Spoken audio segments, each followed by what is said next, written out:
Hello, hello, hello. Happy Wednesday. We're not playing Woo-Wah today. I actually have things to do. Things to do. We do, in fact, be here. That's right. That's right. We're just gonna be hanging out today because we're gonna do Weathers Day tomorrow, you know.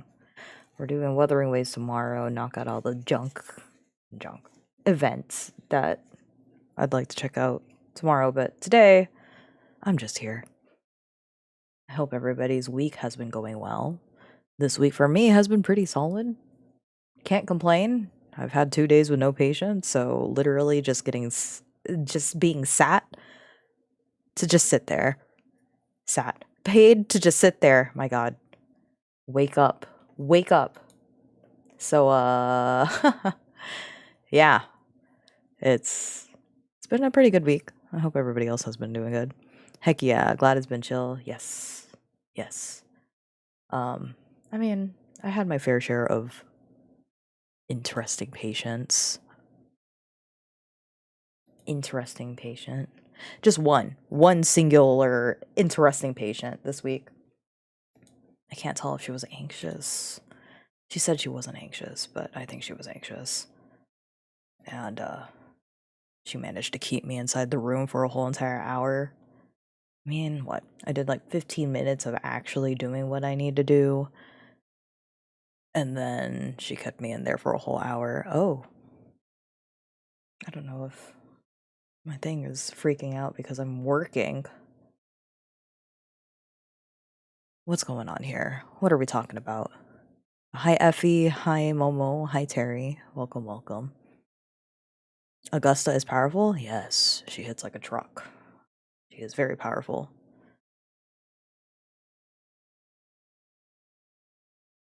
Oh, that's right. I was watching some of the clips that you made at work, Momo. Good stuff. Good stuff. It made me laugh. I was thinking, if I'm done with editing split fiction, then my next course of action is potentially doing like stream highlights of the birthday stream. I think that would be fun. That would be fun. I guess I could show what I'm working on.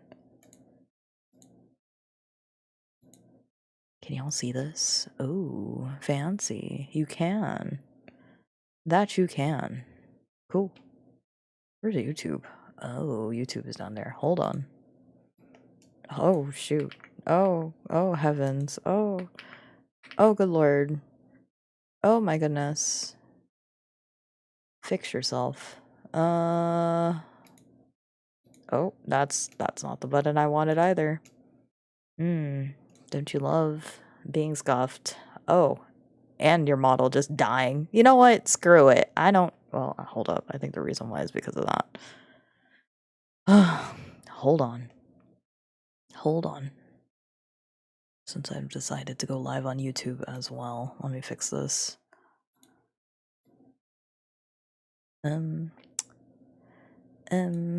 I guess we could do that, and then we turn this on, and then we copy and paste. This is the only thing I wish I didn't have to do on YouTube. Constantly having to change the chat bar, or like the URL for the chat bar. But there, fixed. Oh, well, it's sort of cut off, but it is what it is. We'll live.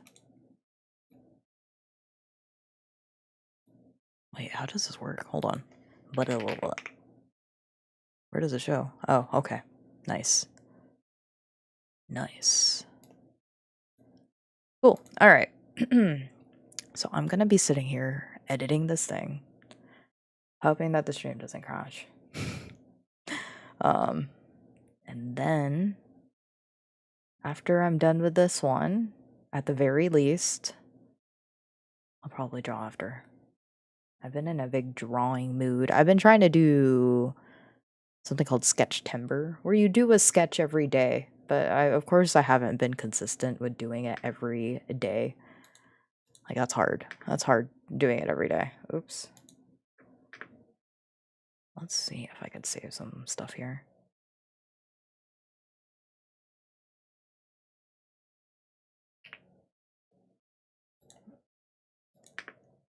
Let me see.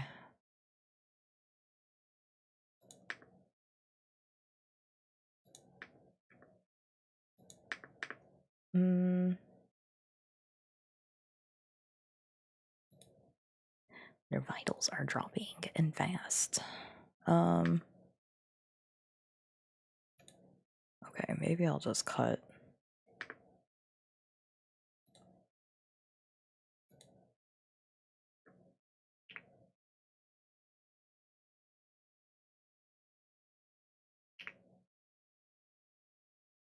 Let's see.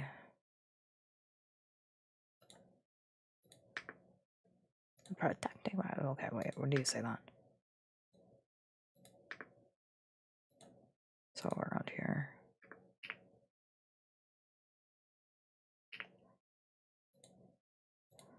Oh, we will delete this.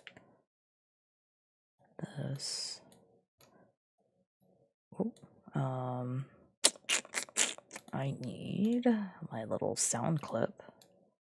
Last time on Split Fiction.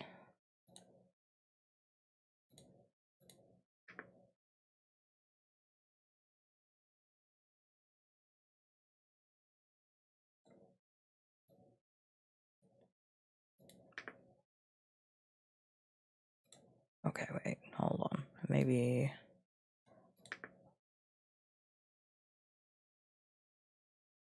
Yeah, that's fine.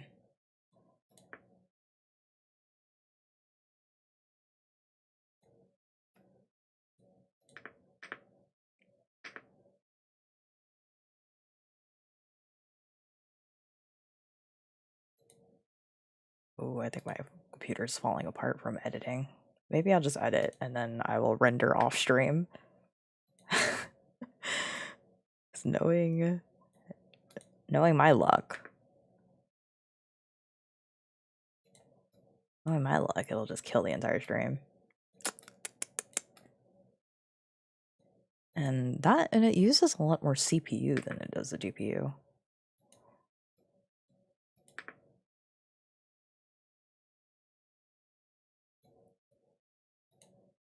How about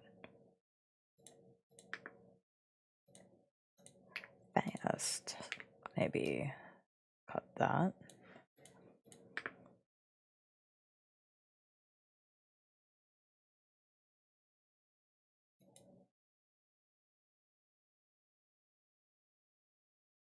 What else do you say?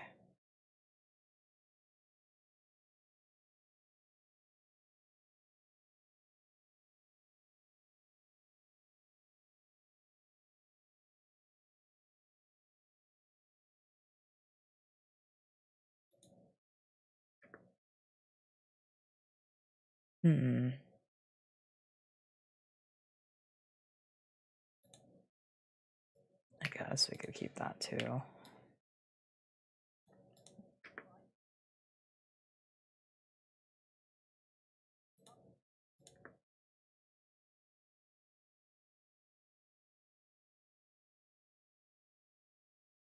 And then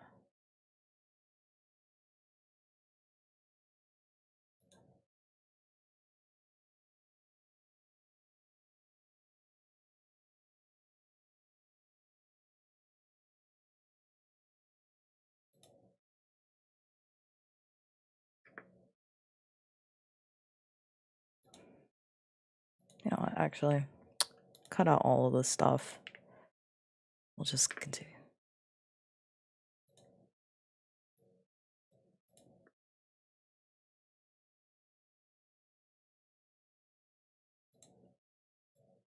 So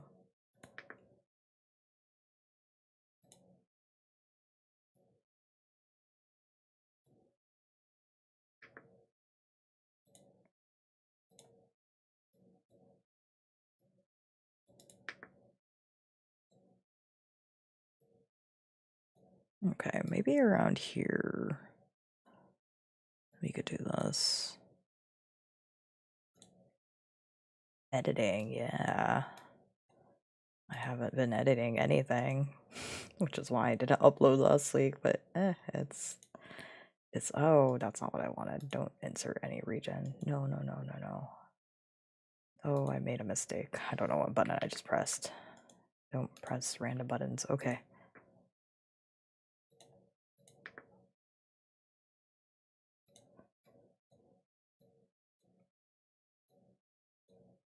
No.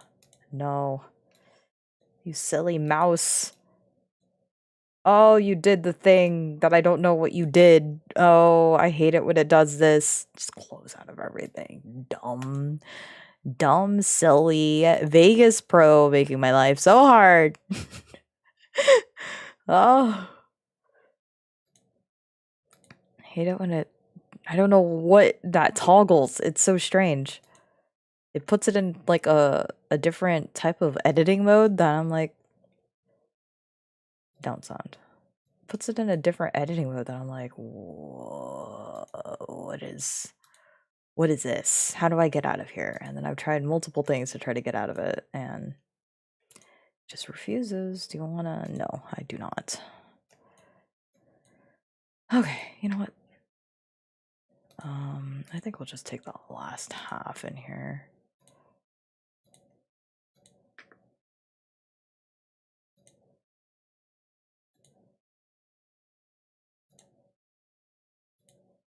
Probably around here. But then let me disable resample. Change these.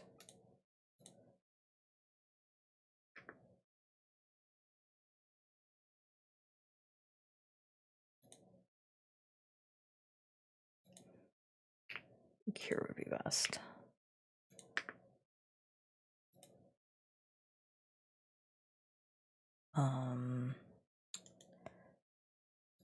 Insert audio track.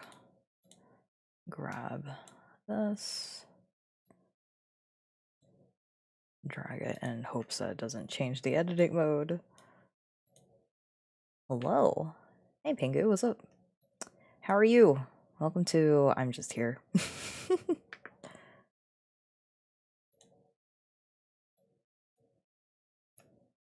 Happy Wednesday.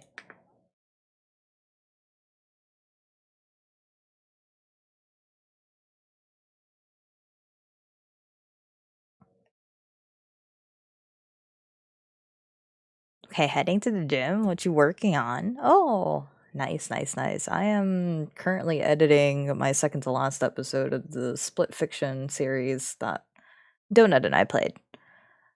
And then hopefully I'll get them out by this week and next week. So that way I can move on to my next projects.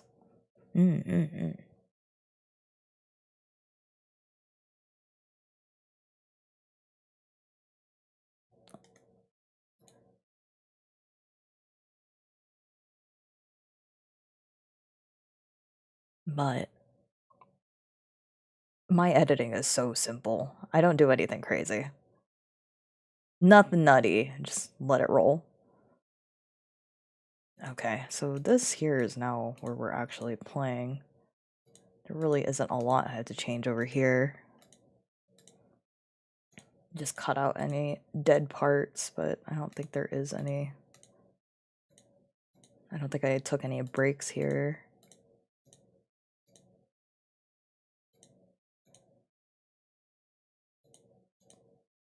Yeah, all of these look fine. Now it's just getting this last part.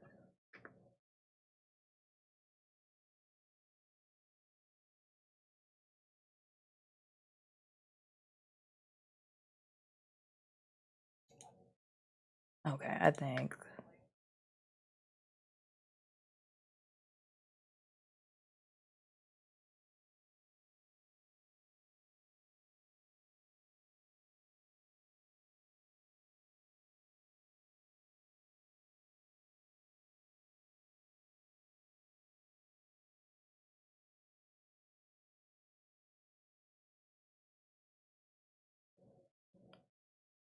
Okay, somewhere around here.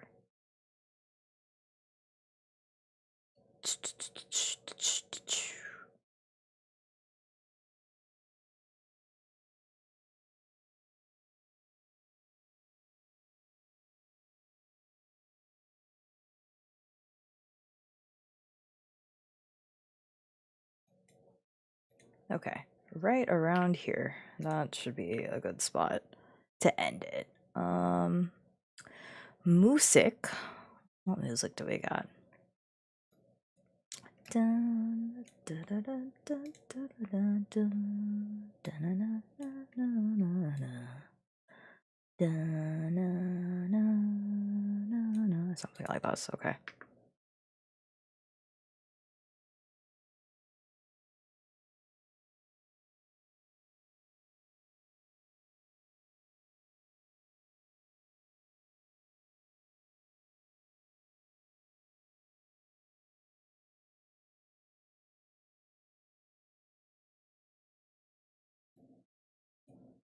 Maybe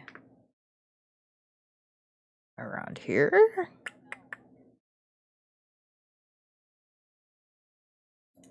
So just there.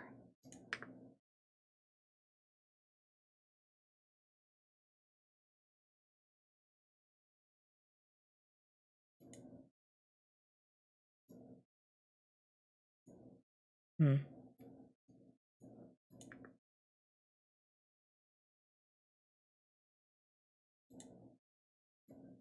Ooh, this is actually kind of messy. I don't know if I like it. Oh.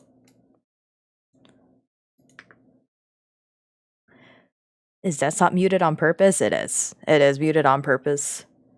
For now. Maybe later on I'll have some sound, but just because I'm like repeating the same things over and over again, I feel like that's kind of annoying to listen to.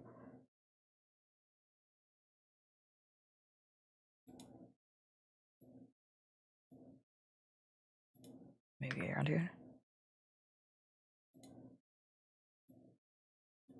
Probably.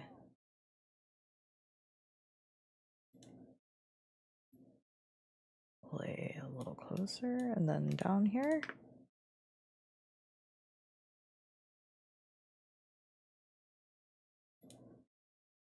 Yeah, I guess this is the closest we'll get. Okay, cool. Easy. Easy, easy. Super simple. Thanks for watching. And then should be last episode next week. Or I guess like final next week. Okay. Cool. Done. File. Save as, because I don't know. I don't know if my computer will be able to render it. I mean, I could try. Vegas Pro. Oops. No, go back. We'll do, what is it? Split fiction 11. This should be 11.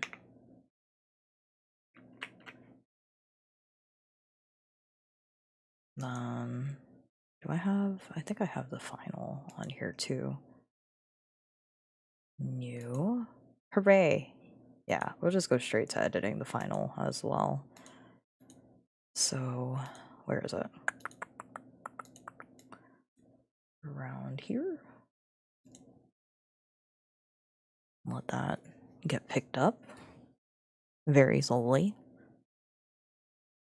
Oh man. I'm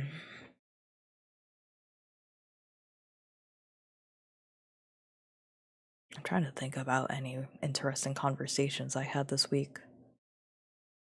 But a lot of it was pretty, not politically charged, but political adjacent. And I'm like, probably not the most interesting thing to talk about on stream. Interesting opinions, that's for sure.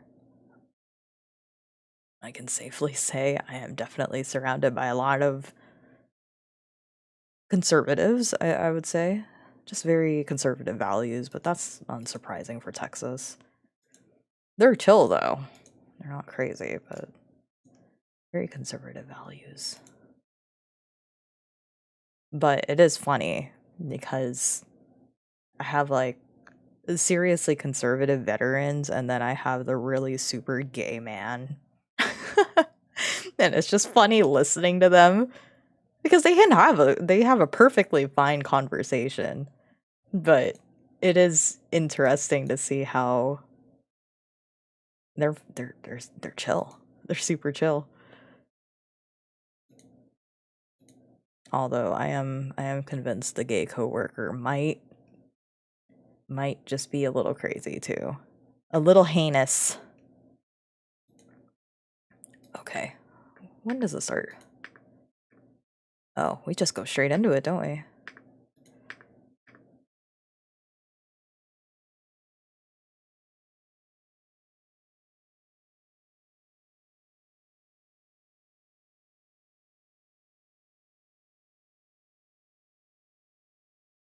Heinous is a scary descriptor.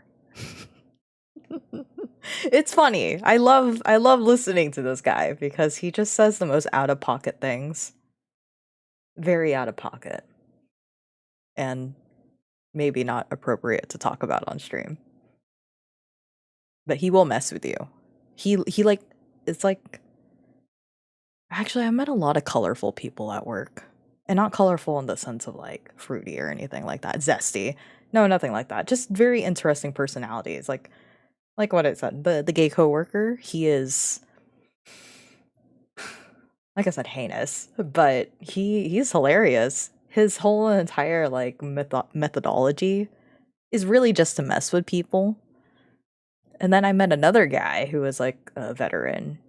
He had to retire though because of how many different injuries he sustained while he was on duty. But he's just started listing off everything he went through. This guy was straight up just riddled with so many bullets. I'm like, how are you alive? I don't understand how you're here. And he goes, it's a miracle. And he's like, no, it's not a miracle. It's out of spite. I am living on spite right now. This guy seriously is just out to be messing with people. That's his entire being too. I kind of want him to meet the gay coworker because they both have like the same very different methods. One will twerk to make you feel uncomfortable. The other one's just gonna make you feel bad about yourself for like 2 seconds and be like, I think you're cool. You want some lunch?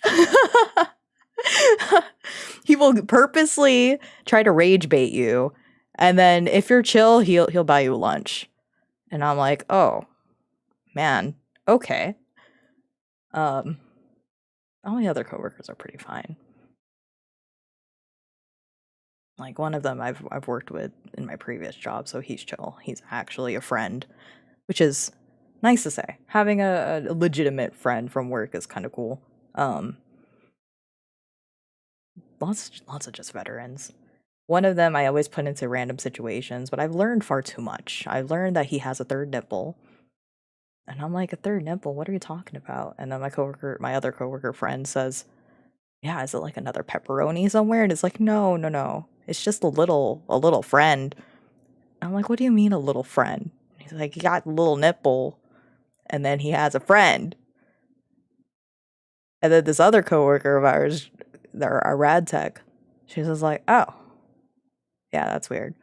And then we look at her, and then apparently she's seen somebody's third nipple, another another coworker's third nipple around here, and I'm like, what in the world is happening? How did we get into this conversation about your third nipples, guys? So I learned way too much. Learned way too much about people this past week too. I learned that the guy, that lab tech, who, well, both of the lab techs have a third nipple, but the one that I always hang out with, he's a gym rat. But we're always so concerned about him because he's also the same guy that had a heart attack, right? Poor guy, he's been bullied for the past like 2 weeks already. The last week, previous week, before this week. He claimed, he was like, I'm 5'10", guys. 5'10". And then radiology tech, PCA are just like, nah. PCA, he's like 6'1", right?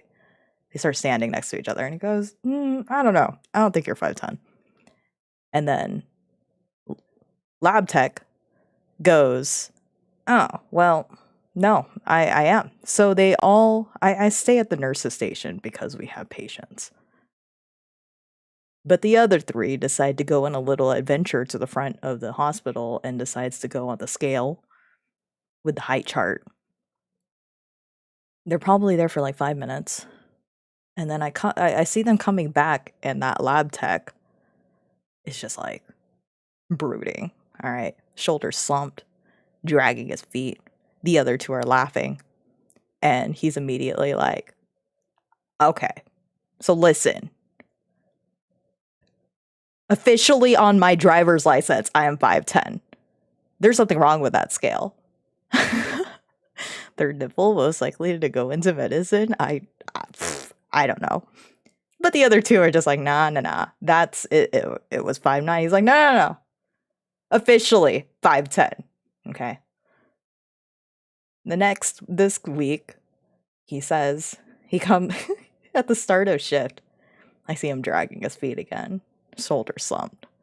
I'm like, hey, how are you? And then he sits down on a chair and groans. And I'm like, oh, I've never really seen him do that. So I'm just like, whoa, are you okay? What's wrong with you? And he goes, I'm just old, okay? And I'm like, you're not that old. You're just 5 years older than me, okay? And he goes, I'm just old, Rye. What do you want me to say? And I'm like, oh, well, I mean, at least you're really active. And he goes, yeah. And then of course I'm a bro, so I'm just like, and you got like, really nice biceps and everything. He goes and he flexes and he's like, yeah, I guess. And then I learned that he went to the doctor that morning.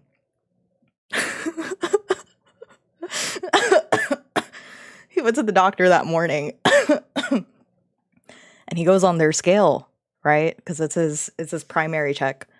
He goes on the scale. It says 239. And he looks at that. And in his head, he was like, no. Last week I went on the scale with my friends, my coworkers at work, and it said 230. What are you saying 239? And the doctor looks at him, and this is the way he says it, like verbatim. For the not the doctor, but my coworker, right? He's just like, yeah, they saw the 239, looked me in the eyes and said, I'm fat. And I'm like, they did not. And he's like, they did not. They just said that my BMI was 34%. That's crazy. 34%? They're calling me fat. They might as well have just called me fat. and then he's just like, I'm not fat. I'm just dense. Okay. And he just starts flexing some more. And I'm all, I mean, you do take a lot of protein. Like this is a guy who like eats steak and chicken and broccoli and a lot of eggs. Initially, he cut down on the eggs. I don't know if he's back on his like 12 eggs daily sort of deal. Like he's a protein guy. He's a protein monster. So he just says he's just very dense. This is cracking me up. And then he just kind of slumps in his chair again. He goes, yeah, people are telling me that my height's wrong, and now I'm fat. It's over. And I'm like, no, it's not. I mean, you exercise every day. You just have to do a few more laps around the hospital. And he goes, yeah, I'll just do more walking. He literally spends like the entire night, any moment of downtime, just walking. Bro's having a bad case of gym bro body dysmorphia. Later on at like 6 a.m. in the morning, he joins us again. And I'm like, did you finish your laps? He goes, yeah, I just walked 3 miles. And then, of course, gay coworker is like, how many miles would it take to burn off a pound? And looks him in the eyes and goes, a lot. It'll take a lot. But then he starts explaining like certain things. I think it's like cardio burns carbs, tearing up your muscles burn calories. And then he just starts doing exercises in front of me. And I go, yeah, okay. That makes a lot of sense. You're right.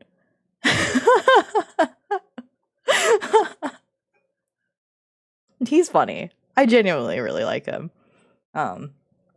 Because it was like him and our previous radiology tech. Right now we have radiology tech lady. So radiology lady is the current one, and she's chill. We talk about the lack of a dating scene here where I live and how it's really not worth it. Not worth it to get into the dating scene. Gay brother is like, hey, we should do a speed dating. All of us. And we both look at him and go, speed dating, they do that here? And they do. They do. That zoo that we visited, they do speed dating there at night. And I was just like, okay, well, if you have an awful time with people, at least you could look at the animals. And radiology lady goes, what animals? You can't barely see them. You can't barely see them at night. I'm like, oh yeah, you're right. Dang, then you're just kind of stuck there having an awful time. And then gay brother goes, what if nobody talks to you? Like when you're doing a speed dating one-on-one, at least they're forced to talk to you. But if you do a mixer and then nobody goes up to you, what are you going to do? I'm just going to go back in my car and cry. And I'm like, no, you're not going to cry. You have us. We'll be there. True about not seeing them though, yeah. And then he's like, oh, they have a gay speed dating one-on-one. He looks at it. It's on TikTok. He looks at them. He looks at it like the preview, all the people already doing it. And he's just like, ew. They all look so... what did he word it? He was like not impressed at all. He's like, oh, I know what he said. He's like, ew, they all look like leftovers. And I'm just like, oh my God, gay brother. I want to say his actual name because his actual name actually it really fits him. But I'm like, oh my God. And then all the other speed dating stuff that we saw, they're like between the ages of like 20 to 40. And then the two of them look at each other and we're like, we're too old for this. Because they're both in their like 40s-ish, somewhere around there. Oh, they're funny. They're funny to talk to. Radiology lady is chill. Before I didn't really get to talk to her very much, but now we've legitimately become friends. But I really miss my radiology dude friend. He went to day shift. He left us behind. But he was the one that always talked about UFOs and aliens. And Dune. A lot of Dune. He really wants us to watch Dune. Which I still haven't watched the second one. But the first one was okay. I didn't mind the first one. It felt very intriguing. But yeah. That's that. Oh, and I guess like we have our veteran ED nurse, right? I guess I should add him to the sitcom hospital drama. He's chill. He's just a big white guy, right? Imagine a big, intimidating white guy with a resting bitch face all the time, right? But it's always funny to me when he kind of like walks over. It's either of two things. It's one of, I'm giving you a patient, which we all groan, but we all know it's not his fault. Or number two, he drags his feet over and we're like, hey, what's up? And he goes, oh, saving lives. But he says it so dryly and so sarcastically that I'm just like, it's okay. You're getting paid and you're saving lives. Always remember that, EDRN. And he goes, yeah, saving lives. But he sounds so done. So done. There is just a lot of random things that walk in. It's like, But we always have to remind ourselves that we are saving lives. Even if it is something that people could just take over the counter and stay home. And just sleep. Just sleep. Yeah, that's kind of our troop so far. The doctors we don't really talk to too much. But if I had to like describe some of the doctors we have like one elderly doctor. I don't know how old he is, but we all kind of assume he's like 70 something. He just looks old. Okay. He's always dragging his feet. Apparently he fell once. And we're like, oh my god, if he falls again, it's over. This guy is gonna die. Actually, that's kind of like our concern too, because he's so old that we're like, if he doesn't come out of the doctor's room, even after we call him twice, it's over. Somebody's gonna have to check, and he's probably croaked in the bed. He's one of those that just gets his job done, and then he crawls back into the doctor's room and goes to sleep. And you can always see him shambling around. He always has like this really slow walk. Wiry hair. It's funny when we look at the Google reviews of our hospital, and it's so obvious in some descriptions of the reviews of who's which doctor, but especially this elderly doctor. There's some person who just described him so well. I'm like, oh yeah, there is no question about which doctor this is. There is a female doctor who manhandles everybody, including me, apparently. Like, I thought I was the only incident. But then it was maybe like 2-3 months later that she manhandles somebody else, and I'm like, oh, so this is just a regular thing. Okay, good to know. The ED doesn't really like her very much. She kind of panics. And then we have another doctor who we jokingly call Dr. Pelvic, because she just has this big fascination for doing pelvic exams. We don't know why, but she does. So hopefully you never encounter this lady when you're having abdominal pain, especially if you're like a woman. But I mean, it's not going to stop her. If you're a woman or a man, it doesn't matter. She's going to give you a pelvic exam. Like, without fail. She'll find a reason. And we're like, why? But at the same time, it's like, okay, well, I guess. I mean, of course, if it's pertinent. But if she finds something in your labs where she's like, I'm sorry, I'm going to have to check your pelvis, then I'm sorry. I don't know. She just finds any reason. So we legitimately call her Dr. Pelvic. Then we have another doctor who I believe served in the special forces, but he's just a full-blown alcoholic now. Of course he doesn't drink on the job. He actually just does a bunch of laps around the hospital because he's trying to burn off whatever energy he has, or anxiety. I don't know. He just does a ton of laps. Literally just runs around the entire hospital, but like in circles. Not like running because of emergencies or anything, just because. He's very active, but we're also, at least I later learned, he's also a severe alcoholic. And I'm like, okay, well, there's that. And then there's like this one token doctor who's perfect. You're just like, oh, bless it. I'm so happy to see you. You're like solid doctor all around, easy to talk to, actually can make jokes, doesn't go out of your way to shoehorn yourself into things, doesn't order random junk. ED loves him. So we love him because he turns away all the crazies too. And I'm like he doesn't try to admit everybody under the sun. Like, you come in for a cough, Dr. Pelvic would be like, oh yeah, you're getting admitted.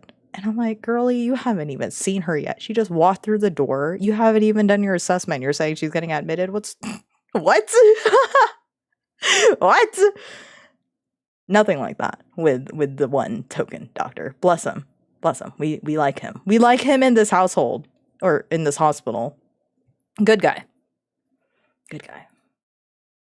So, yeah. And then now that are all hospitals this eccentric? I feel like you encounter an interesting bunch for sure. We're also, I mean, not even low-key, high-key, we're all mental in some way. How else would we survive in this type of environment if we weren't some sort of like mental illness? So even though we're not diagnosed, we all have to be mental in some sense, in some degree. And we're not entirely desensitized. I think we're just kind of used to it. Yeah. But I don't know. You meet your fair share. It's an interesting bunch. Everything that I learned about people. There was also something else.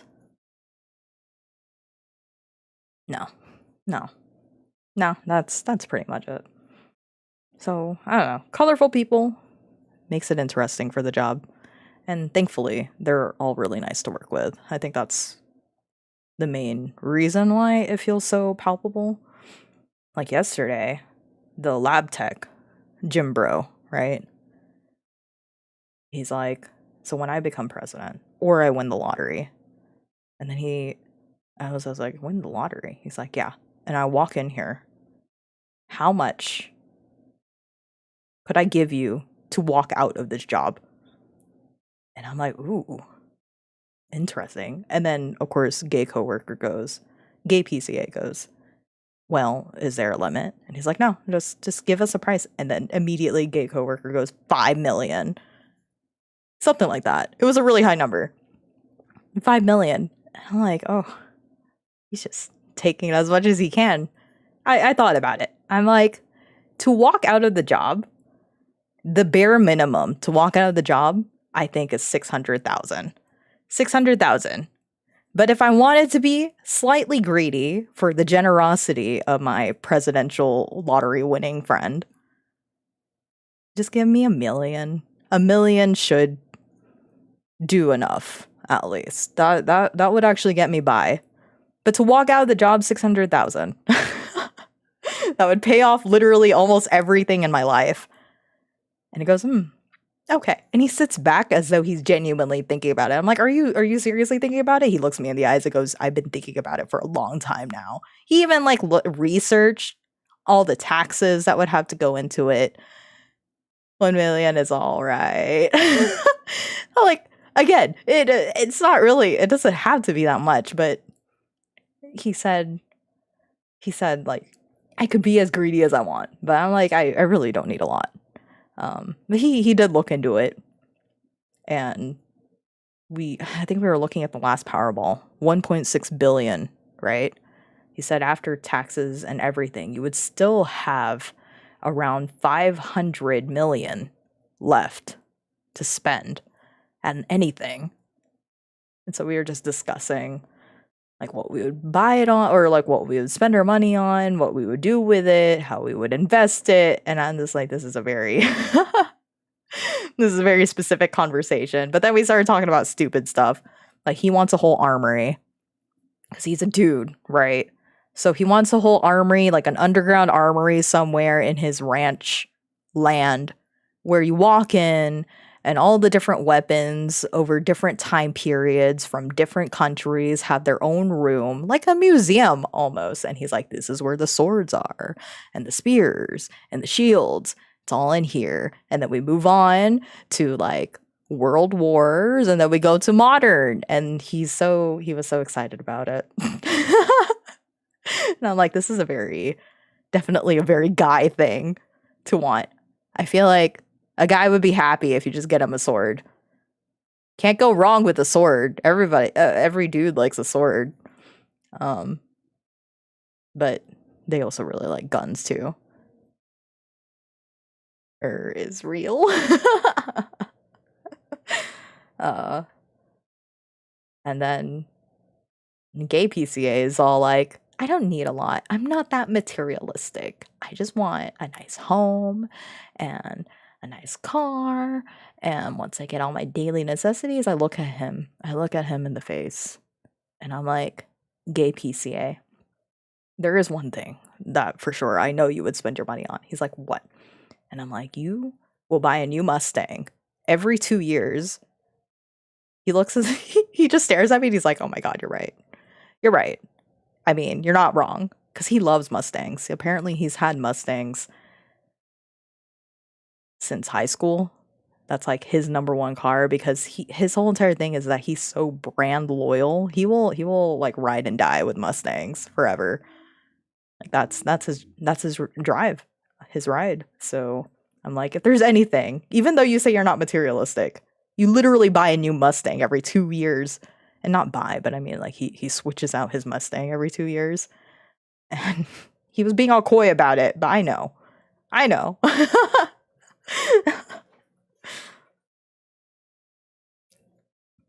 My throwaway money, I said it so aggressively too. My throwaway money, if I could just spend it on anything I want and then not have like any concerns about my life, I would storm up to the Nintendo HQ, demand them to give me Camelot. I will buy the entirety of Camelot and their whole entire game dev scene. The Mario Sports series will be dead and defunct because I take the entirely of Camelot and tell them to make a new Golden Sun game. I will fund the entire process. They could do whatever they want. They can have any access to any technology they want to. Of course, they can't do AI. But I'm like, I'm going to take them away. And I'm going to make a new Golden Sun game. For me, specifically. But I mean, I guess you guys can enjoy it too. That would be my throwaway money. How much would Nintendo give me for Camelot? How much do you guys think a game development company, like specifically like the game dev section, how much would it be for me to take that? I'll handle publishing, I'll handle whatever. But it's like, I'm curious how much a whole entire department would cost. Because that's where my money would go. Probably a few mil, not gonna lie. Easy. That's alright. I just do a little bit of investment, get 200,000 a year. Save that up over time. Yeah, no. I could do that. I could do that. I was thinking about it too. It's like if he gave me $1 million, right? And then I do my investments, get it to the point that it's giving me a rate of 200K per year, I'd be good. I think I'd be set for life. I can't complain about that. But it's nice to think about. Not feasible. Not in this day and age. But it's fun to think about. Anyway, I've yapped enough. Oh! I just deleted the wrong thing. So yeah, it's fun to think about only because it's so extravagant, right? But it makes you reflect on what actually matters to you, how you view money. So it was a fun conversation. But then later on, around like 6 o'clock in the morning is when we got into all the political stuff, and I'm like, ooh, a little moment of contention. Not bad. It's just this is where a lot of them probably have the differing opinions, and I feel like Lab Tech Bro was purposely trying to do it because he's trying to figure out where gay PCA bro is at. Like, because remember how I said he's kind of heinous? He's so the things that he says, I'm like, that's kind of I'm not expecting it for somebody who's in that minority, but then you're saying these sort of things, and I'm like, okay, interesting. He's like because he's like the older type of gay, you know, like the gay before Pride gay became like established sort of deal. I know that sounds so stupid to describe it like this, but he's like conservative gay. So it's interesting getting his opinions because he sounds like one thing and then he says another thing and I go, oh, okay. But it's so out of pocket. Like, I don't know if you guys watch Queso. But Queso's chill. Doesn't say anything like diabolical until he thinks about Chris Redfield. And I like the other, like maybe a Monday night, I'm like, why is it that Queso is so obsessed with Chris Redfield? And my friend PCA goes, dude, have you not seen him? I'm just like, all right, Lovey. I start talking about him and Lab Tech Jim Bro. Wait, Boulder Puncher, right? Yeah. Lab Tech Jim Bro comes up and he's just like, hey, what you guys talking about? And I'm like, Chris Redfield. He's like, oh. I'm like, you know what, Jim Bro, you actually kind of give me like similar vibes to Chris Redfield, and he looks so happy. I think that was and he's like, heck yeah. Of course he starts flexing. It's like, who wouldn't want to be him? He's so cool. And we probably spent like the next 15 minutes just glazing Chris Redfield because they started like pulling up scenes from the animated movies of Resident Evil. I think the first one that they showed me was, it starts with a V. Resident Evil Vendetta. Wasn't that one?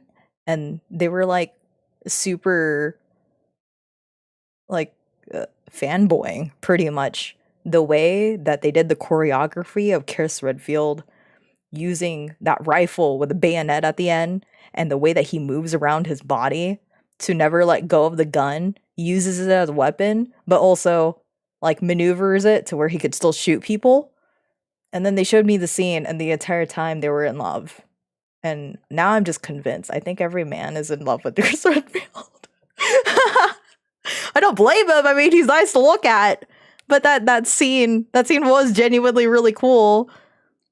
It's so much fun seeing his physicality. Yeah, because that scene, they said that the choreography in it was really good because of the way that they move their arms and everything. Or like the way he moved his arms, maneuvered around, uses his whole body to like throw the zombies over, and then kind of like uses their weight as a shield, a body shield from the other zombies.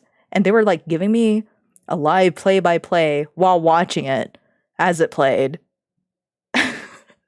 Jim Bro goes, "Yeah, I'm not gonna lie. I tried to do that in my apartment, not in my house with my gun, without the kids around. I sometimes try." And I go, "Oh, okay." And then Leon Kennedy comes out, and they're like, "There he is, Leon Sex Kennedy." And they're like, "Oh, heck yeah. I love the way that he uses his gun and never lets go, and always like positions it in a way that he's able to use it without anybody snatching it away from his hand." And they're glazing him too. And I'm just like, all right. So not only do men like Chris Redfield, they also like Leon Kennedy.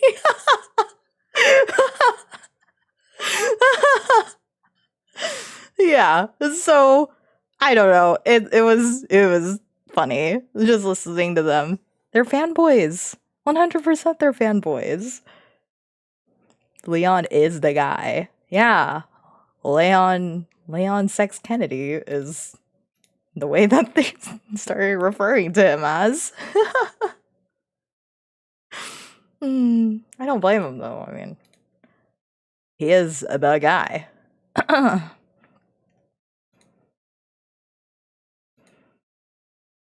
So yes, I just hang out with a bunch of dudes.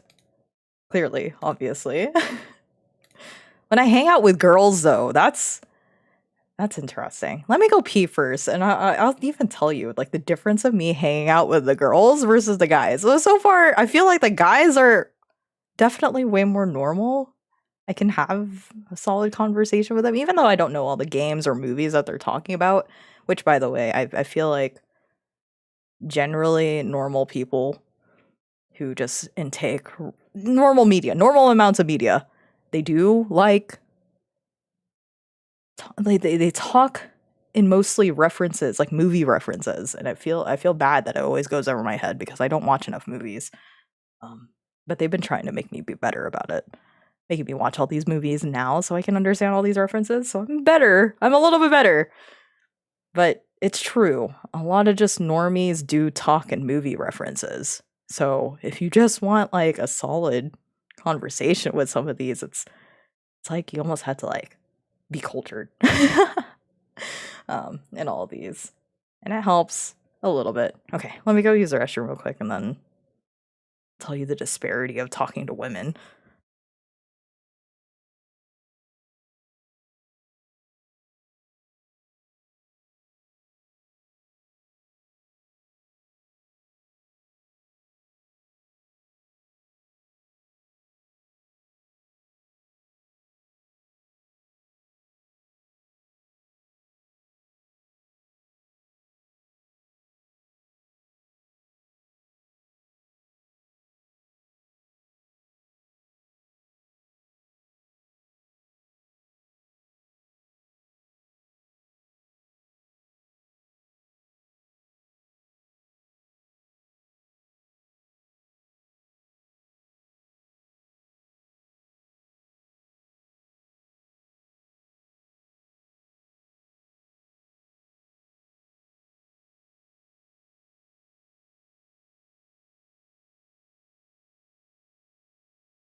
Alright, I'm back.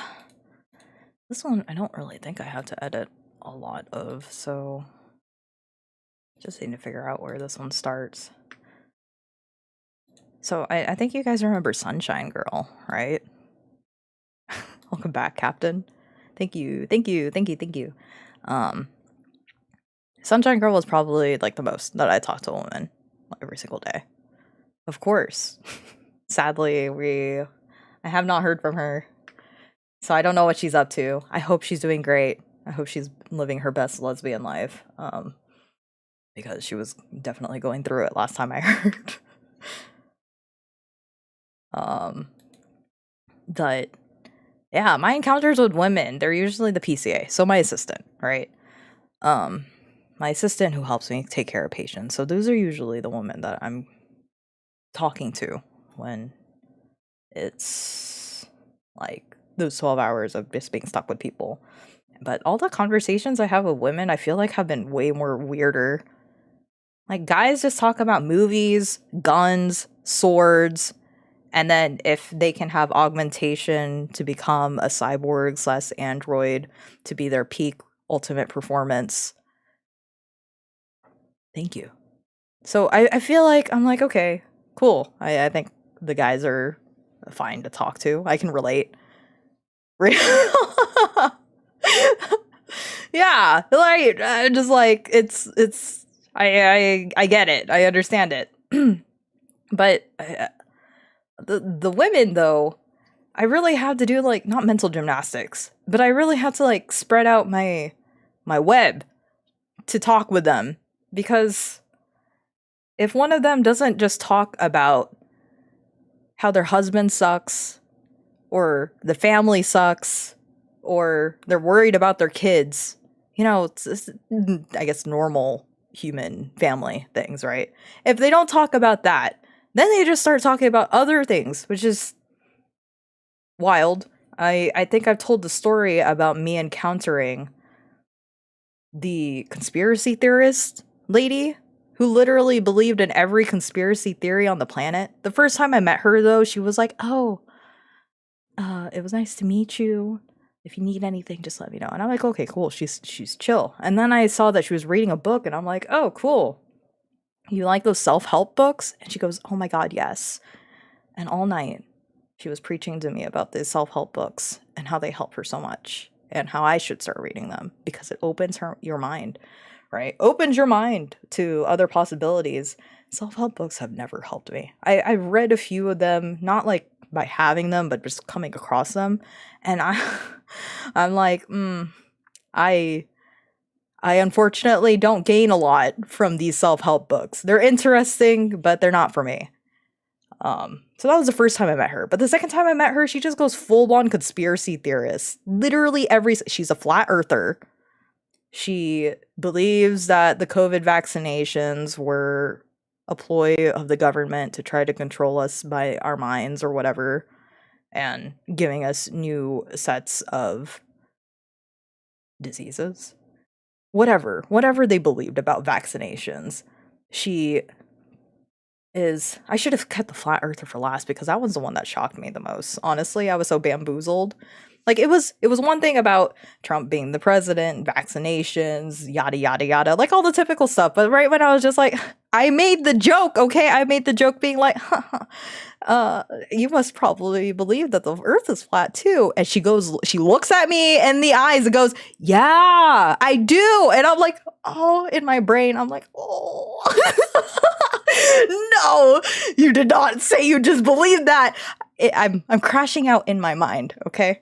Literally, I was absolutely flabbergasted. And she actually explains. I'm just like, okay, how would you prove the earth is flat? Because of course I'm going to entertain it. How else am I going to get through the next 6 hours of this shift? We're literally sitting here with no patience, so let me just listen to this lady talk about how the earth is flat, I guess. I don't know. And she does. She had fully believes it. And I'm just like, so at the end of the world, there's a waterfall? I don't know what she said. I mean, I was listening. Hold on. I was hearing her. I was not listening to her. Does that make sense? Because I'm like, there's no way I'm listening to this right now. I did not. I was able to handle everything else. The Trump stuff, the vaccination stuff, what else was another like conspiracy theory that everybody believes in? All the tinfoil hat theories, and I guess birds aren't real, things like that, right? But I feel like the one that hurt me the most, like mentally, like actually like mental damage, was the flat earth, because I made a joke. I was joking, and she was 100% serious. She was 200% serious. And I was not ready for that. Like, everything else I was kind of like, yeah, okay. But not that. I should have talked to her about aliens. Maybe she would have like some foresight about aliens, because then I'd have something to talk to my radiology tech who likes aliens also. Like, my radiology tech dude. We would talk about UFOs, aliens, conspiracy theories, but he wasn't like on the deep end, you know? You should have asked about the moon landings. Then you think the moon is real combo? Oh, I think she said that the moon wasn't, like, the moon landing wasn't real. If I recall correctly, she didn't believe the moon landing was real. But I did not follow up with that because I was still bamboozled that the earth was flat. Like, I walked out that night going, oh my god, I didn't think these people were real, but they are. And I just met the one that's all rolled into one. All rolled into one. Like, usually it's just like they believe one or two things here and there. Global warming it's a farce or whatever. But she was everything. She was like the final boss of conspiracy theorists. And I wasn't going to try to debate her. I just wanted to listen to her and burn off the next 6 hours of my life. She was nice, though, and she was okay. She got fired because she slept on the job in another facility, and that was the last I heard of her. But, I mean, she was nice, I suppose. Who else did I meet after that? Oh, yeah, I met this other lady who was trying to hook me up with, like, everybody under the sun. But she was hooking up with everybody under the sun. And then she didn't even know what she wanted out of her marriage. I mean, one thing it was like, we're complicated. They're still together, but we're complicated. We're just together for the kids. And then she's talking to all these people. Next time I meet her, she's like, oh, yeah, we stopped talking because what if he's catfishing me? And I'm just like, oh, well, hooking up with everyone, married. But she was just like, girl, we got to get you out. I need you to, like, get married. And I'm like, you're not even my Filipino tita. You might be Filipino, but you're not even tita, man. Why are you trying to get me married? And she's like, no, you need to find somebody. You need to experience love, right? And I'm like, I think you're just trying to live vicariously through me. I don't know.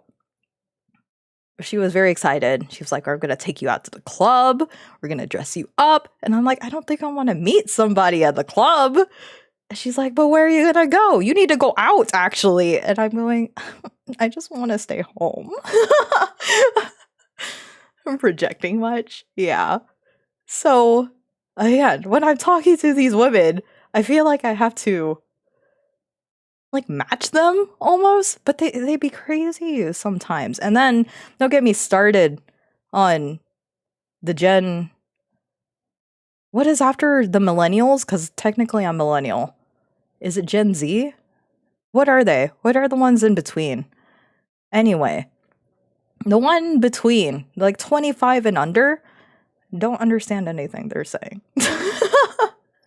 They are very hyper, very...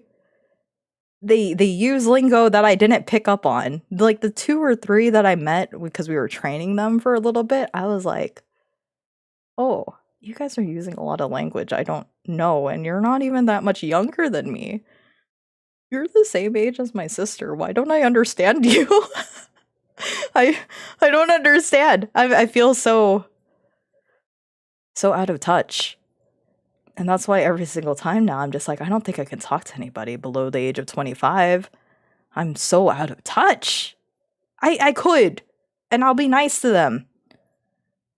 But they have a different lingo.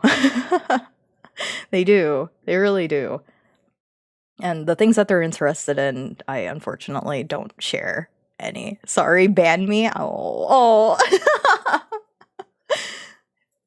It's okay, you're a dude though. I can talk to dudes apparently.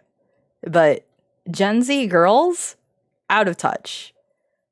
Out of touch. Even like gamer girls, right?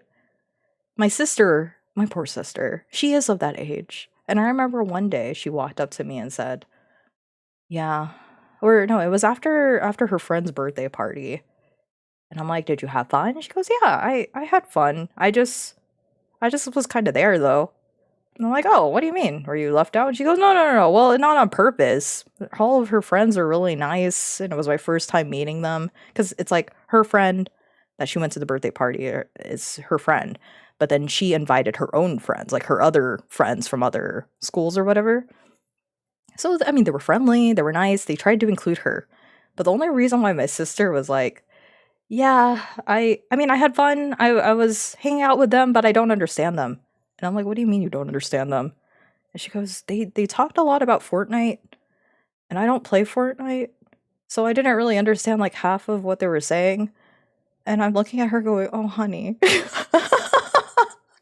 Then she looks at me, she tells me, she's just like, I think I'm more comfortable with your age group than I am my own age group.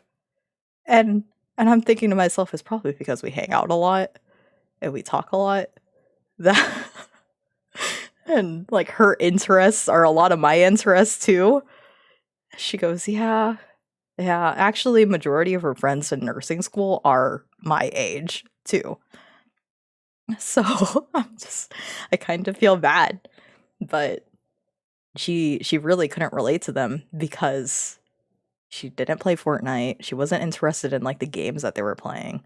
So even if they were gamer girls, the type of games that they were playing is probably like Dress to Impress and Roblox. I'm kidding, not Roblox. Roblox is definitely the younger crowd, which is funny to listen to my ED nurse coworker being like, Roblox is such a great platform, but I need it to get sued to oblivion. Like he's like, I need Twitch to get sued. I need these big name streamers that I don't care about to get sued. You probably know who I'm talking about too when I say that. And then he's like, I need Roblox to get sued.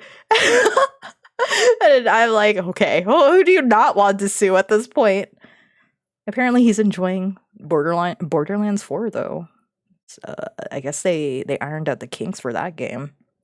So if any of you were interested in Borderlands 4, he says it's a pretty solid game. He was enjoying it. And he's excited for Arc Raiders. Yeah, it's good besides the crashing. And he was playing it on like his gaming laptop and then also his computer at home.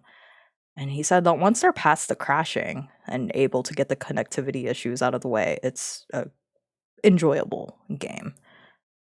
It's his first Borderlands too. Like he never played a Borderlands game, so he says he enjoys it. And I'm like, cool, that's great.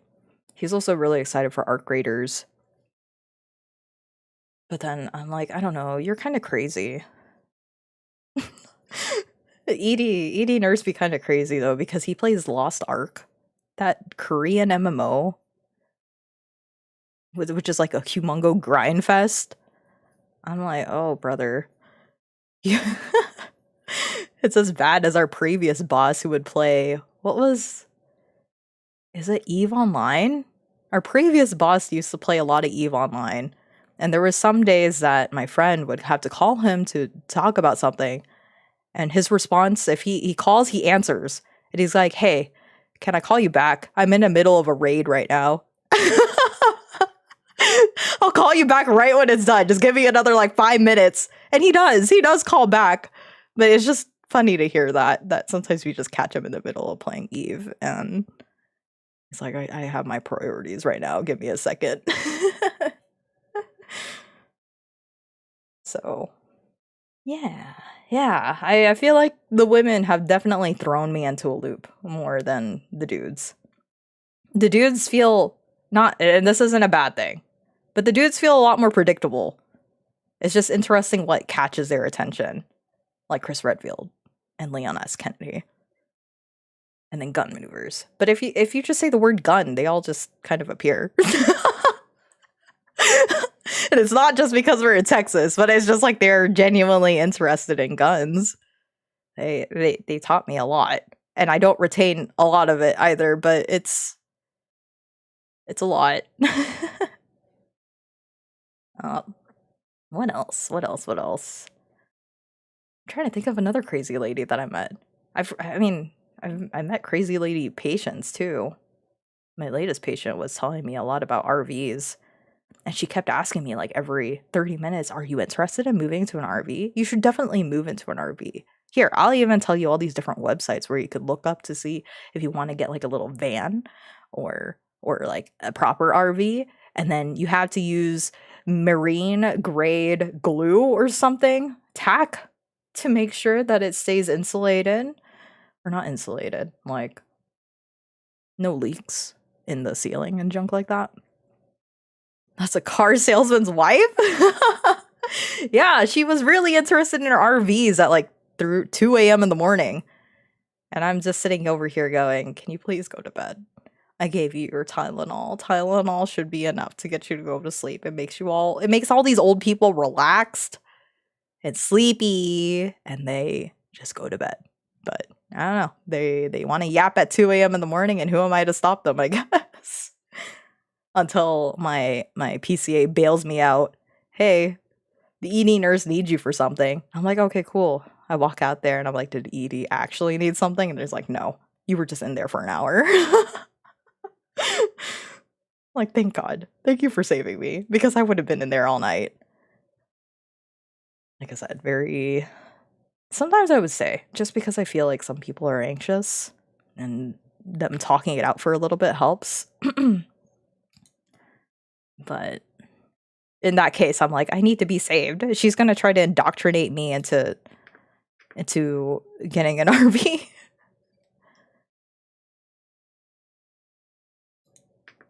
She was telling me to buy some land or a resort place in Canada. I don't know. She has a lot. She has a lot going out for herself.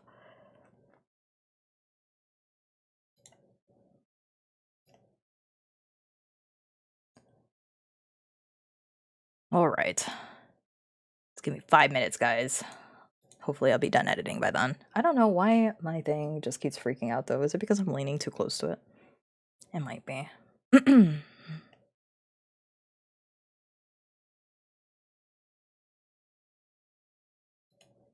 Okay.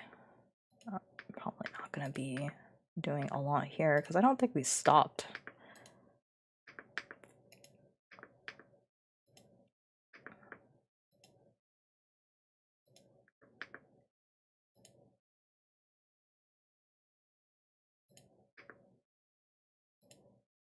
Okay, that's fine. Yada yada. I think all these are okay.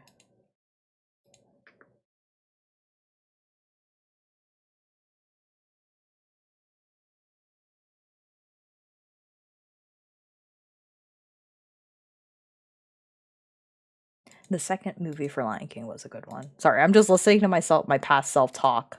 I think we were talking about Disney movies and how there's not really a lot of good sequels out there. Which, by the way, who asked for the next Toy Story sequel? I'm surprised we don't have like a Toy Story universe sort of like MCU slash DC sort of levels of universe with Toy Story. With how many movies they've come out with.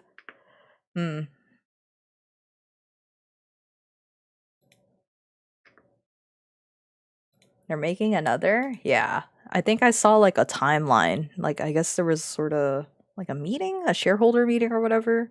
They plan to do a Toy Story 6. And then there was like 2 other movies, like Incredibles 3 they want to come out with too. But they've been talking about Incredibles 3 for a long, long time now. Like, that one I don't believe in. But Toy Story It's not even Toy Story 6. I don't even know how many movies there are, but pretty much another Toy Story is kind of on the books.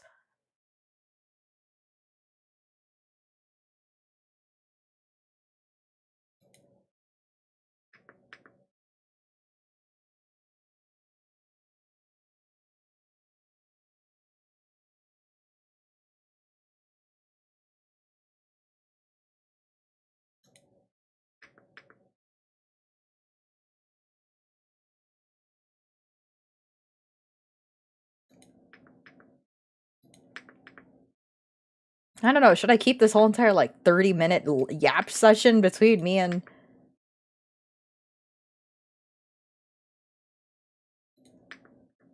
I mean, it's related. These people are...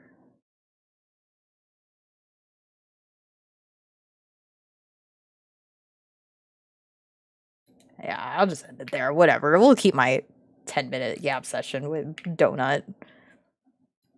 It's fine. Thank you for watching. We're done. The yap arc remains. Correct. Correct. And then I'll just render these off stream because I don't know if my CPU can handle all of it together. Drag this over here.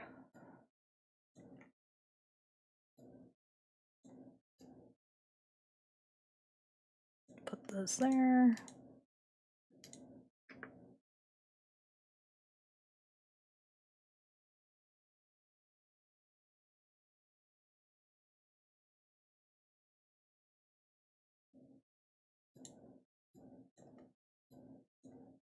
Oh, oops.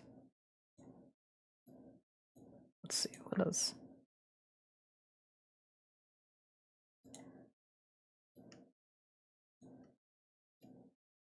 Don't change that. Okay.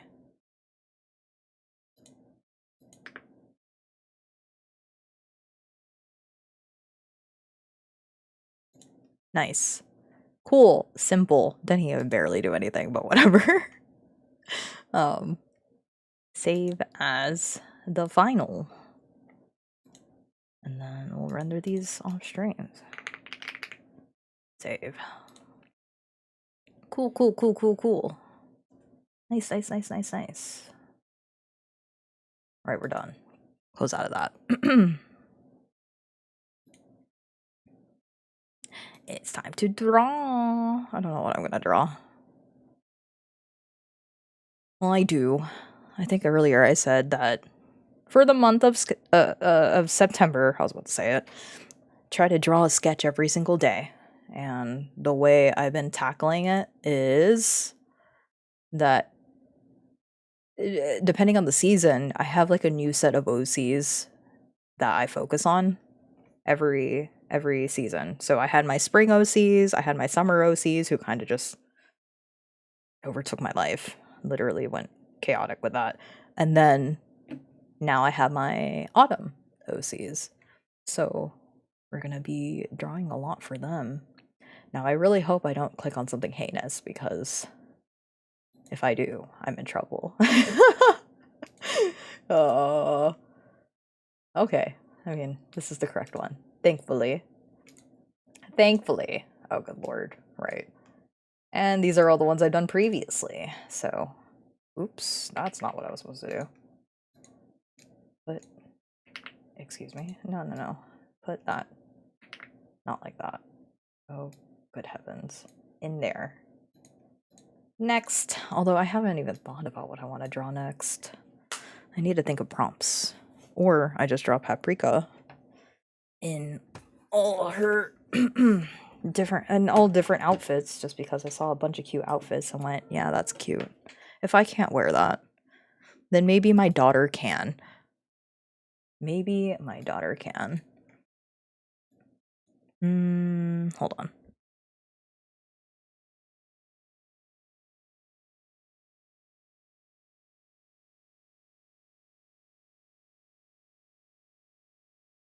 What you drawing? I'm going to be drawing some sketches for my two OCs.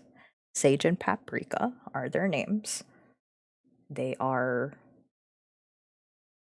I've rewritten their story maybe like 5 times now, so I don't even I've stripped them of their Lord of the Rings dollar store equivalent adventure and decided that I'm gonna just hone in on my favorite tropes of rambunctious not daughter and reluctant guardian father.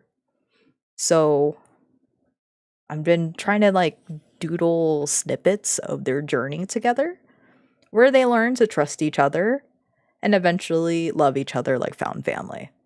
That's it. I've pretty much consolidated it to such a simple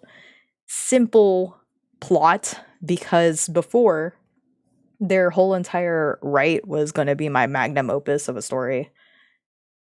That's no longer happening because I don't have confidence that I'll be doing that. It was going to be so dollar store Lord of the Rings.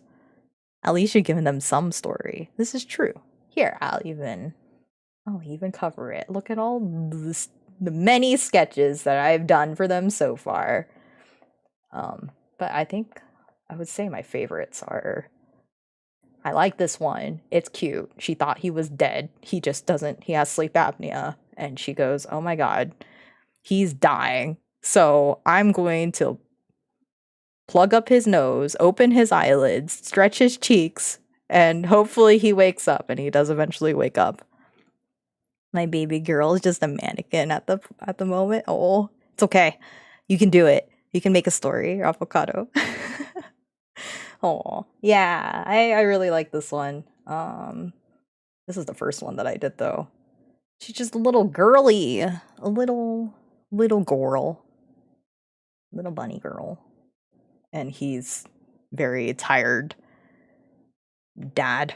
I don't even know. He's not that old. Wink wonk. He doesn't look that old, but he just seems very tired. But I like the idea of them adventuring around together, and he's purposely at this point of all my sketches, he's raising her, but then he's trying to find a home for her because he's still going to be traveling a lot, and he's like, yeah, it's kind of dangerous, so I'll find a place for her to stay where a family can raise and love her more than I ever could, and she will have a great living with no danger afoot, right? And he tries to drop her off in like 2 or 3 different places, but every single time she just ends up following him because she loves Sage. That's her not dad. So yeah, that's pretty much their story. Their previous story though is way more ambitious, and I am not ready to do an ambitious story again, so we're keeping it simple. But this is one of my favorites too, just because I like how her eyes looked. It's so cute. And of course, there was one day that I was very locked in, so I ended up just not doing a sketch. It's a whole entire full-blown black and white image. And I thought it turned out really well. Turned out pretty well. This is at the point where he's like, all right, cool. She's able to take care of herself now, so let's find her a family. And she is not happy about it every single time. Yay! So now I have to draw more, but no, I don't know. I haven't really thought about what kind of scenes I want to draw now. The last one was her doodling inside his notebook. Also, are you guys cool with music or not? I mean, the reason why I don't play music is because you guys can just listen to whatever you want on the side. But I feel like if I'm gonna play my music, it's just gonna be loud. I've been listening to a lot of hip hop. Like modern day hip hop, and it's pretty loud and maybe kind of raunchy, and well, not like super raunchy. It's tolerable amounts of dudes being dudes, I guess. I will just listen on the side. But I'm really genuinely trying to think what I would want to draw here. This is the hard part. So far, these past 2-3 weeks, I've been like, heck yeah, fire. I got it. Like, what is it? There's this somebody drawing. Or somebody like writing on paper and it's on fire. That GIF, right? That was me. But now I think I'm running out of steam. All good with either of myself. You know what? I'll just y'all listen to your own music. I'll listen to my loud music. Because it is loud. It's not exactly relaxing. But it's fun. I genuinely like the music in it. Or maybe I'll listen to New West. No, it's okay. I'll just listen to this for now. Because I've been having fun listening to them.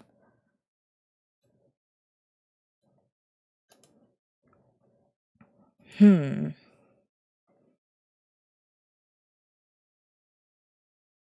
I might just draw her into different clothes. Hold on. There's some clothes that I saw that I was like, ooh, that'd be cute to dress Paprika in. Oh.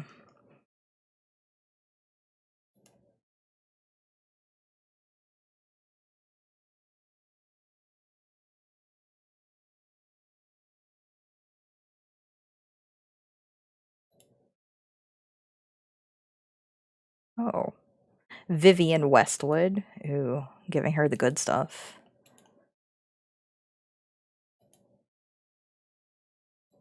If you guys were to go clothes shopping, what is like the most your cap on price when it comes to clothes or accessories? Anything that you can wear, what is your cap?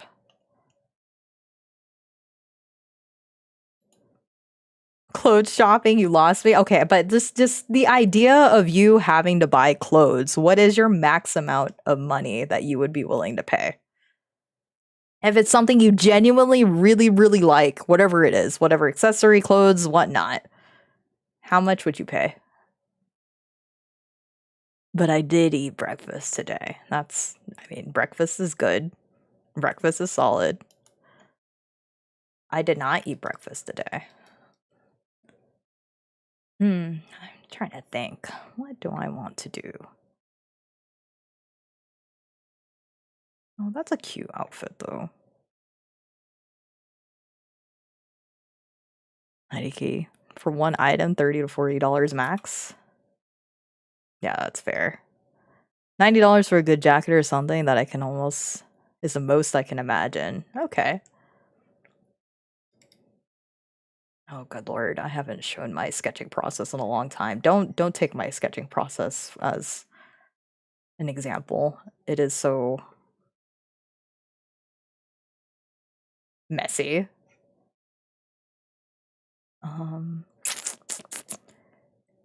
I will buy upwards to like $200 to $300 for a nice watch is what I've realized. Clothes, I don't care. But for a watch that I really, really like, I've found that I definitely can pay for a lot for that one. Comfy jacket.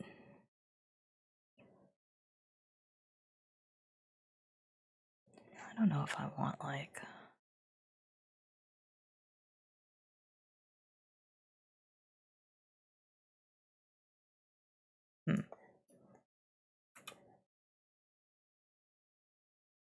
Cool watches are sick, I get you. Yeah, I really like nice watches. That's probably my favorite accessory. Comfy jacket, I'll pay more though. Agreed. I would definitely pay more for a nice jacket. I think I'd paid like $80 for a really nice jacket. $80 to $100 for a really nice jacket, so that's kind of where I'm at. Because I'm just looking at all these clothes and I'm thinking to myself, man, let's just say we go to Harajuku or the 104 building, all those clothes that we saw in there. We never looked at the prices, but I'm sure they're expensive. Some of them are affordable. I believe some of them are affordable, but we'll see. It's cute.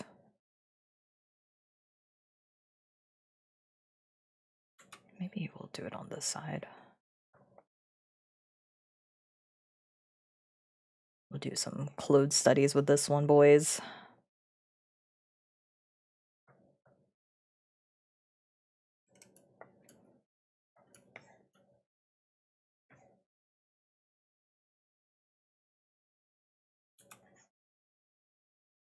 Going to start prepping for bed. Sounds good. You're gonna start lurking. Have a good one, y'all. All right. Well, have a good night. Thank you for dropping by and hanging out, listening to all my wild stories. Have a good night. What did they even show shoes on this one? I guess not.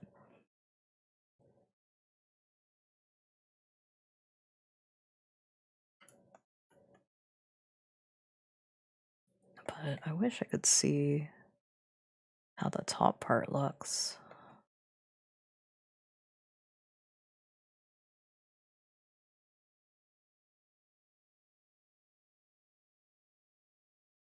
Is there... No, it's just her hair.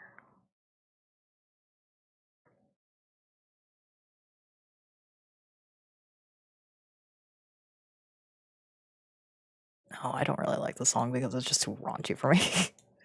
I like their regular songs, but that one's just a bit much.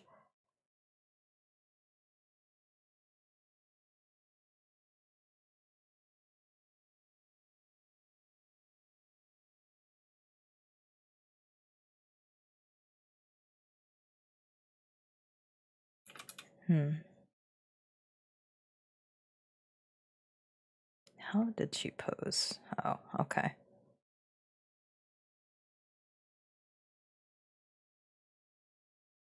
We'll do this then.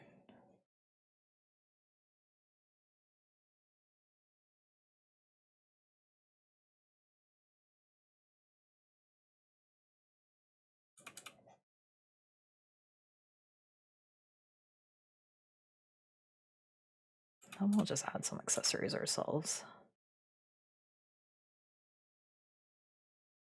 One of the things I really need to improve on is like learning how to add like jewelry and accessories on characters because I do not do that very often.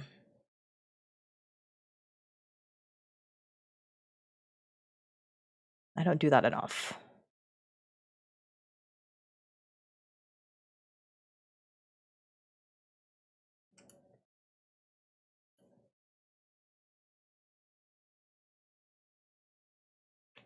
Okay, that should be enough. Never mind. I don't think I want to listen to Newest a little bit more. Let me... Newest, where are you? Oh, that's not what I wanted to hit it click. Oh, no. Give me back my Newest.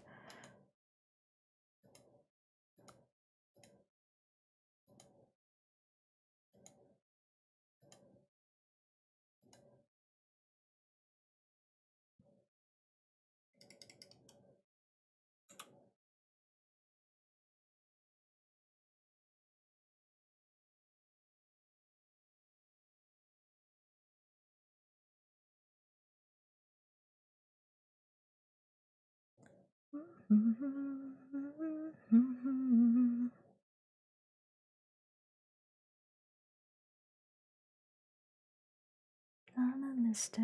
I'm gonna run away.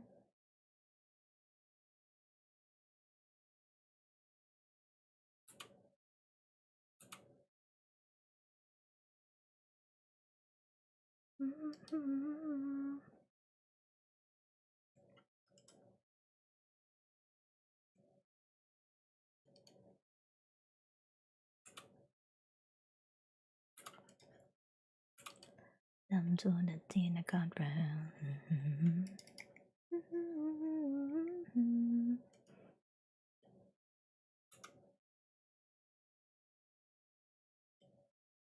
They get no car. You're the one that I want. The one that I need.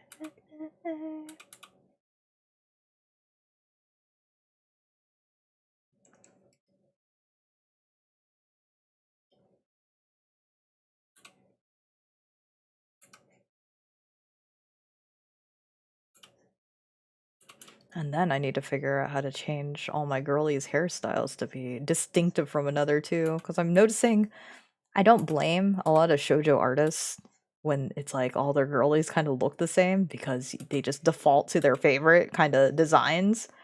Don't blame them. I think it's just natural for that to happen. But I do want something distinct between all of them. For sure, though, Paprika has the longest hair for a while.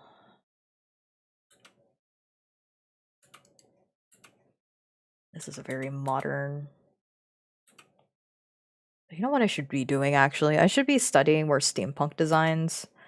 Because I decided with the rewrite, their world was going to be more steampunk in design. Because we haven't had a lot of good steampunk anything lately. So it'd be kind of cool to bring that back.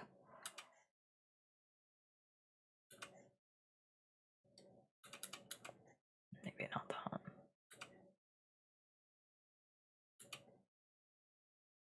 Gotta have the anime air vents, you know? It's very important.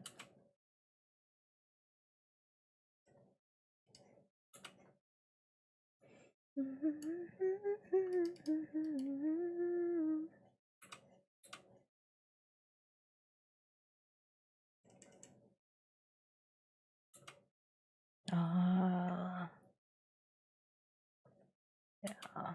Maybe we can actually up this higher because this is really low. Oops. No, go back. Yeah, about there. Should be fine.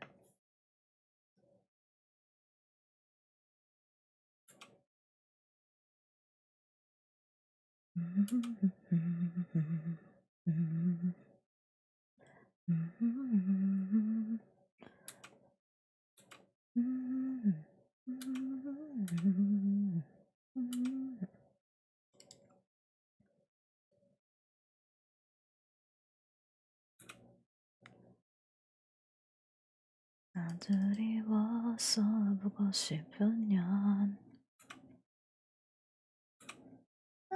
언제 날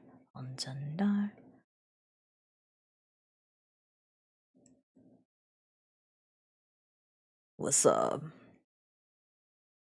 언젠가 내 다시는 알아누리면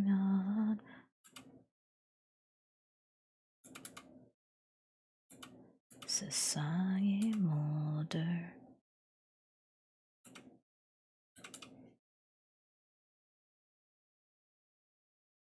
사랑의 대로 뒤를 새서 있을게 자자면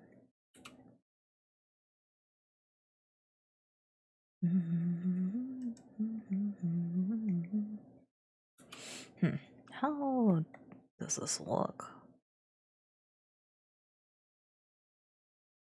Okay, it looks more like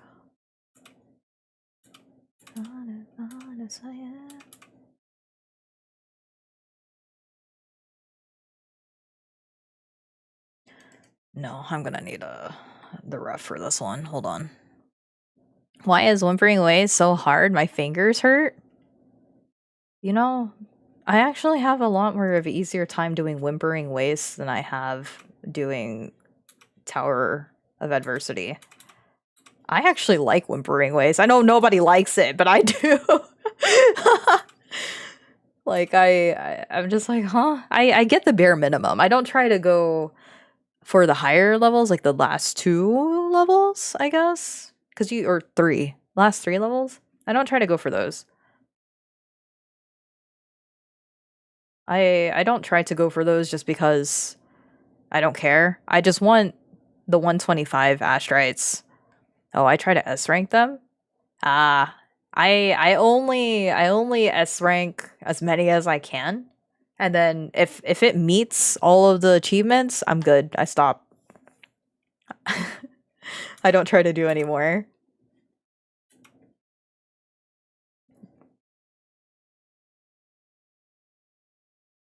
Because I'm not psycho.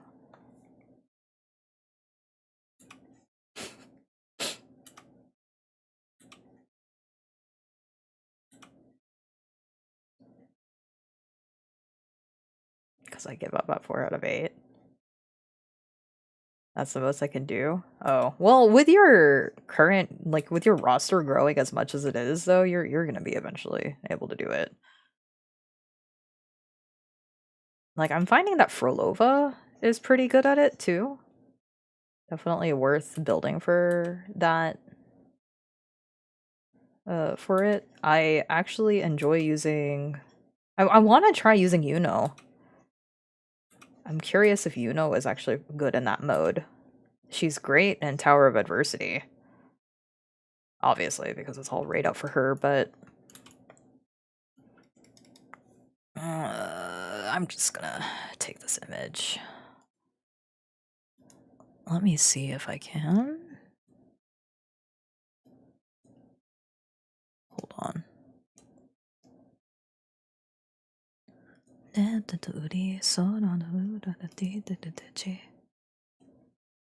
meet again on. Oh yeah. Oh, I'm in trouble. Oh, I'm in trouble. Oh, I'm in trouble. Oh, I'm in trouble. Oh, I'm in trouble. My Gustin is decently built, so if we co-op, she's totally ready. I got you. Heck yeah. Kind of wish you had better energy regen. Okay, I think I'm just gonna leave this here. So that way I could see this and try to draw it. So there is like a little overlap here.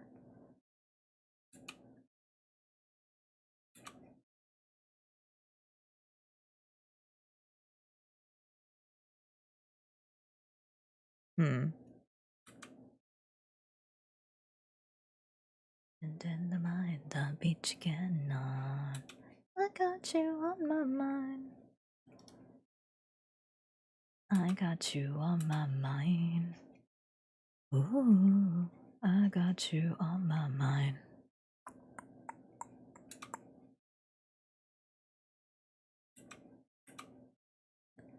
Oh yeah. Oh, I'm in trouble. Oh, I'm in trouble. Oh, I'm in trouble. I'm broke. I feel like a lot of these characters I just sort of build to the bare minimum, and then anybody who I really, really want to build, that's when I go all in. But the ones that hurt me is the experience. Oh, which, by the way, the survey is out, guys. So definitely fill out that survey. If you got any misgivings.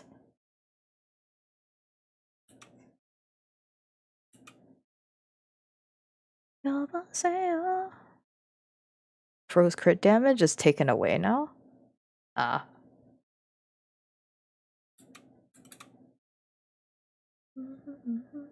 I can't wait for Chu Yuan because apparently he's like gonna be one of the best for Frolova too. Galbrenna Frolova. Well, Galbrenna is already. If you don't get Galbrenna, then Frolova is just perfectly fine with Chu Yuan too. So I'm excited. Very excited.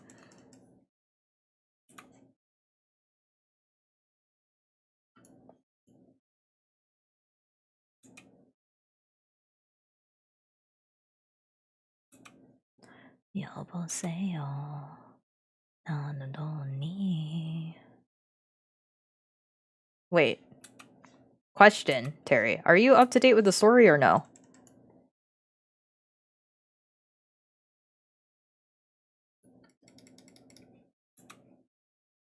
Yes. Okay. Be honest with me. Anybody else who's also played it too. Be honest with me. Was Yuno's quest more of a main story quest or a character quest to you?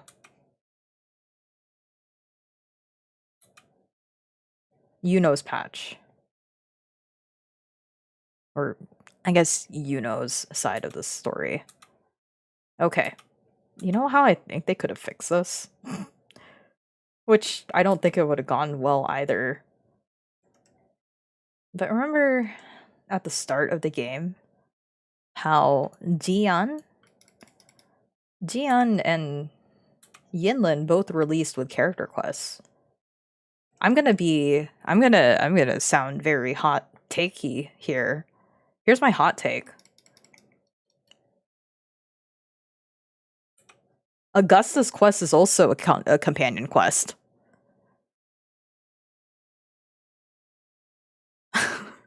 I know that's a very hot take too, but I think that's how we would fix it. How people are kind of like divided between between Yuno's quest. It's everybody's like honing in on Yuno's quest, right? Because it really is so focused on her. But it does have elements that have main story things in it, right? I think it's because Kuro's approach to these main story quests is now making them super or over glorified companion quests. And then making them relevant to the main story is kind of where we're seeing this sort of dissonance in the story. And I'm also in the boat that they should have made it a companion quest, but then it wouldn't make sense in the grand scheme of everything, right? Because the thing with Yuno's quest has to completely done after Augusta's quest. Yeah, but then we won't know the reason why it's considered main story or why it has to be considered main story is because if we don't she disappears. Yuno disappears at the end and we're left with that cliffhanger. So that's one thing that makes it tied to the main story quest, right? The other thing that a lot of people are saying ties it to the main story quest is also that we see some progression, just subtle, very slightly progression in Rover's personality, his approach to things. We see that sort of character progression with Yuno and how he tries to save her. But now my thinking is they probably could have fixed this entire patch if they just made both of them a companion quest. Which it's so bad for me to say.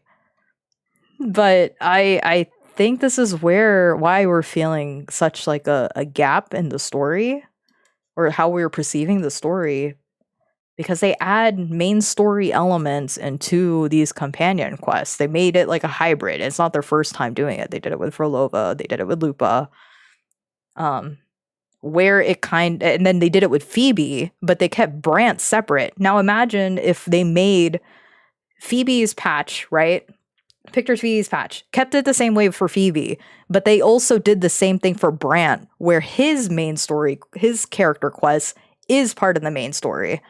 I think a lot more people would have been pissed off about that than they are right now with Yuno. Number one, because he's a dude, but number two, because what does he add to the story? He probably pinpoints it. Like, he moves it along just like an inch, but there really isn't like much of a change. And unfortunately, that's kind of the same way with Yuno too, that yes, we see the character progression of Rover and how he's growing, and then also how they explain chaos. But did it propel along at all? Not really. And honestly, same thing with Augusta's too. The most important key part was trying to get to the little story, what is it? The little music box thing that Imperator left behind. That was the key part. The thing that we need in order to answer what's going on with Cardathia. Or Imperator. Or whatever.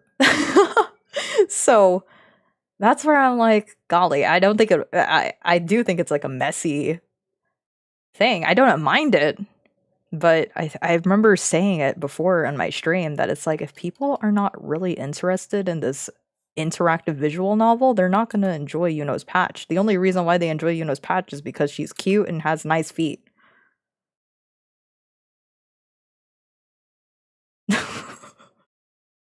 And I mean, her kit's pretty awesome too, I'm not gonna lie. I do like her kit. So, I may say that facetiously. I say that so superficially, but just know I'm like trying to look at the overall picture, and it's kind of like a superficial way for Kuro to make the characters relevant to the main story. But at the same time, once their patch, by writing it like this, once their patch is over, they're no longer relevant. And that's where a lot of people are wanting more out of these characters. Whereas if we go back to 1.0, and I know not a lot of people like the 1.0 story, but if we look at it, no character, aside from Rover going through all of it, really was the focus of trying to save Huang Long. People had their roles, they showed up when they did, but nobody was truly a main focus, and you would see them throughout the region. Maybe not as much, because they had to rewrite so much. But then they had their big moment at the end where they're all fighting together technically, right? They show up, Avenger style. Yang Yang tries to help you to fight off all the random TDs while you and Jian move on to the big. Wait, until they get rid of Companion Quest? It already is. That's where we're at. That's where we're at, which is why I feel like a lot of the player base who cares about the lore is kind of like torn. Gladly, it's not become 3x longer. It's still the same length of what you would expect out of a main story quest from Wuthering Waves specifically. Other games may be a little longer, but Wuthering Waves has been consistently around the 4 to 6 hour mark or less, depending on how big that patch is. So the thing that I feel might cause the story to detract a bit is because they're focusing on combining the two, making them relevant. We feel that because this character has to have the spotlight, because they are the on-banner character, the main story kind of gets sidelined to let them have their shining moment. And it's interesting because they do well with Cardathea. They do well with Cristoforo. Cantarella has her moments of showing up when she needs to. But the early 2.0 characters, completely off the grid. Maybe they get mentioned once in a while. Carlotta still has her moments where she actually is useful because she has a huge network. But I don't know. I feel like they need to balance it out better. Like, yes, sure, highlight the main banner character, but she doesn't need to be present the entire way. It's HSR's situation since Blonde Twink. Ah, okay. Yeah, so they have been combining it, which initially I'm like, I like how they're doing it. This is fine. Cardathea's parts in the main story is good because it propels the story along. But starting, especially with Augusta, I'm like, yes, okay, save Septimon. Fight against the Dark Tide. Get the little thingamajigger. That's main story stuff. Yuno made an appearance. And Augusta made an appearance. And wasn't there somebody else that made an appearance too? And the introduction of Avidius, let's just say. It was fine. I think Augusta's part was fine, but it's just like having that whole section of Augusta going through her backstory, yada, yada, yada, through Murmur's Town. Good introduction to Murmur's Town, not necessary for the main story. Does that make sense? So that's where I'm like, it's good that they're making them relevant to the main story, but now with their focus on trying to highlight the main on-banner character, the story feels like it's coming to a screeching halt at times.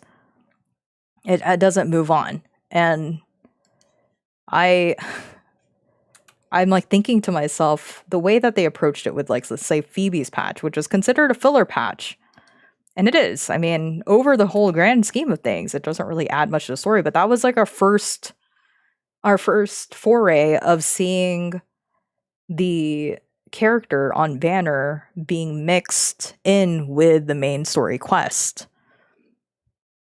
Hard to fight the inherent weakness of the character gacha-based business model, I guess. Right, right. The first time we really see it is with Phoebe's quest, where it's like, oh, she doesn't have a main character quest, but she is involved with a lot of these quests, like side quests, main story quests, things like that. So we're getting her story, her progression through there. And it was a good thing. It was a good thing. I didn't mind it because it was fresh at the start. But now we're just seeing this repeated attempt.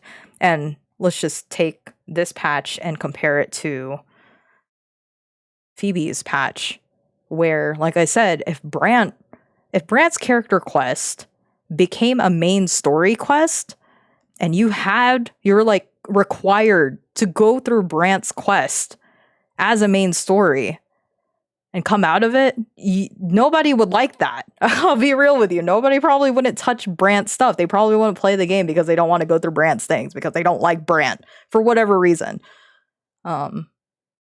So yeah, that's kind of where I'm at.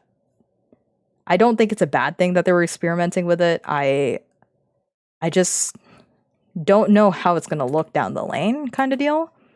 And I feel they should introduce back the companion quests. It's just they mix too many main story quest things into these over-glorified companion quests now that it has to stay relevant. This is still canon. It's just the way that it's presented, it is a companion quest. Companion quest with main story elements. But these main story elements are so important for the progression of the plot that it's necessary. So we have to still consider it a main quest. I'm not trying to say that it shouldn't be, like, it should stop being a main quest. It's just you can't knock people for saying this feels like a companion quest.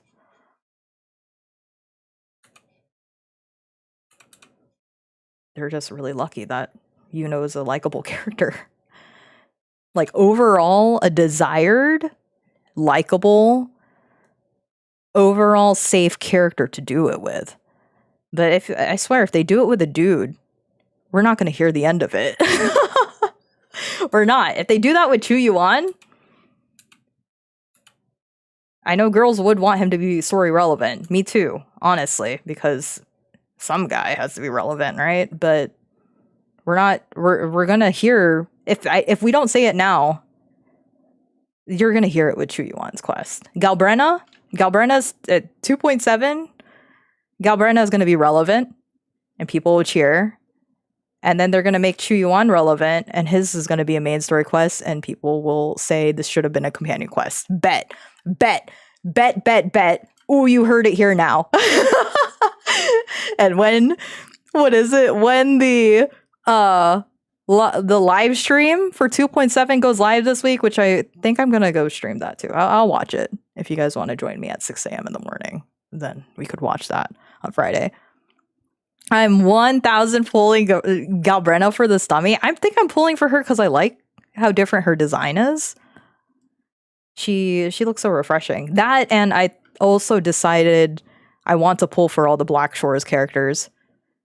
That's my employee. I need to pull for her. She's our employee. She deserves to be pulled.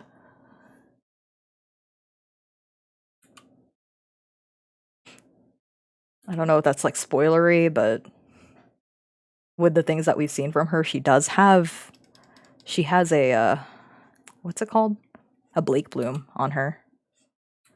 Like on her design, her model. So I'm like, heck yeah. Yeah, give me all the Black Shores characters. They're a fun bunch. I just wish there were more available, like around. True that, loving those employee retention measures. Yes.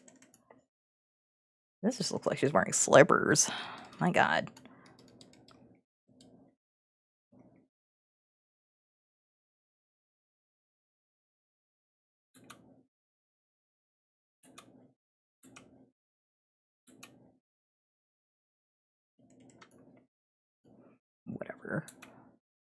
I'll just try to fix it later. It's a sketch, guys. It's a sketch. Don't be so serious.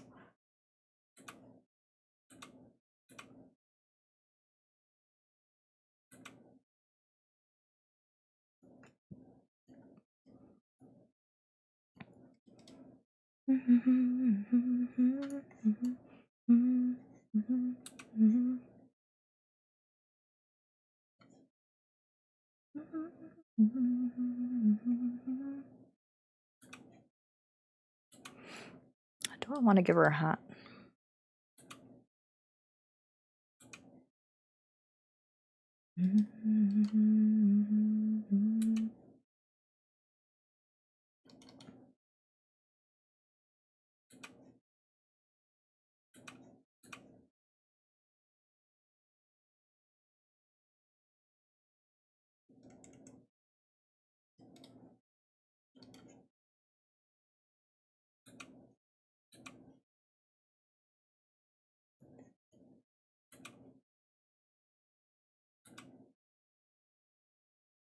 Anyway, I have to start thinking about what I want to put in my survey.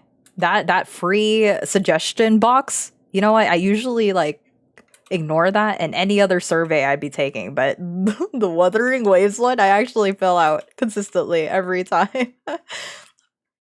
There's so much to say in that box.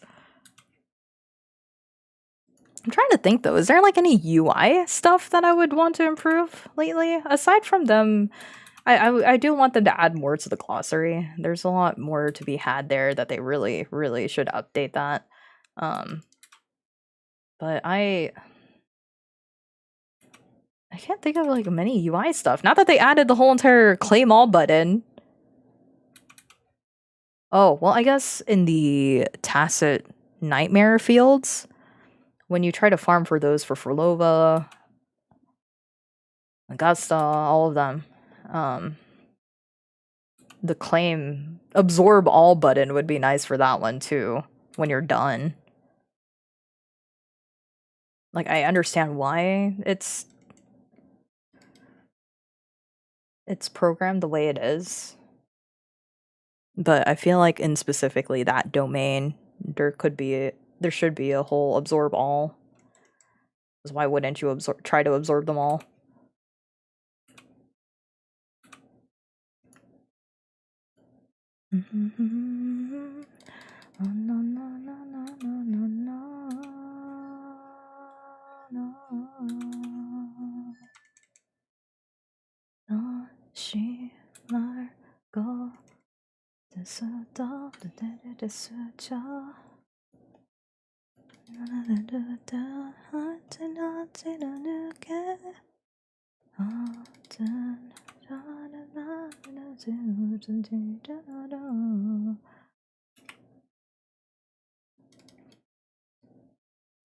Watch, we're gonna ask for companion quests, and the first thing they do is make Chuyu want a companion quest. They'll be like, no. Galbrena, she's gonna have one. But because you guys want character quests, we're gonna make Chuyu want a character quest now. Honestly, all the feedback that we're doing right, if everything that we give them for feedback is only likely gonna go straight to 2.x, or sorry, 3.x now. Because everything for the 2.x patch is pretty much done. Like, they already completed all the stuff for it. So we're not gonna see any changes until later. You know what the other rumors that I've been seeing is that for future, you know how they said no more flying. We're not gonna do flying anymore in Wuwa. You guys get it over here, but for future regions, we're gonna do something else. One of the ones that I saw, like, rumored is to move around like Spider-Man. And then I had to laugh when Ananta dropped. Because I'm like, oh, look at that. Ananta beat you to it. It looks good, though. But it looks too good to be true. What are your guys' thoughts on it? It's the same thing about the other one. With the purple MC, purple-haired MC that's riding around the horse in the Victorian-looking city. It just looks too good. Hi Jesus. What's up? What's up? Silver Palace. Yeah, Silver Palace. There you go. It just looks so good. I mean, I'm not against it. I don't mind that games look good. It's just I'm waiting for the horse and gun gameplay. You just want it to be like Red Dead Redemption. Anime Red Dead Redemption in Victorian land.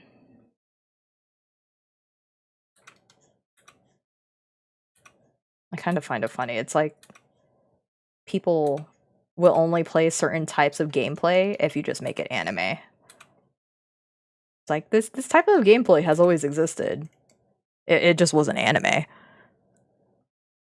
The masculine urge illegally shoots a citizen in the face. You just gotta prove why. He looked at me wrong. He deserved it. He was being rude.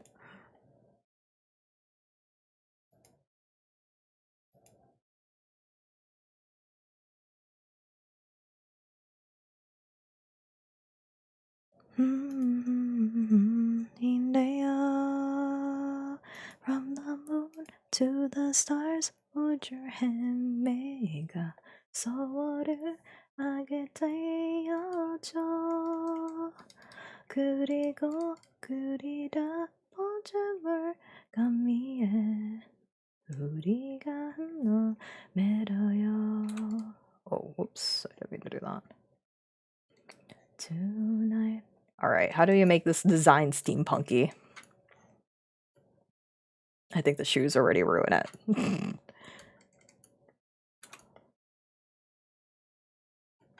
Or do we just keep her modern? The shoes gotta go. I know, I looked at the shoes and I'm like, it's gotta go. There's no way. There's no way. Okay, wait. I got it. I can save this. Hold up. I spent so much time on the shoes just to erase them. That's crazy.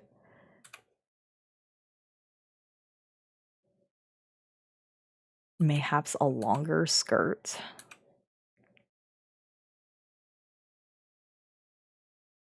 The belt and hat gear accessories. Wow, you're invested.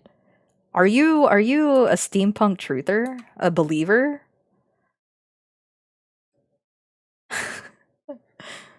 Is that like the aesthetic that you yearn for when you lay in bed at night at 3 a.m. in the morning? Just somewhat know the steampunk style. Okay. No, I'm just kidding. Just usually a black and white guy. Fair. What's stopping you? What's stopping you from dressing up like a steampunk, Monsieur? Don't let society stop you from dressing your best. Well.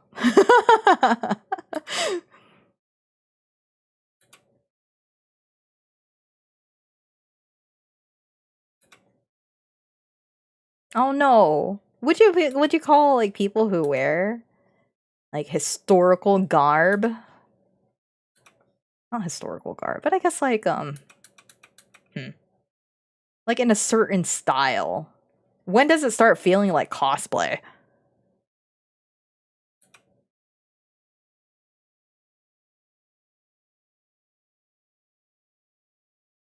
Usually trendy outfits don't include large cogs, plus the sun is a deadly laser 24/7. That too. It's time to shoot the sun. Somebody assassinate the sun. It's doing too much.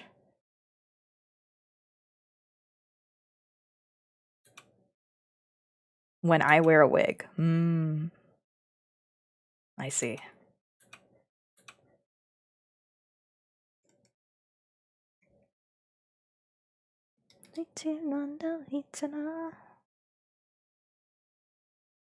Showtime.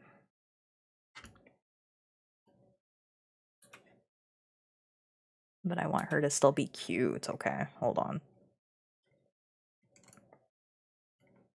You can add metal rings and bolts for the shoe.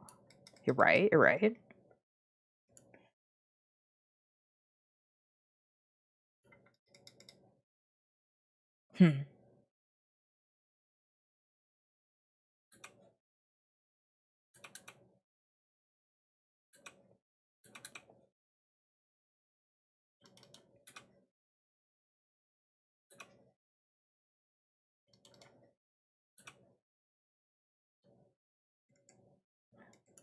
got that Sonic the Hedgehog shoe going on. And this is optional, but man, you are invested. Like, for real, for real.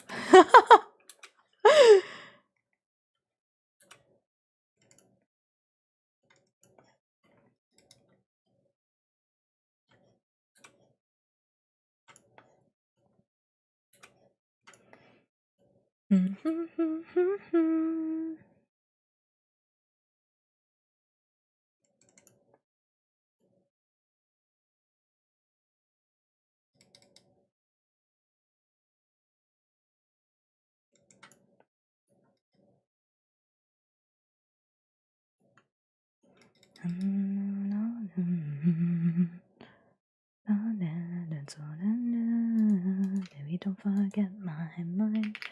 Baby, don't forget my heart. Stockings.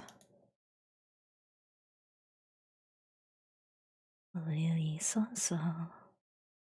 Oh, baby, don't go.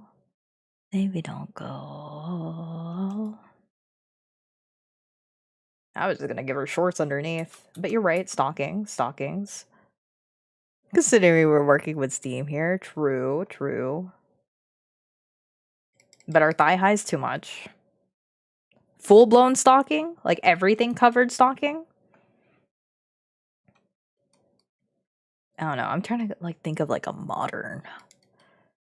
This is a very modern design that I just based off this drawing on. I could do a proper steampunk one later, but I would do that, but that's my opinion. Thank you. Thank you for your thoughts. I wasn't expecting you to be so passionate. It's good. It's healthy. Food for thought. I'm an artiste too. I'm glad we're in agreement. You're like, those shoes gotta go. No, I was thinking the same thing. You just said it out loud for me.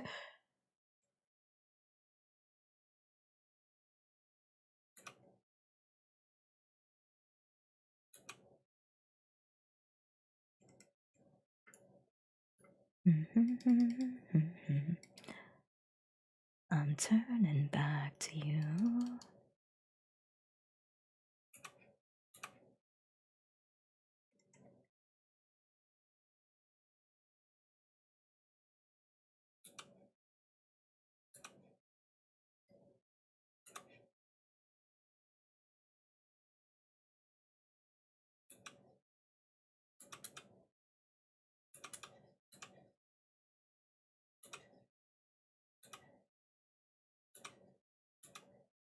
I'm turning back to you.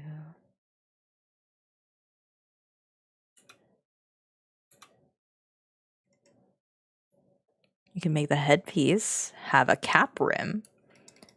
Cap rim, kind of like, well, I don't know. I feel like her ears are so in the way though that I will leave it at that for now. I don't know. How would this look like if I colored it in?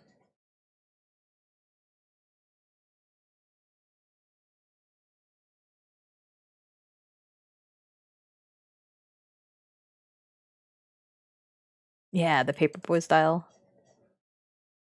It's nice. It's such a comfy look. Yeah. I think that's how I want to dress her. Very comfy. Personality of Paprika is a little tomboyish. I mean, she's willing to dress cute, but the way that she acts is very tomboyish. Very active. Very energetic. If you make fun of her ears, she'll throw you off the ledge. She will fight. She also bites.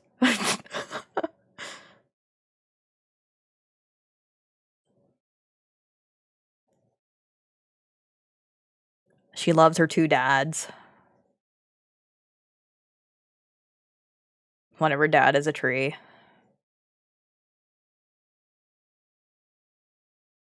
But that's later. Uh-oh. I think I just said spoilers. Don't remember that, actually.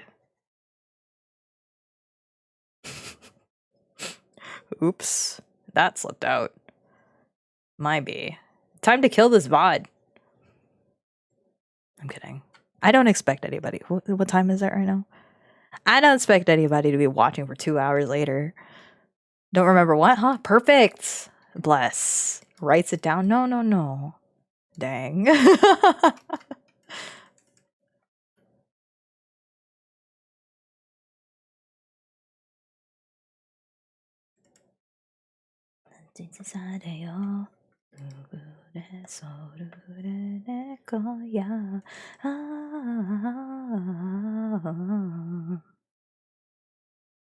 What we think of this fit. I know it's so simple, and I know I said steampunky, but nah, it's okay. We could do a little modern. What kind of like a design should I put on our shirt? Oh, you know what we could do? We could just put a gear on her shirt. Fake poser steampunk. I'm kidding. I hate looking at all these images and it's just AI images. Blech. Wrench. You know what? I'm gonna do something over here too. Have you seen those outfits where it's like it has like little knits on the side? Those are kind of cute.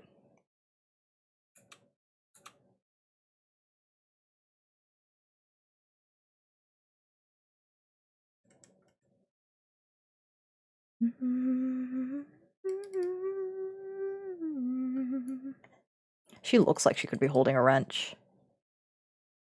Heading out now. Back to cutscene hell. Good night. Good night. Thanks for hanging out.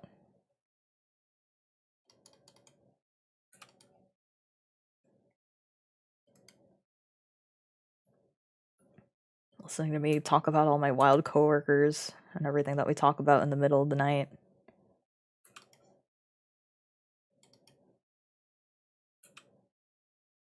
I kind of want to vote my gym bro Rad Tech to be for president. I was like, bro, you could run for president. He goes, you're right. What's stopping me? And I'm like, nothing. You could run for president, considering everybody else who was running. And then we were trying to like make his policy campaigns. His first thought was like everybody, but he's doing it like in the Trump impression, right? He's like, he does his whole entire like hands up in the air and he's just like, everybody will get lifetime access to a Lifetime Fitness in their local neighborhoods. It's going to be great. It's going to be amazing. Everybody's going to stay fit. You're going to get roided out and then we're going to get our gains. Everybody get gains. Well, hold on. Not everybody's gonna. He's going to enforce lifetime subscription. He's going to enforce gym its subscriptions. But the way he's going to do is make sure that a Lifetime Fitness is available in every single neighborhood, feasible, possible. He also said that whenever he meets with world leaders, if he was president, he meets with world leaders. Right? Imagine like this is world leader number 1 over here, right? And you know how when they meet up with each other, they always try to do a handshake? They always want to do handshakes with one another when they first meet. Well, my coworker, he was like, he made somebody stand up to do it, to be like the world leader, right? And this is going to be him. So this is Lab Tech Bro, right?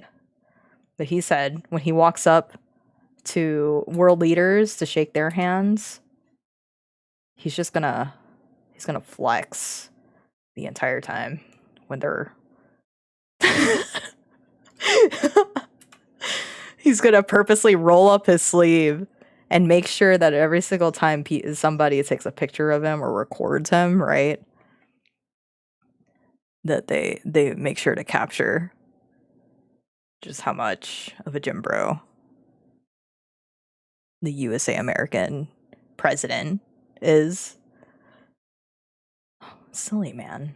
Silly mister. But it made me laugh. I'm just like, now I kind of just want to write a little story of in a different world, a derivative of you becomes the president. And suddenly we're just all fit. It's not going to happen, but nice to imagine. Or you could add pins. Oh, that's true. I could add pins. Oh, that's delectable. Okay. I like that.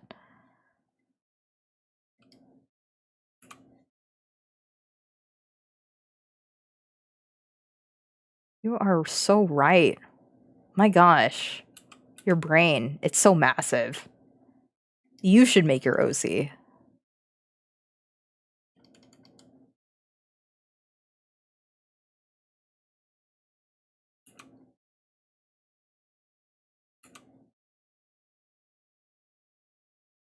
Okay, just pretend that's a that's a gear.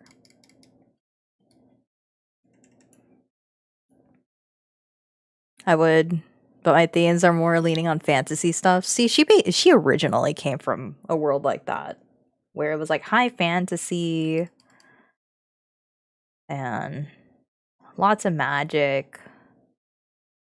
But then I decided to rewrite it again mentally. I haven't written actually anything down, but I'm like, I'm not feeling this anymore. So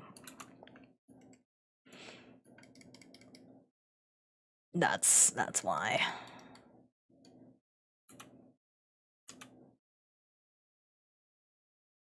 I don't know. I think I'm just gonna put a random design on here.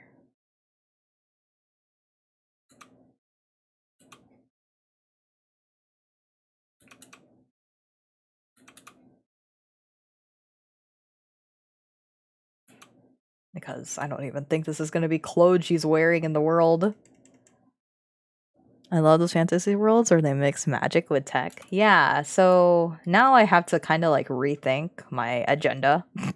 um, because I want more of like enchanted tech than just a whole reliance on magic as a system.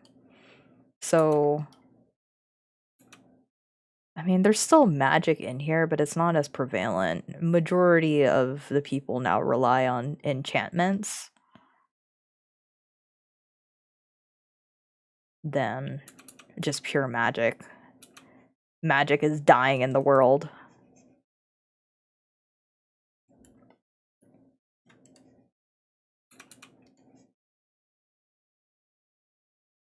I have a still unfleshed out character that heavily rely on tools to bend water. Ooh, cool. Magic as a fuel source instead of a solution. Yeah.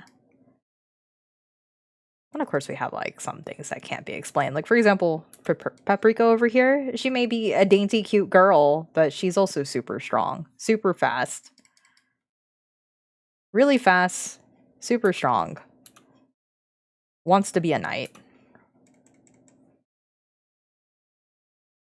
I miss modern day IRL circuitry. It's kind of like runes just drawn in copper.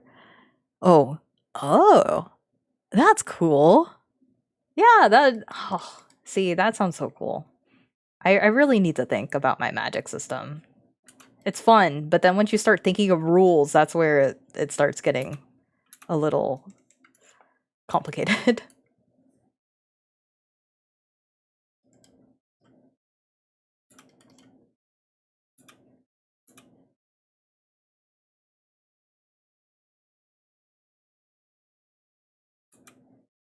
Hmm.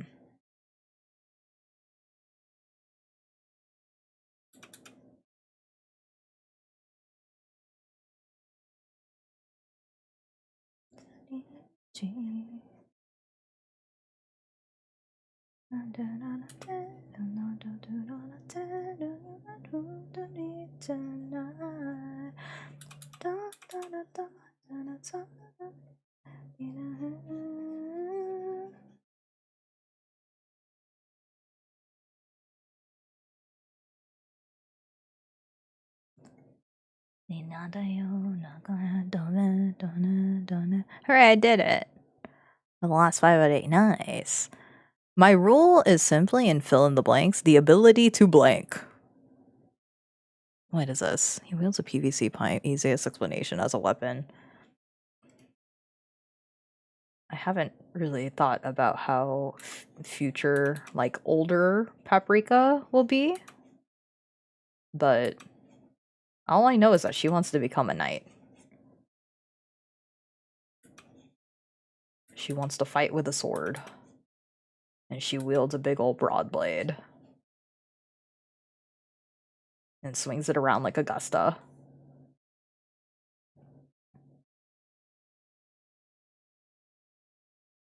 Alright, I need to figure out what clothes do I want to give her here.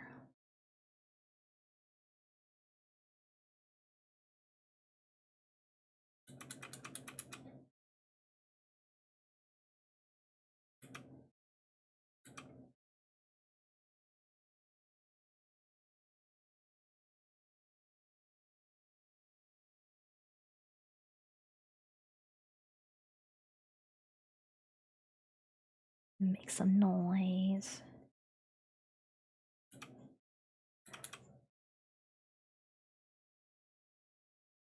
Nah. I don't think she likes her hair tied. She always likes her hair down. But her hair's, at least in this age, it's still very long. Okay, what clothes am I gonna give her now? The least words used, the stronger the ability? Oh. Huh. So I'm assuming that words are like something important to your plot? To your story? That's what it sounds like.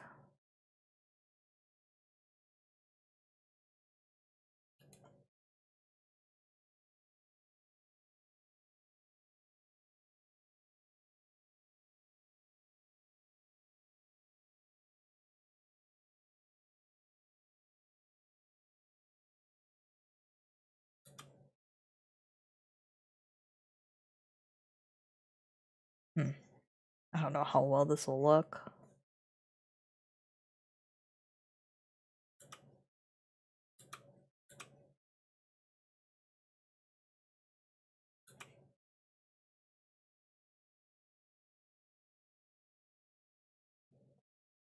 Well, actually, it's more like the more specific the ability, the weaker it is. It really is context-based. The best example I could give is ability of fire can be to summon fire, while the other could be control fire. One can summon their flame and use it, while the other can control any fire in general. Ooh! Yeah, okay, I see. That's kinda one of my characters. All he could really do is just spark flames, and then control whatever flames is currently in the vicinity. But he can't, like, he's not like a firebender that he could just shoot out a humongo flame out of nowhere. It either has to be already established or he has to just spark a flame and then grow it to be that big. But that's neat. I see. There's a lot more specifics to it.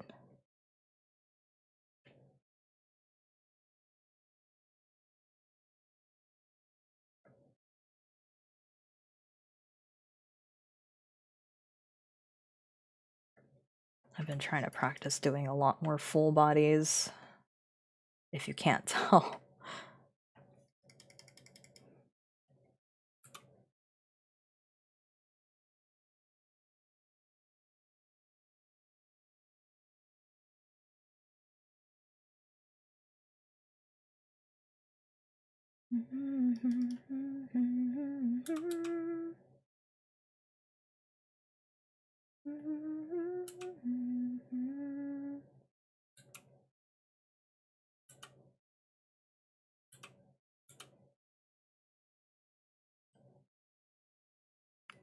And then I'm not trying to spend too long in the planning phase, just do what I can.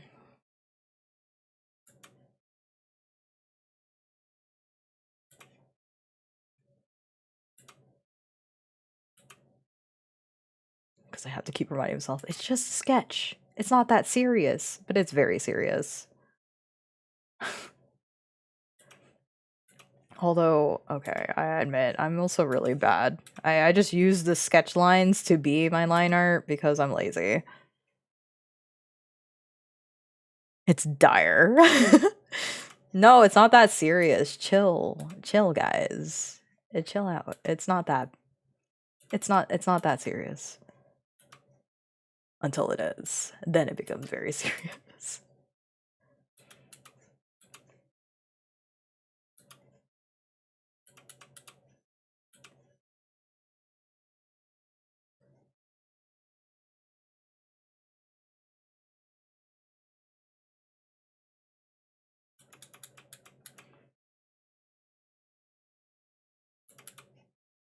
I'm proud of myself already.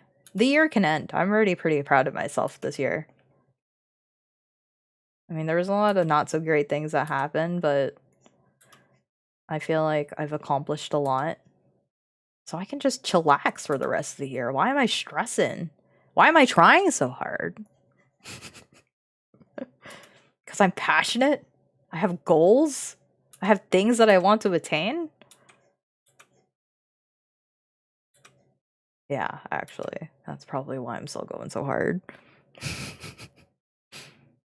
It's not limited development, so you could have the ability to like see the future, to control four-legged beasts, to hide your presence. The limit is the words. Well, the potential is imagination. That's so poetic.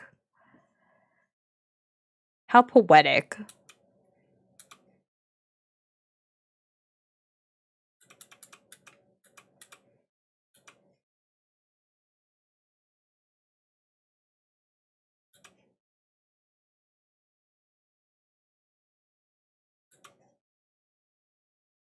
Golly, I'm boring. Never mind, I have to work harder. What is this? I just like, golly, I didn't even think that far. There's one story that I was writing.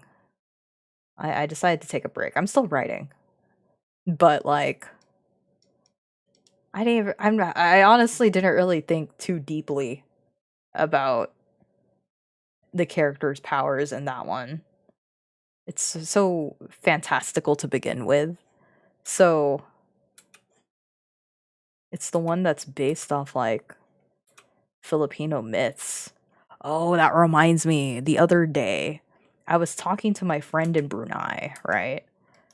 And I don't remember exactly how or why I prompted to ask this question, but if you guys ever looked into Filipino mythology, they just have a really like there's typical mythological horrors, right?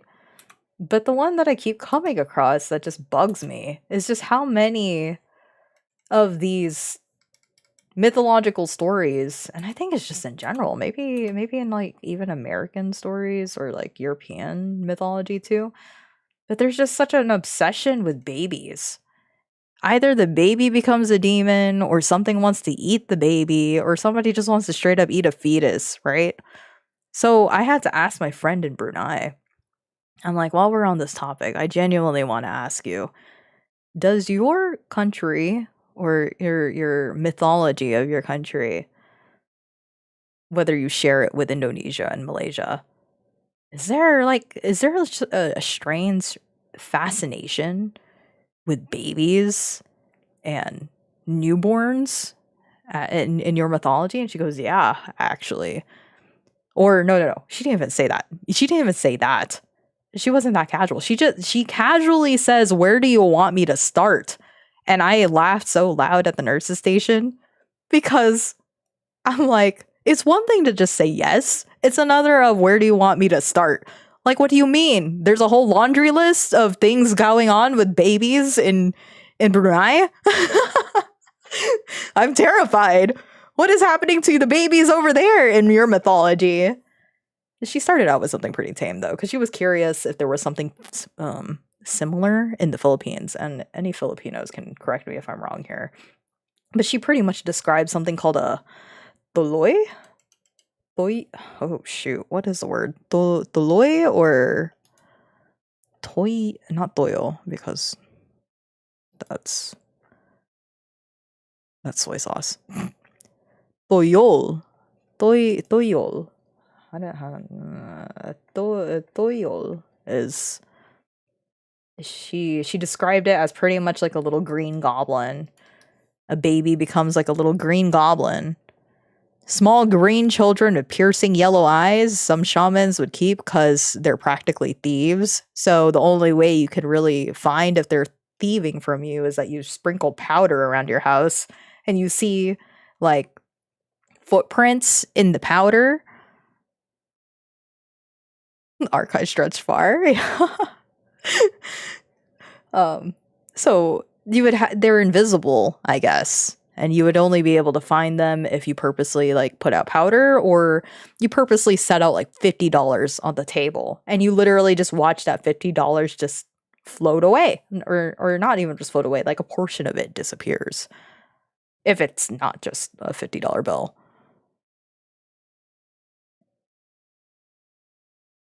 So she was describing that to me, but I think the weirdest part about them, I was like, okay, yeah, I can get behind green goblins.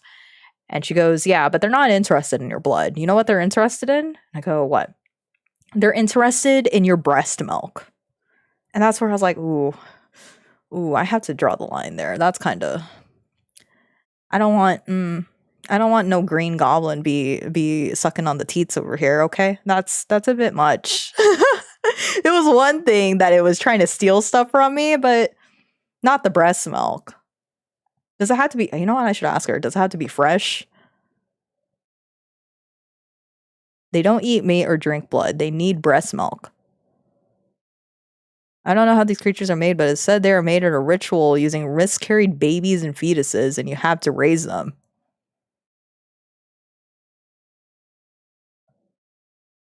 Freaky little buggers. Right? I don't know. That's where I was like, ooh. And then she said, yeah, they want your milkies. And I'm like, ooh, milkies, skull face. Gross. Ew. So there you go. That's a toyol, which is in melee origin. So Brunei shares a lot with Malay Indonesian beliefs for sure.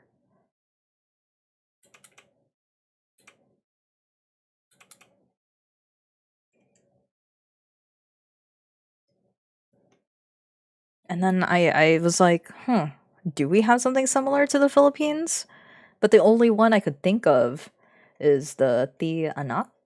How do you say this? Tianak? Which is like some demon baby from a miscarriage. I forgot what was the cause of it. But these are very malicious. Like her toyol are mischievous in nature, I feel. Mischievous, but the Tianak seems more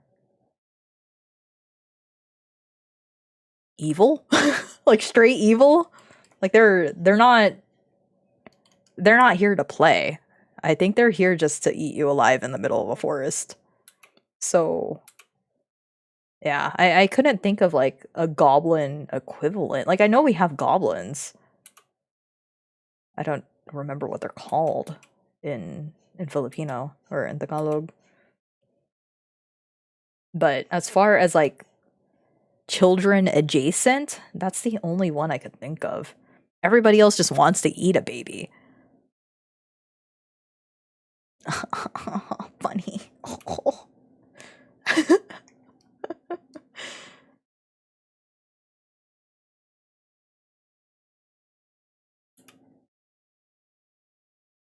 You included. It might just be in my nature. I'm sorry. What if I was like in my past life, I wasn't no human. I was probably some goblin eater, a goblin baby eater in the past. There's no reason for that quote to have come out of my mouth until that day. That's when I woke up. Realized my true nature, realized I had to change my ways. And full disparity, never eaten a baby before, never planned to. Okay, gotta clip this out of context. How oof. I fell for that one. That's my fault. Full disclosure. Never eaten a baby. Not interested. Although I did have to ask, this is so off the rails now. I'm sorry. It's already midnight. This is something I asked my coworker too. If you were to eat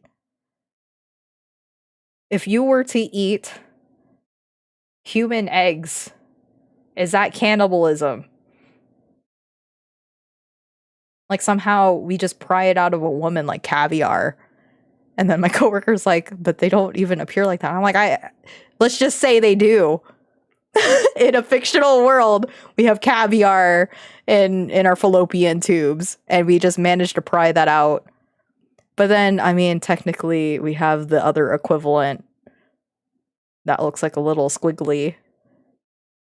And it's like, is that cannibalism? He goes, no, because it's discharge. It's created by your body, but it's not like a part of your body. And then we looked it up because I'm like, all right, let's just see if my argument can hold, if this argumentative, not written essay can hold. And he's right, actually, because it's not a part of the human body. It is not cannibalism. However, apparently, there is a lot of debate of whether or not eating one's placenta is cannibalism. Because that's very common. Which I would say, yeah, I think it is. For the argument, is period dinuguan cannibalism? Oh, I didn't even think of. Oh, you know those cannibals out there in the Philippines be eating good. They have the real dinuguan now. Oh shoot. Oh my god. Hold on, I have to think about this. My brain's going through it. No, I don't.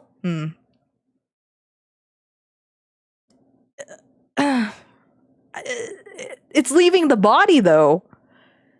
It's discharge too. See, that's what I was thinking too. I was like, it's probably in the same category, right? You would have, but technically it's necessary. I don't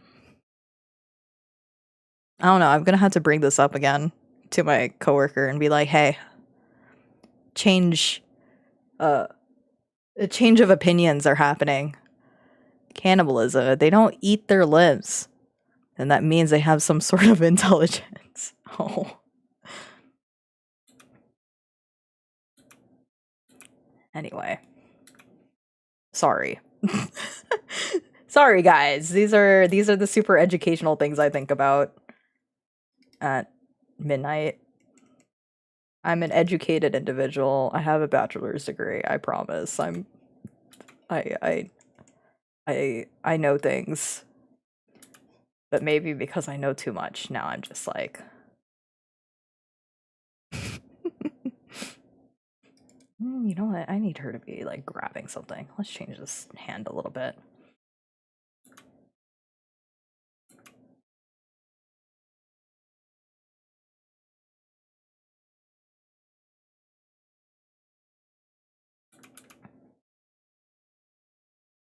In my face, face.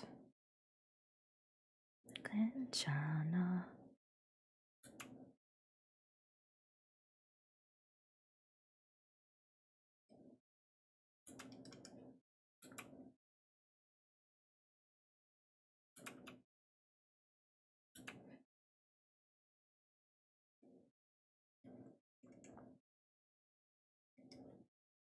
자라라 우리 자라. You're my base, base, base. 나처럼 괜찮아. Do you think I'll get banned from playing Love and Deed Space on Twitch now that it's like legitimately 18 plus? It's so funny because it hasn't even become 18 plus in global yet, but Japan so quickly just went 18 plus, and everybody is like, this is right. That's right. Zayn, of all the people who would make it 18 plus, it would be Zayn.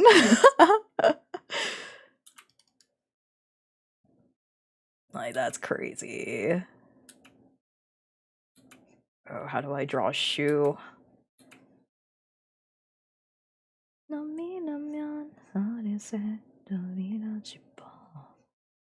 just do shapes in the meantime. Choose between the ability to see the short future or see the future's outcome. I want to see the short future, so that way if I stub my toe, I could stop myself from stubbing my toe.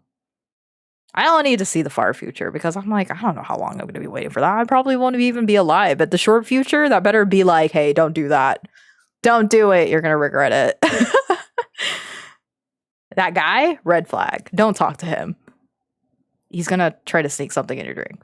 And he's going to call you not so nice names later. Isn't that a Rudius skill? From... What's that anime? I don't remember. Mushoku Tensei? Is it that Rudy?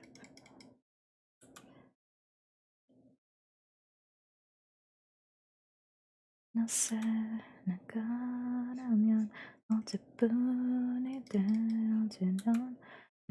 don't know. I was just presented by Jesus a conundrum, and I said, that was my reply.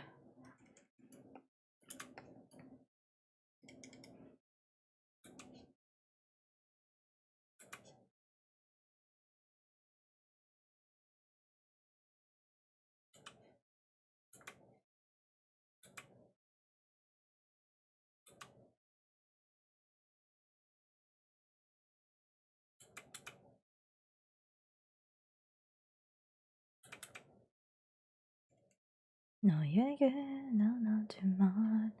Oh. By the way, you can't willingly use it. If flashback, like that's a raven.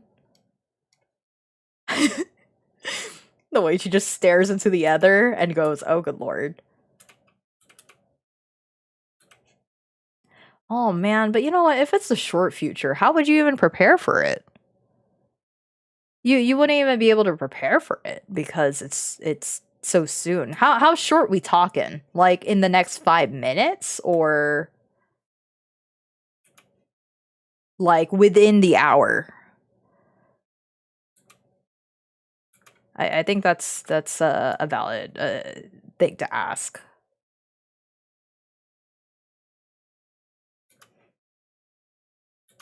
I don't know. If it flashbangs me all the time, though, then maybe I don't want it after all. You can keep your secrets, future. I don't want it. You. Oh. Na na na na. Oh my donna. Baby. You. Oh. No na na na. You know, I think I'll just put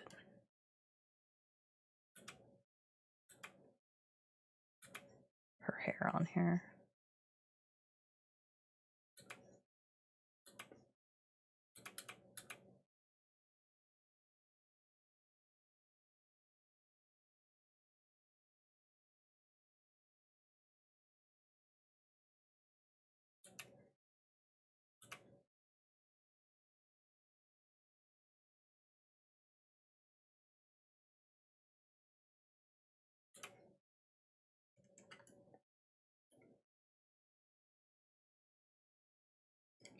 Somewhere.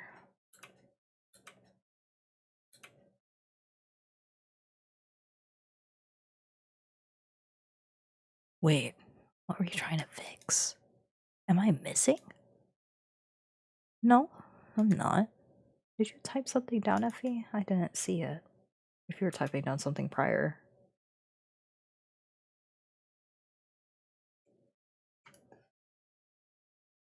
Oh, did I get auto-modded? I don't know. I didn't see anything. All I know is that sometimes YouTube be very silly.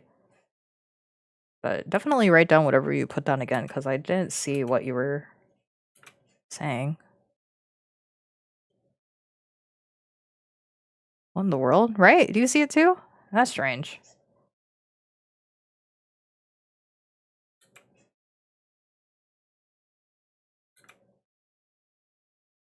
Just driving somewhere and you get an image flash of something totally innocuous that happens within a few minutes. See, that's what I'm saying. I'm like, oh, that would be worse if you're driving.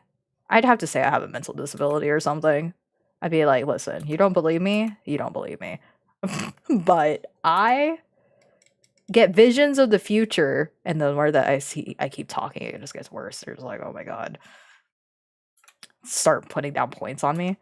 I'd be like, I get flashbang with the future, and I think this is gonna impede my ability to drive.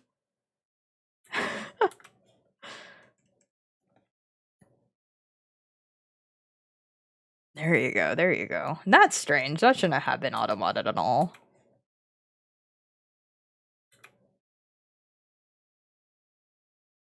Yeah.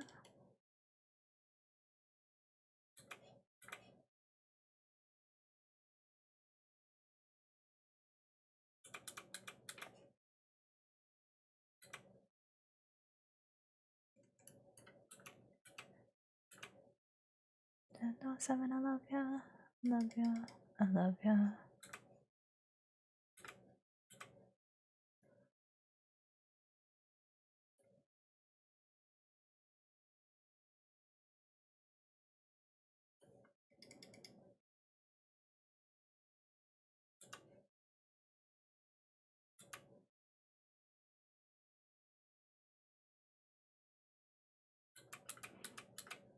I think we should do this one instead.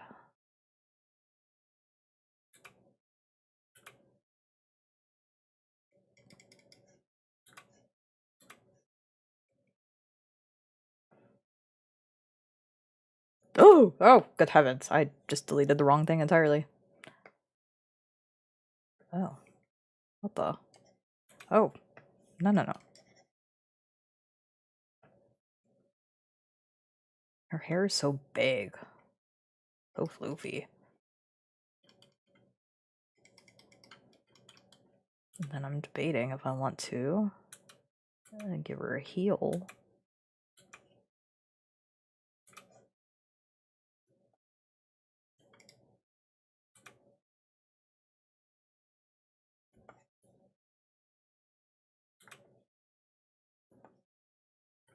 Just leave it like that.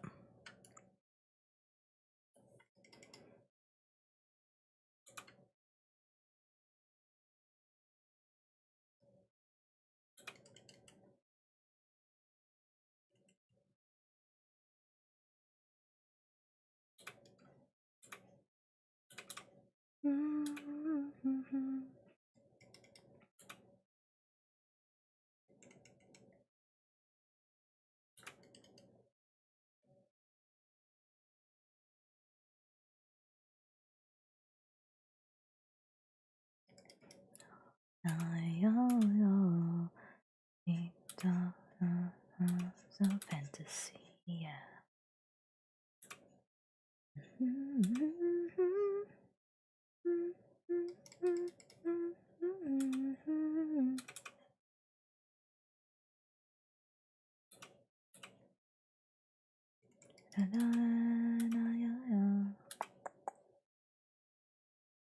Oop.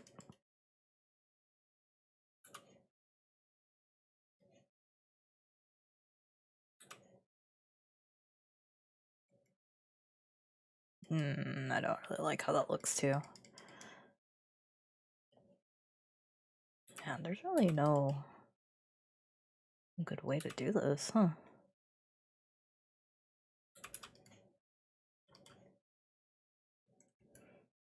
I guess that'll do.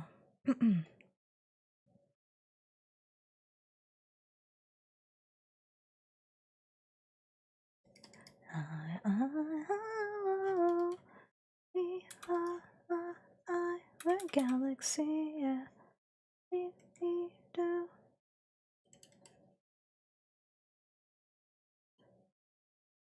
Galaxy, yeah. We're in the galaxy.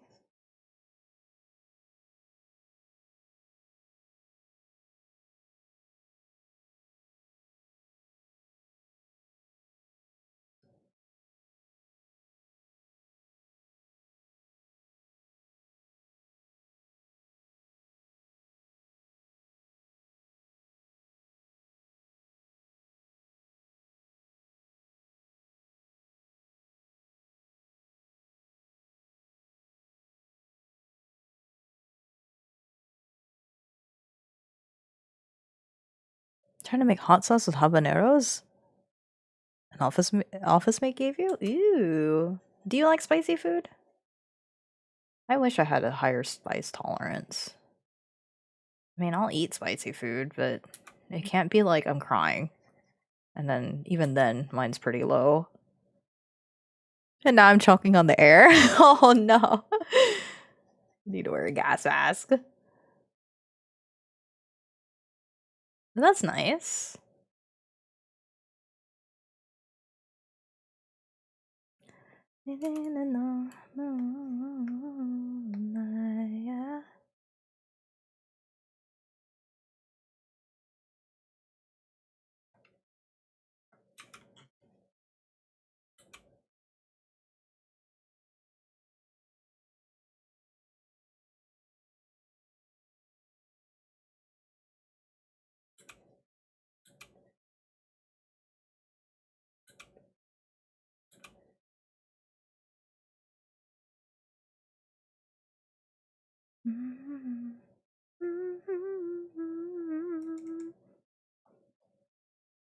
I'm telling you, baby. Dancing in the moonlight, yeah. Dancing in the moonlight, yeah. Oop.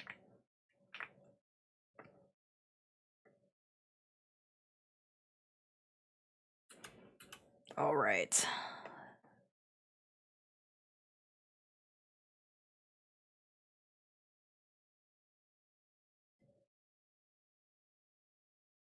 I think we should do one more. Let's look for another cute outfit for her.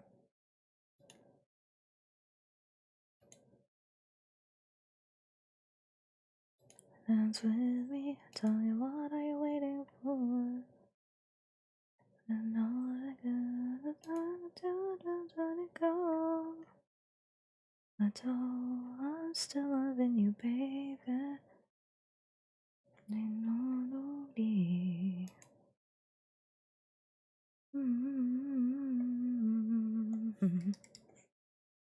Okay, maybe.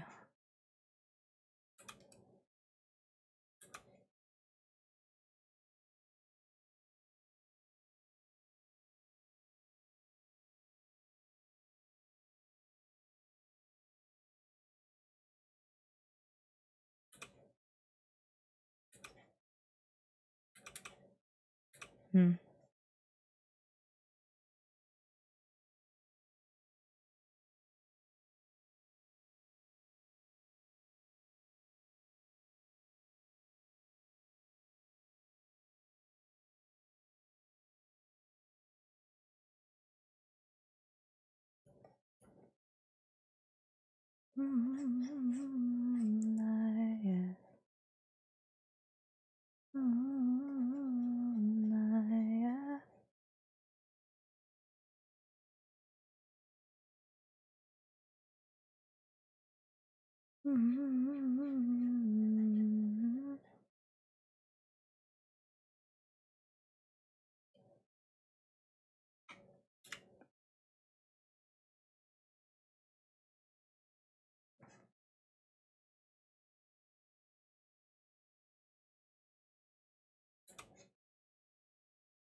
I think should be okay.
Okay, maybe not these outfits. She's wearing a cute little skirt. Maybe preferably something with... Well, I mean, she could still wear a skirt, I guess. But I kind of want... that's an interesting combination.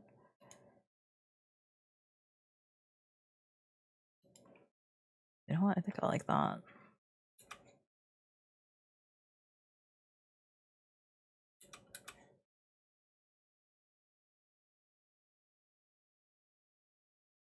How does that look, though? Not that one. Oh, that's actually kind of cute, too. Dang.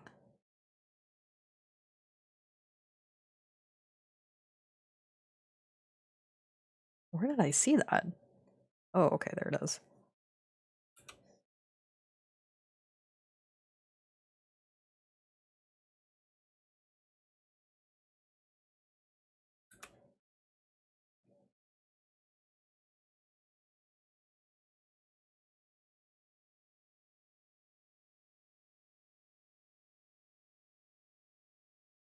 Is it just this short? Okay.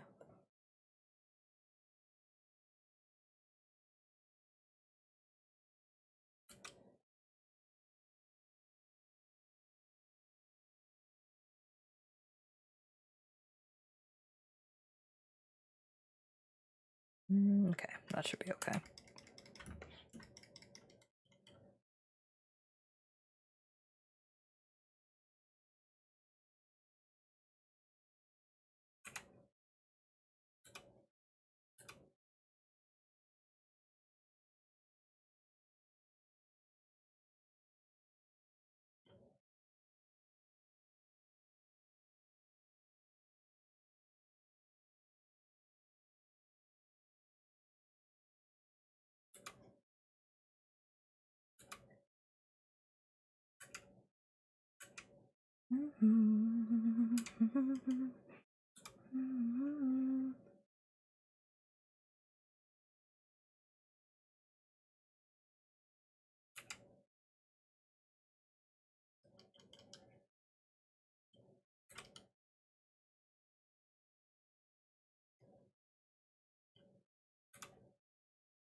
No, I just remembered something that I wanted to draw, so I guess I'll do this next after I'm done with Girly over here.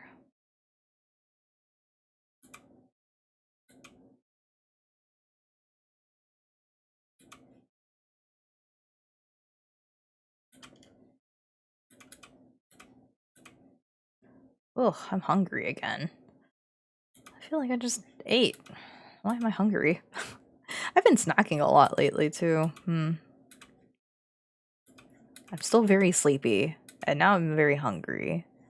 You know, the other day, too, when I woke up for work, I think I moved really weird to get out of bed, because after that, I was sitting down to eat, and I'm like, oh my god, is my gallbladder exploding? Is this what it feels like to have...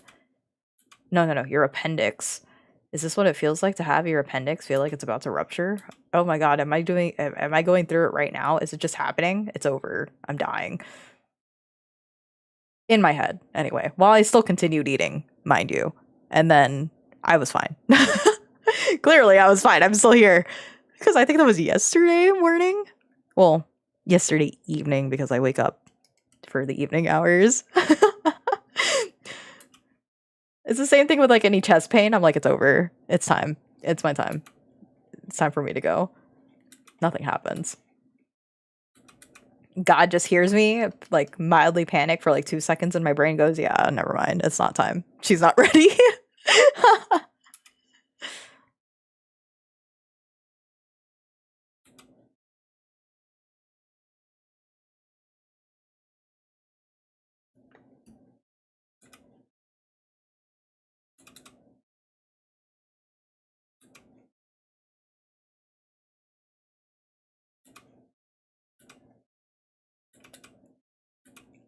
Oh, you know what? I learned a lot about Jehovah Witnesses this week too. I didn't realize they were like required to do what, 6 hours of service, and then if you become like higher up on the rung, you do 12 hours of service. I don't know if we have any Jehovah Witnesses here in chat, but listen, guys, my coworker grew up as a Jehovah Witness, and he's like, I hate religion. And after watching that video that we did, it was like some account on YouTube who was just like, let me show you the real atrocities of what Jehovah Witnesses go through. My coworker is just having PTSD, and I'm sitting over here going, oh my god, no wonder you guys hate religion. No wonder you hate it. What is this? Like, I'm not saying that religion's for everybody, but this is a lot. Like, yeah, sure, Christianity says the same thing, go out there and spread my word, yada yada yada, but like, not like this.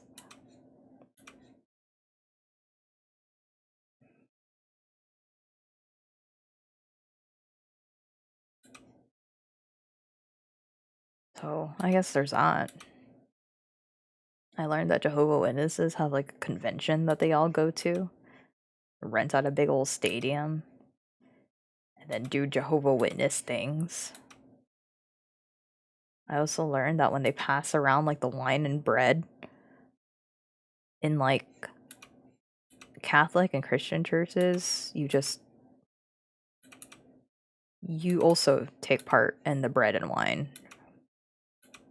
But then in Jehovah Witness land, you don't. It's only the elders who get to drink of the wine and bread.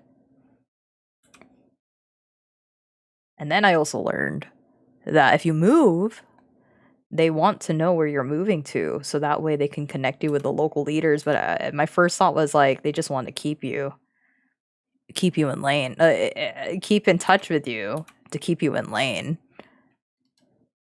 So yeah, I don't know. Their religion really is like a whole lifestyle, and that actually surprised me. I don't know why it did, but I was like, oh, that's a lot. A lot more than I thought you guys are doing. And then the people who left being a Jehovah Witness, I'm not surprised that they want nothing to do with religion now. After going through all of that, me too. They start you young also. There's like a part where they're showing these kids having to do rehearsals, and these rehearsals are having them in front of everybody, trying to indoctrinate, like knock on people's doors, like the simulation of knocking on people's doors and trying to tell them about the word of God. And then they're showing like little clips of some kids doing it, and I'm sitting here going, oh my god, not only did they give you guys social anxiety, but they gave you performance anxiety too.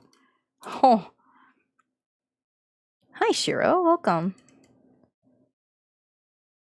Annyeong, konnichiwa. I like your model. Thank you. I like it too. I was very excited to work with this model because it's definitely me. How's it going?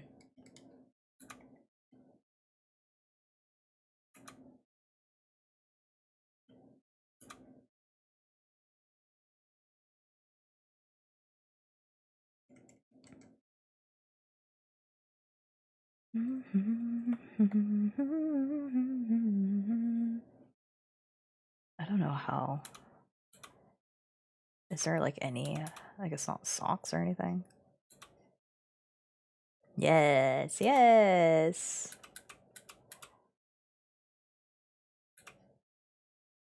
I don't know what to do for her shoes. What shoes do they got here? Just sneakers? I don't know how to draw sneakers. Let's see.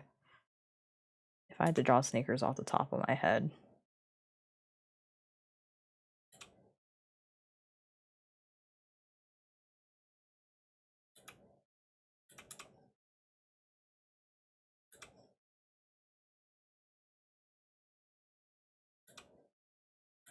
Hmm.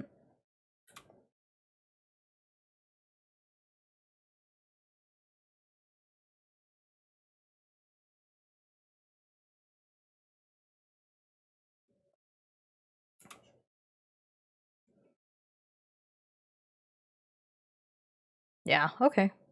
Sure. That works out pretty okay. I'm okay with that. It's a miracle. I want it to go.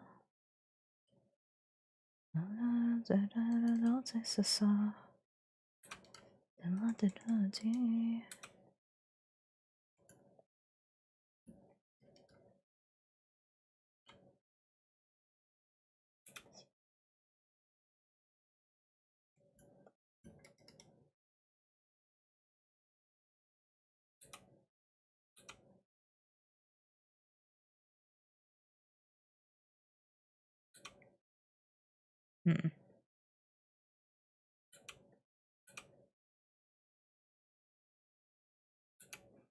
Ooh, I'm so bad at drawing these hands in the back. Let's just pretend those are real. They're not AI hands. Look, you saw me draw them, okay?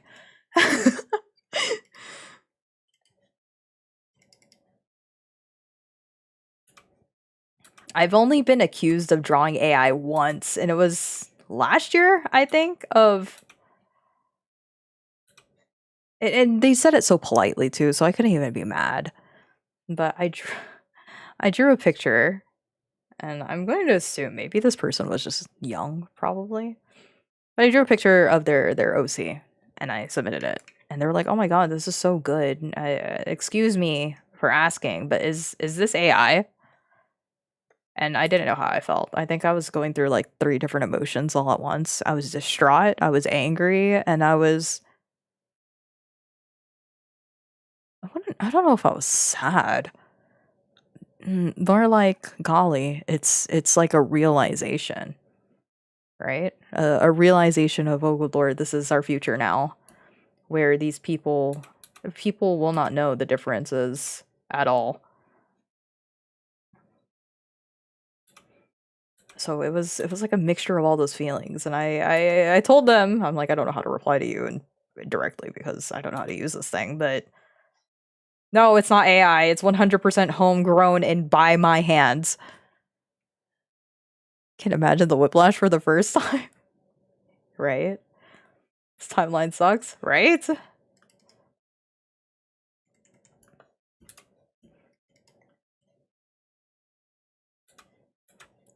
Can we like start calling our artwork organic? Is is that the only way now? Organically homegrown artwork straight from my tablet. Get it while it's hot. Organic art is hilarious. I don't know. I don't know what to say.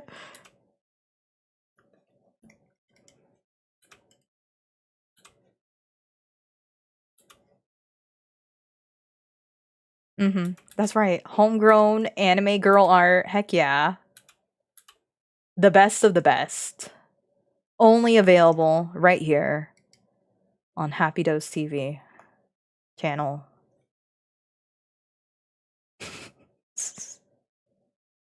And, you know, the entirety of the internet. But still, golly. I think that's how I'm going to respond to people. They accuse me of AI. I'm just like, no, it's organic. They'd be like, no way. No techno bro would say that. You just got to convince them. It's like you're not talking to a tech bro.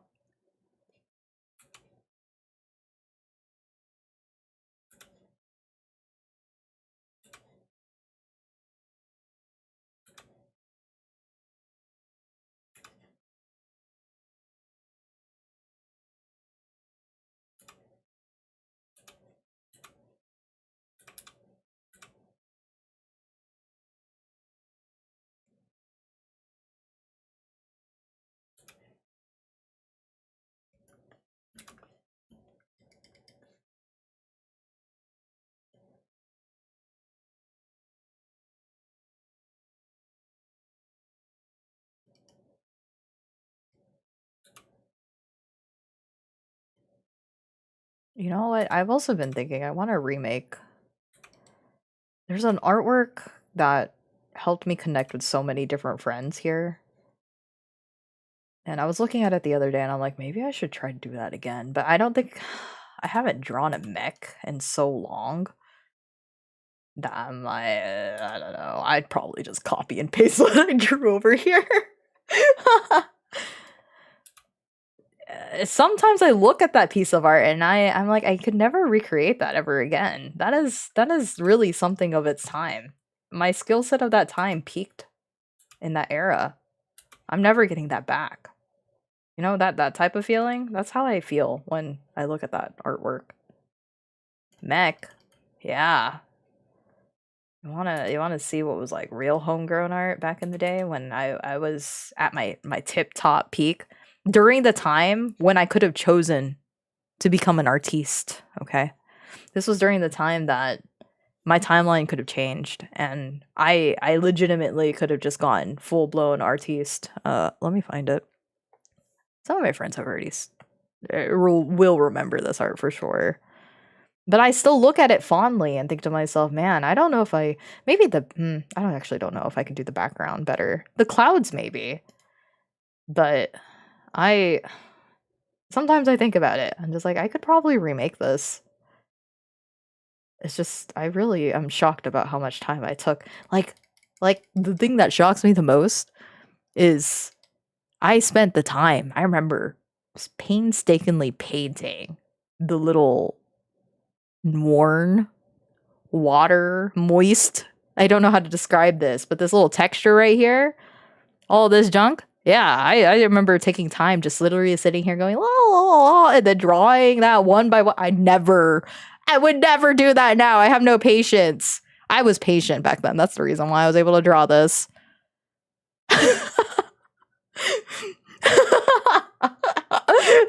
Now I'm like, if there's no texture brush, I'm not doing it. Oh my god. Yes. Oh heavens. I was like painstakingly drawing all these little textures in and just having a great time. Now I'm just stressed. Oh no. I still don't think I can properly. I think about it every so often, but I don't think I could. I'll just let how old was I when I did this? This had to be like 2014. It was over 10 years ago. Because this was during the time where I was streaming at Picardo.tv. During the time that Twitch was like, we only want gaming in our platform. No art, no yapping, just games. And then I was like, well, shucks, fine. If you don't want me here, I'll pack up and leave. I did not fully leave. I just still continued playing video games on Twitch. But then I was streaming on Picardo. And then I streamed this thing. Because a friend asked me, hey, you think you could do some Xenogears art for me? And I'm like, heck yeah, I could do that. I'll think about it. Maybe. Perhaps. It's all shapes, right? I mean, that's all mechs are. Just sharp shapes. Oh shoot, did I? Okay.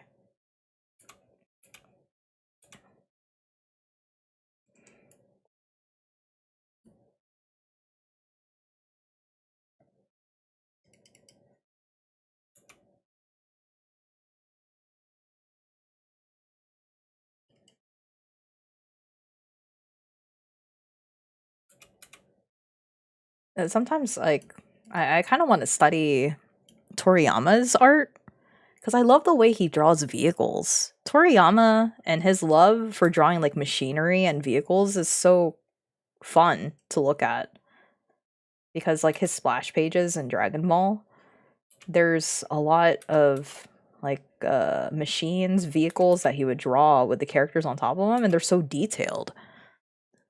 So if there's anybody I would like to study, I think that's one of them. Just studying the way that he perceived electronics and technology and vehicles in specific. They're so charming to look at.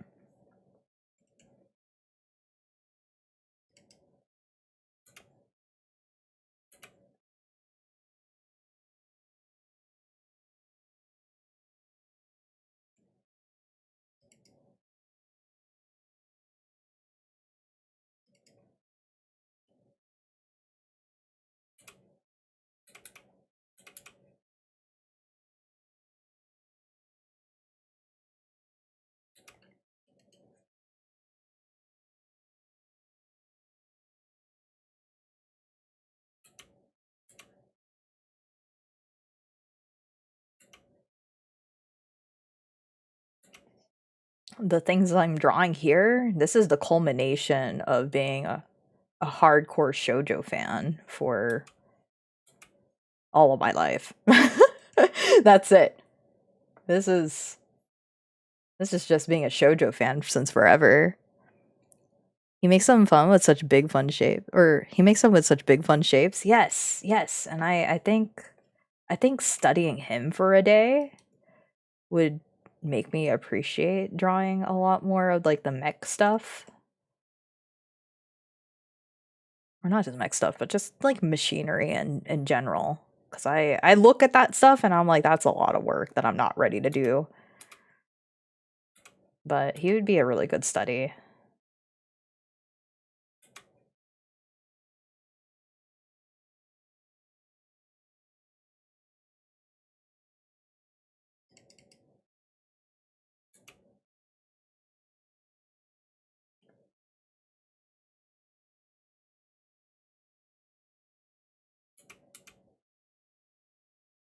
Hmm. I have a thought. Don't know if it's a good thought, but a thought.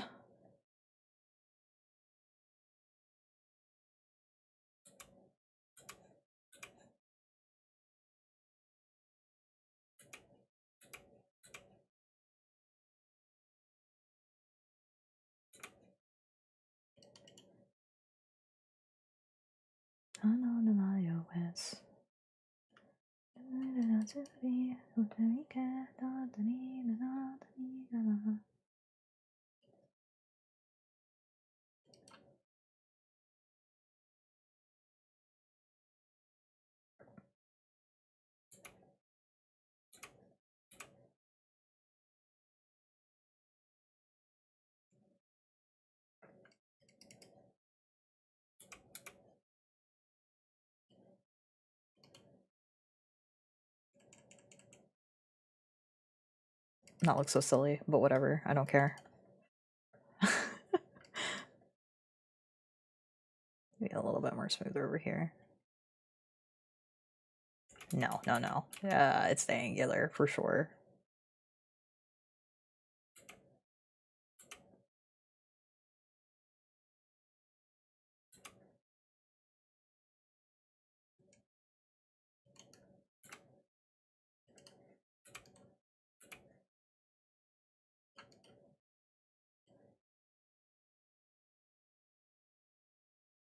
Don't want hair to be sticking out from here.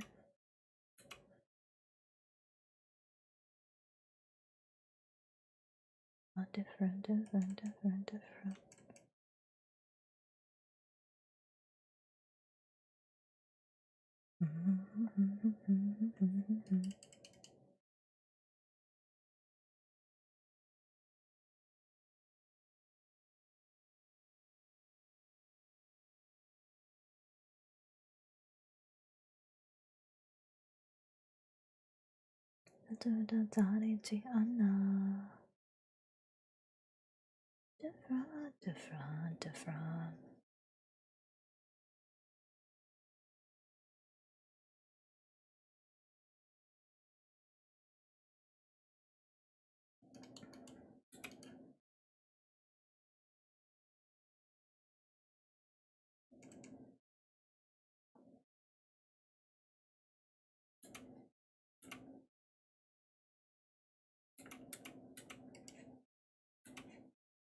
Hmm.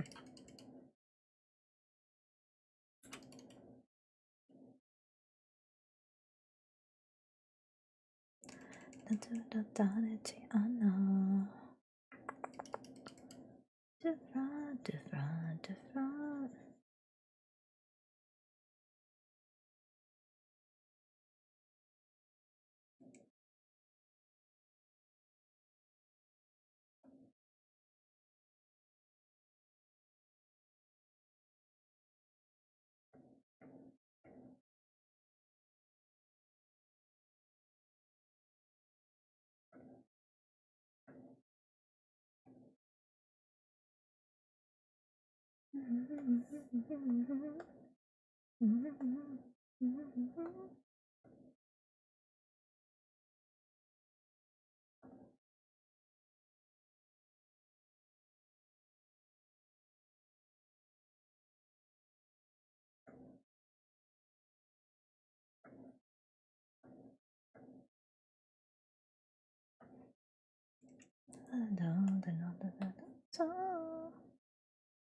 Okay. She turned out so cute.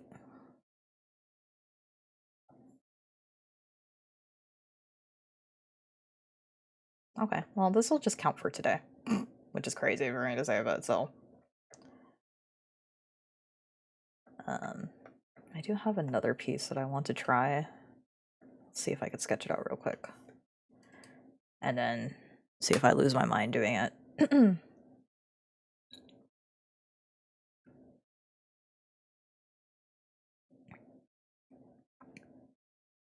So we're gonna call this. Oh, I already forgot how the image looked. Because I was wanting to take an inspiration. It was kind of like this. Big clouds.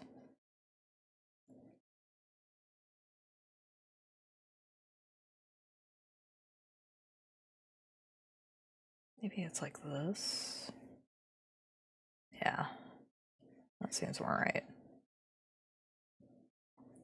I'll put it in an image like this.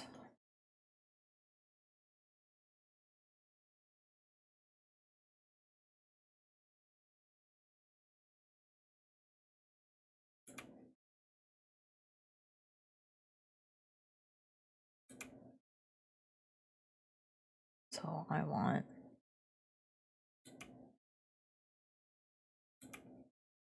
like sage right here.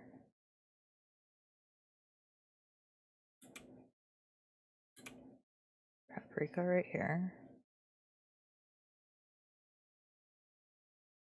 And then unknown mystery man, like right around here, who will be revealed at a later date. Except, I think.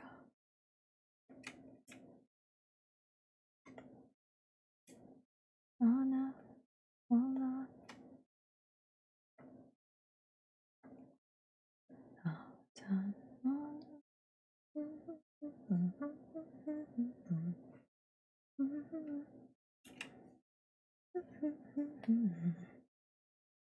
I wonder if okay, just double checking to make sure that nothing diabolical shows up on my stream again.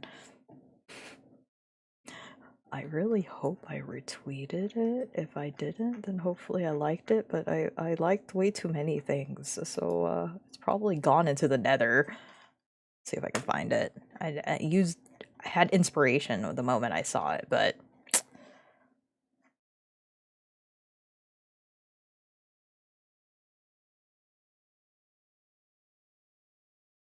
it couldn't have been that long ago. Oh my god, these were all just yesterday. Oh.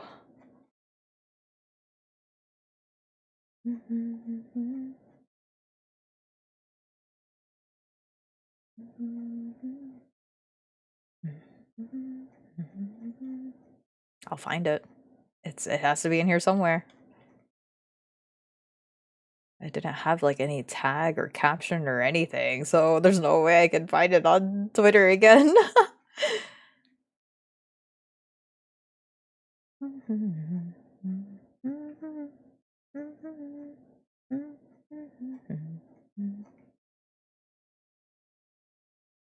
It couldn't have been that long ago. No way. That's a good picture of Brant. I forgot that I like that. That was good. No way. It couldn't have been that far. Oh my gosh. Why do I like so many things? Was it before the lemons? I don't remember. It had to be before Zane, so I had to keep scrolling down. Zane, why are you so handsome? Mm. Almost there. I know I liked it. If I didn't, that's a pity.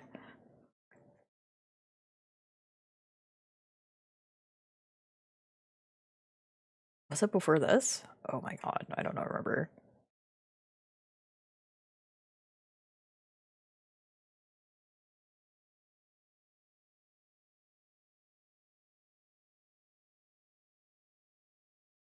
No, no, you're trying to make me do this from memory? Oh, okay. Bless it. I see.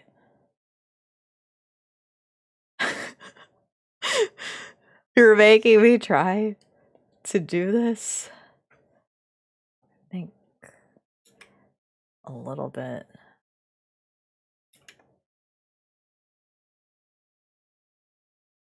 And then way more sky.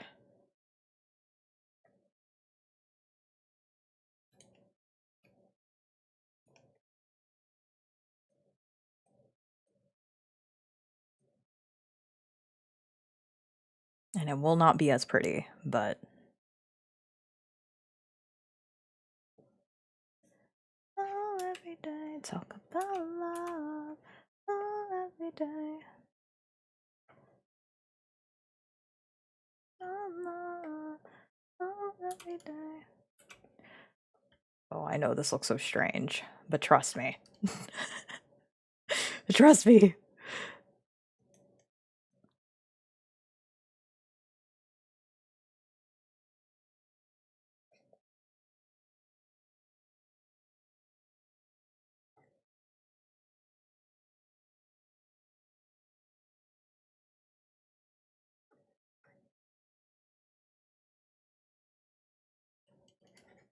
Okay, wait.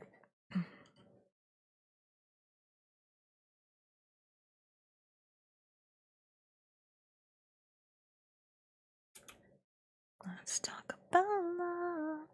Oh, every day. Talk about love. Oh, every day.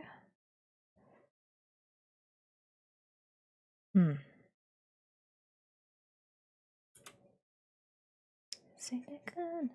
Oh, love is really on a good.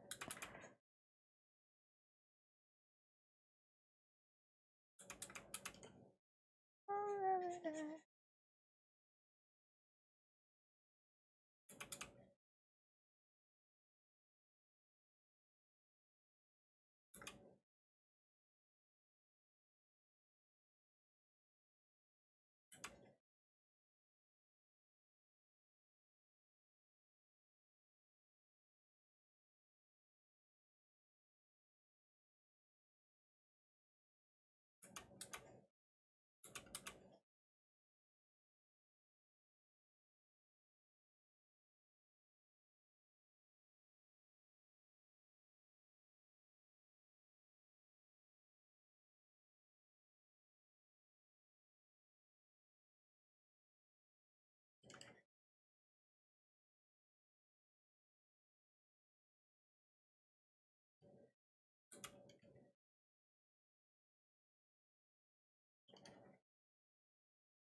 Hmm.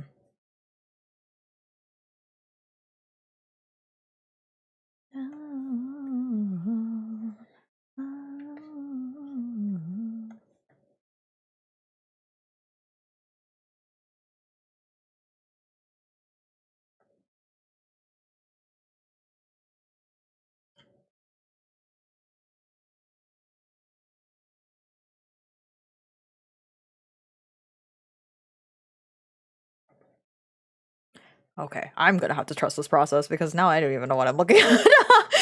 Oh no. I think it'll be fine. It'll be fine. Yeah, I surely I'll have a better idea. I think I'm gonna have to angle it more.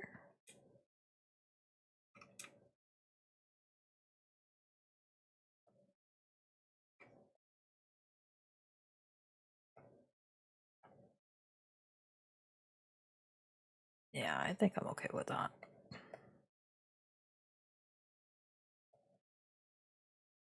How did they?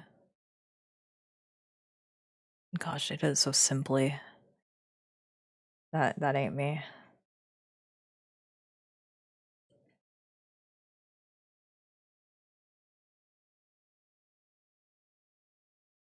Need the body, a beautiful sovereign.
Gosh, they picked such a beautiful blue. How did they do that? I'm over here just fighting for my life. Okay. Oh, heavens. What are you picking up? What is that? What is that?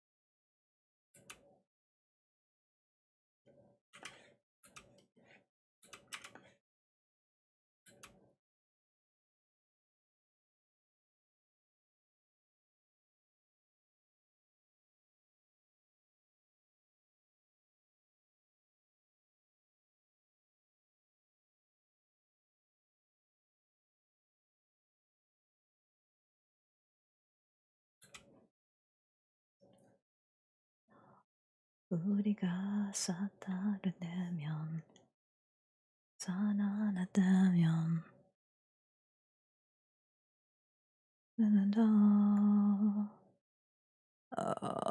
where is the clouds? The many, many clouds that I've downloaded. I better be able to use them now.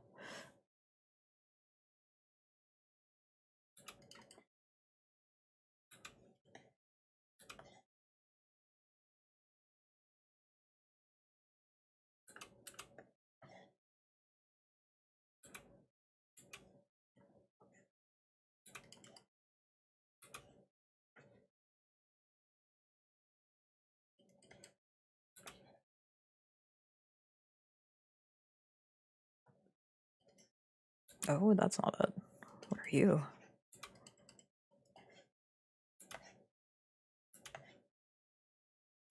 That's interesting. Okay.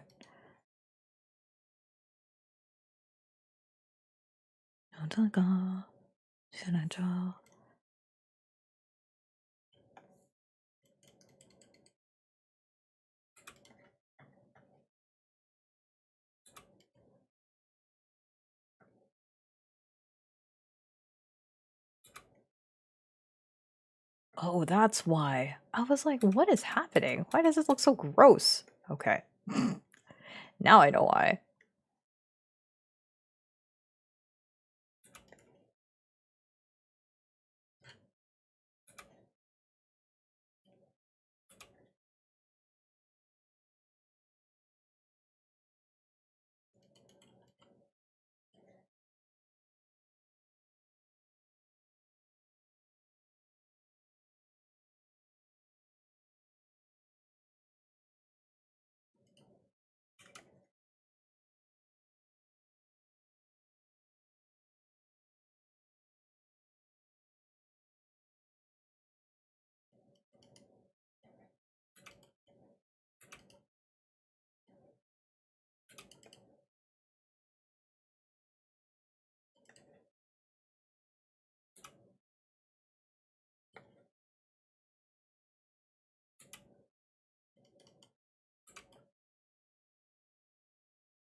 They use such a deep, deep, deep blue. It's so incredible how they managed to just make something so beautiful.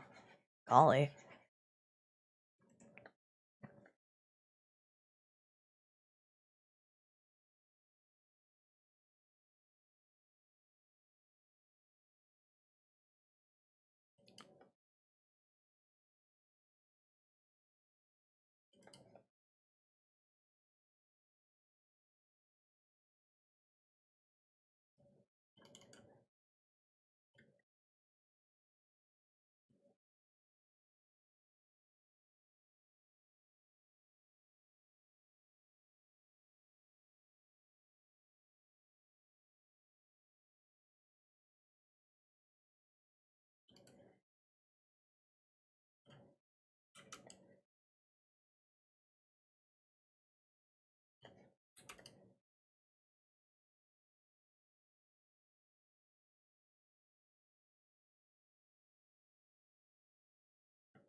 Okay, how did they?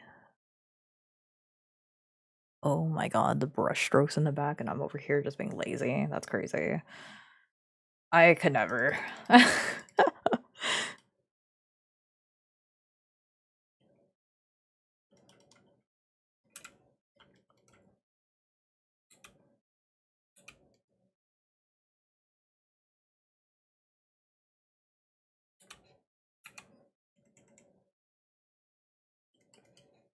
Mm.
Maybe her head needs to be smaller?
Oh,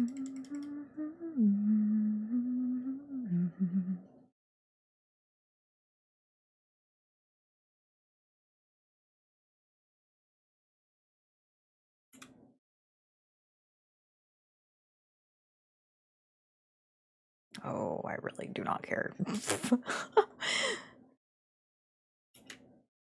Can make it look nice later. Always can make it look nice later.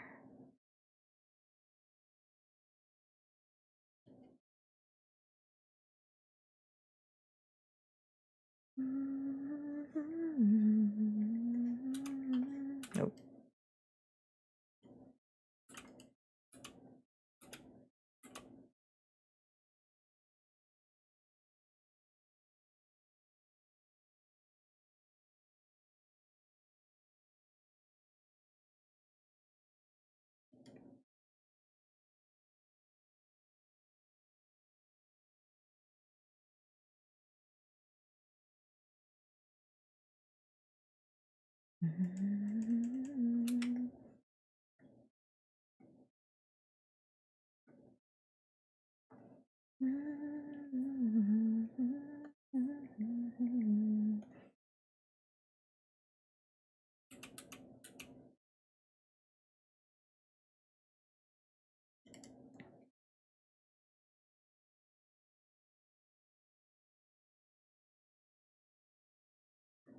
But his head is all covered.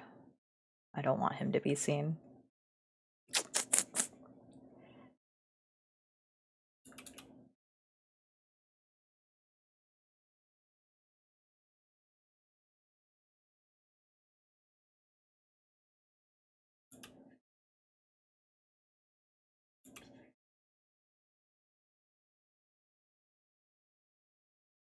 I mean, I'll draw him. I actually don't know what how I want to design this guy though. 'Cause he went through a rewrite too.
Just one kiss for love, one kiss for love.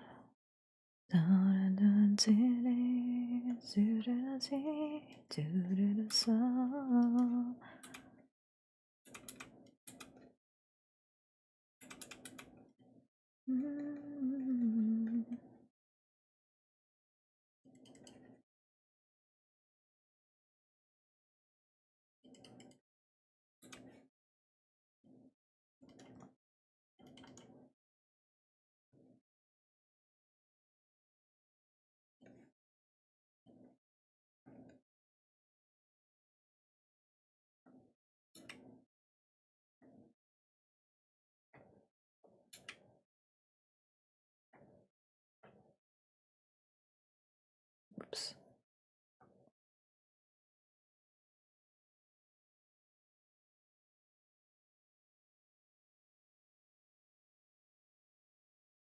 You know what? No. I think I'm gonna change how this guy looks. Well, not looks, but like how he's laying down, I guess.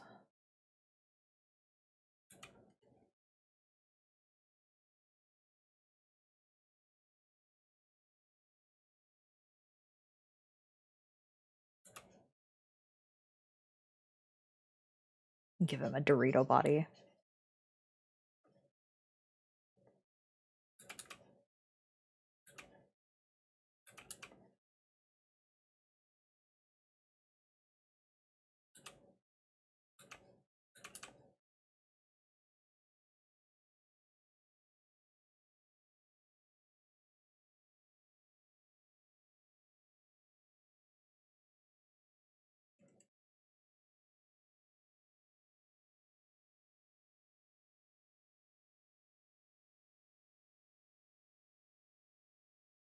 Yeah, okay.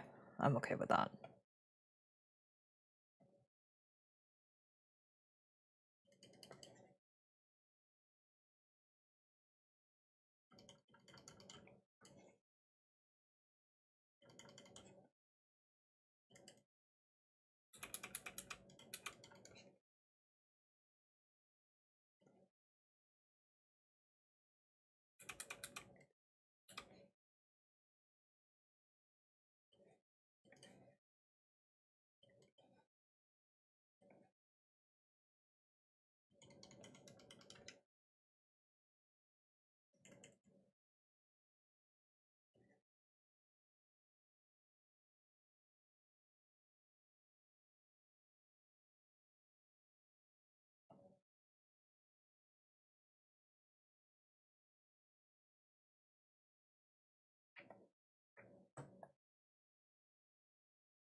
Yeah, okay.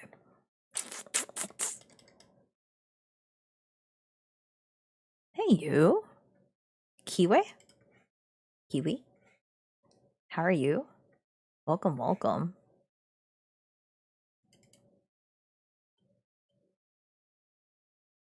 I wonder... Oh.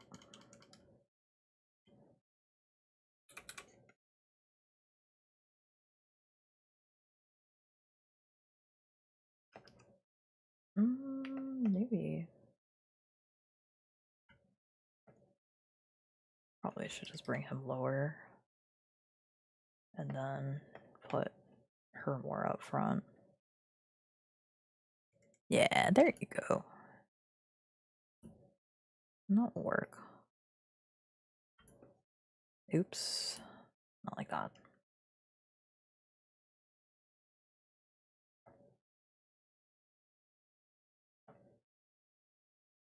Okay, we'll start with Sage first.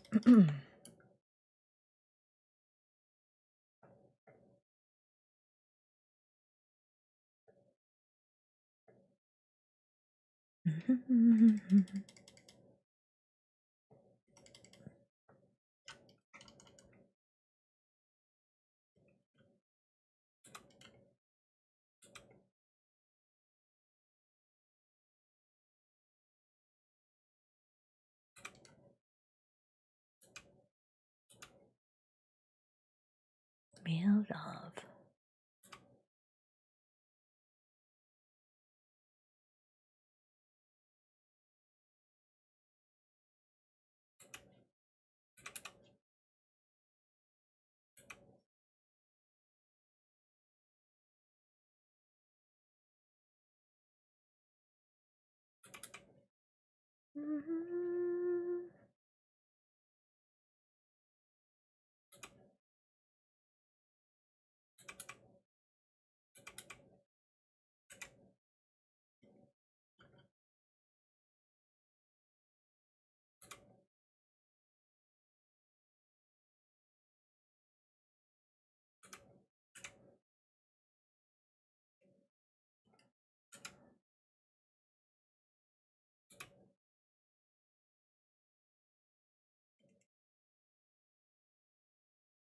Hmm.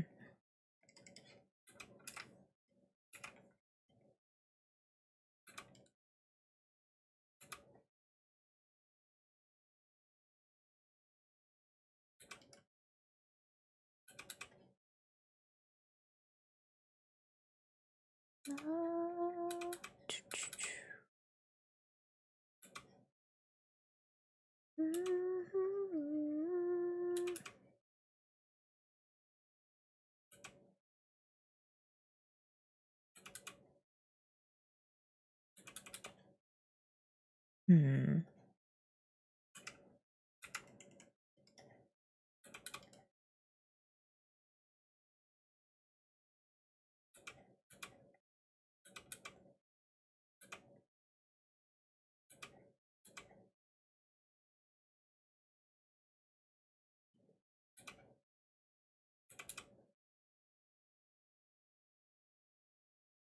Meal love, baby.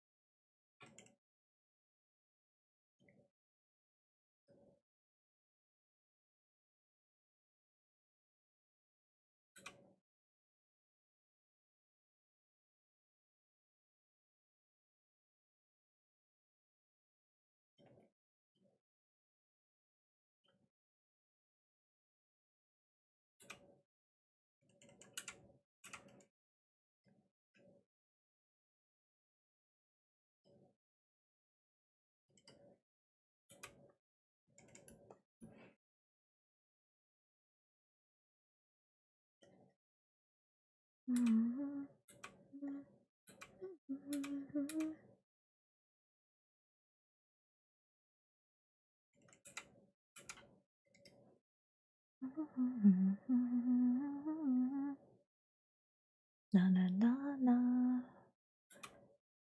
I might just change his pose. Hold on, because I don't really like how that other one looks.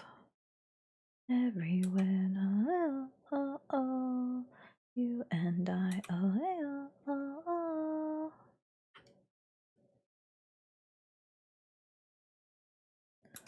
We are shooting stars. We are shooting stars. Da, da, da, da, da, da. We are shooting stars. Da, da, da, da.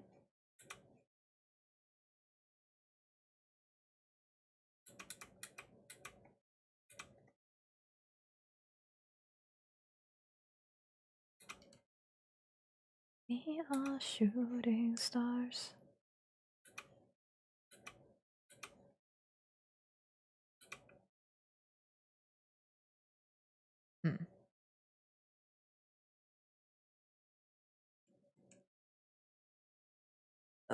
No.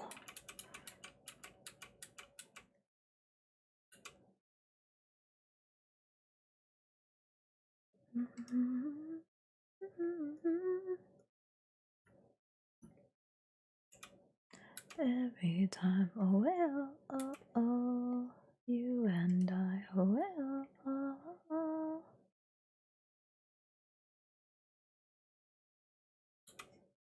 We are shooting stars. We are shooting stars. Not only under. We are shooting stars. Not a little night.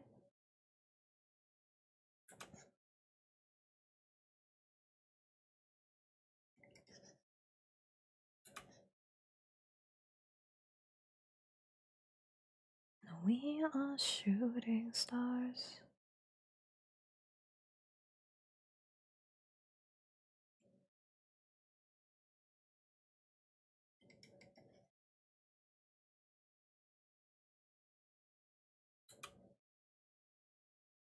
We are shooting stars. Not only under.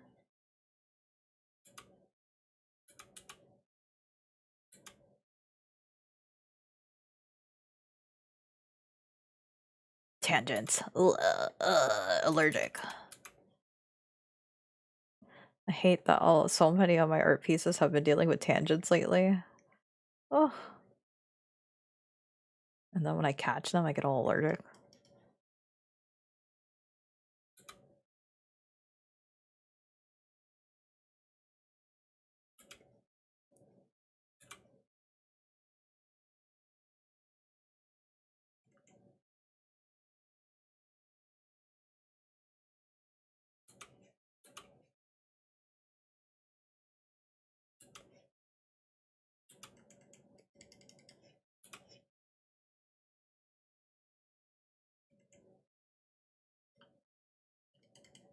Oops.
leg, leg, leg.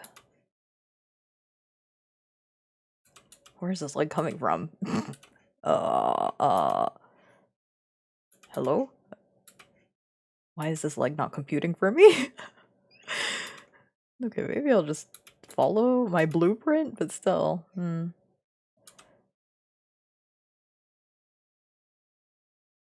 know what? Yeah.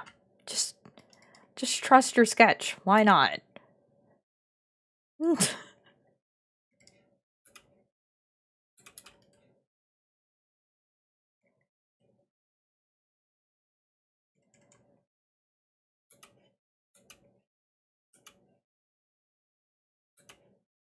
Like, what else is that sketch there for? For you to ignore it? Sometimes, yes.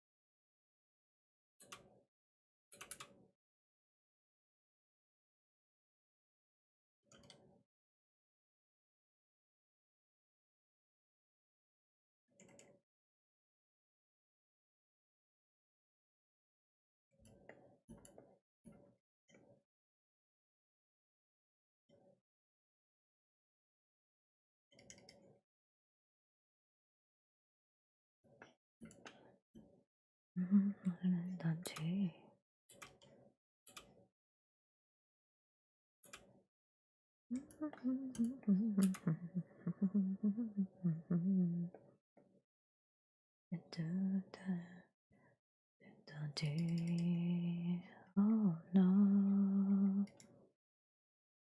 Am I crazy?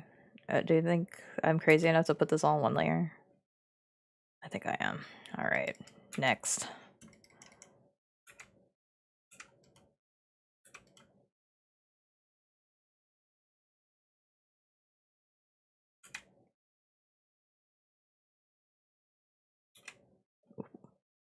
Okay, regret. Maybe don't put it all in one layer. Because I have to adjust to make sure they're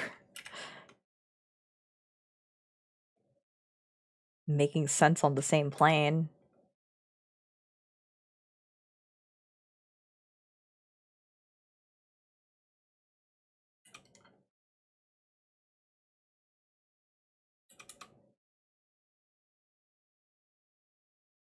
Dun, dun, dun, dee. Oh no.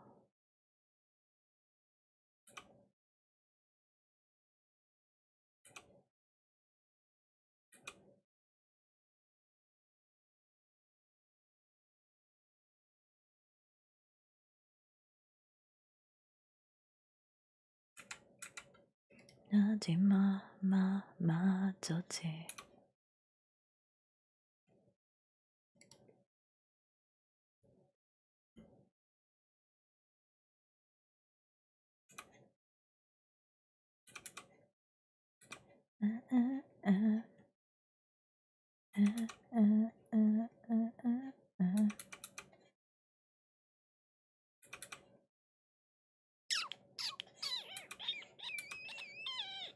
Hmm.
Hmm.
Got too long.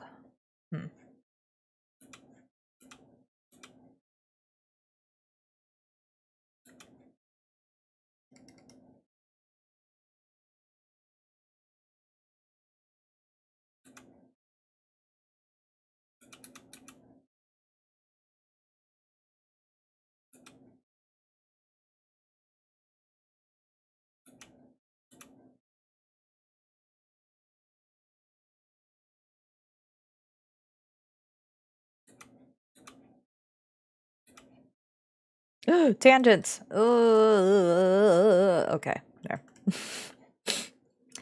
Gross.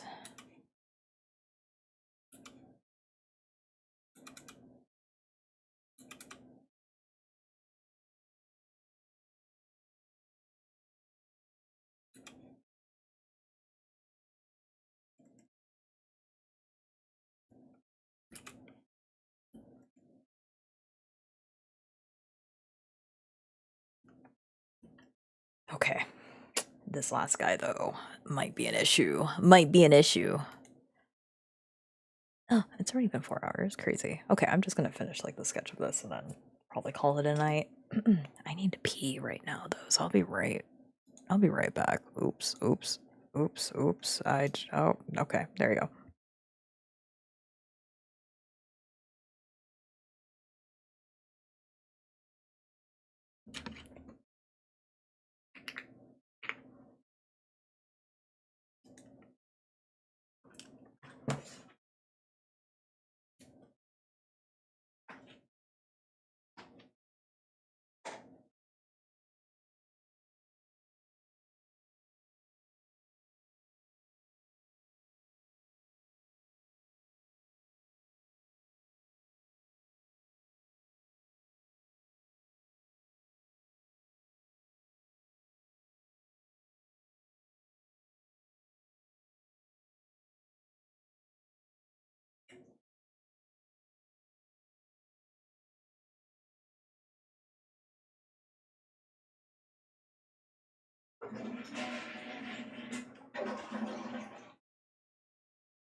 Oh, I completely forgot to mute myself, huh?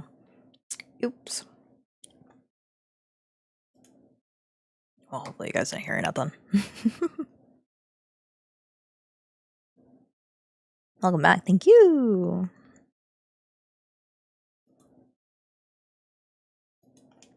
I went to go grab a snack, a little pick me up.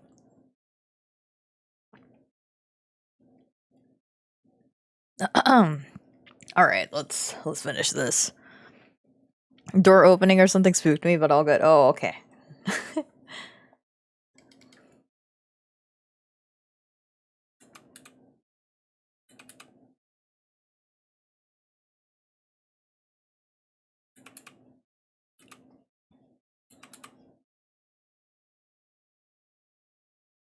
I still haven't decided how I want to do this guy.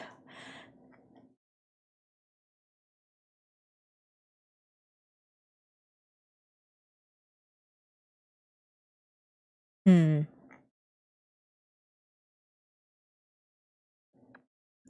Hmm.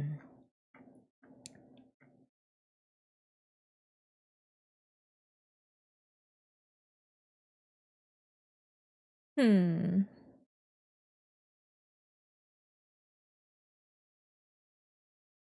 No, no, no. No, no, no. That's a maybe.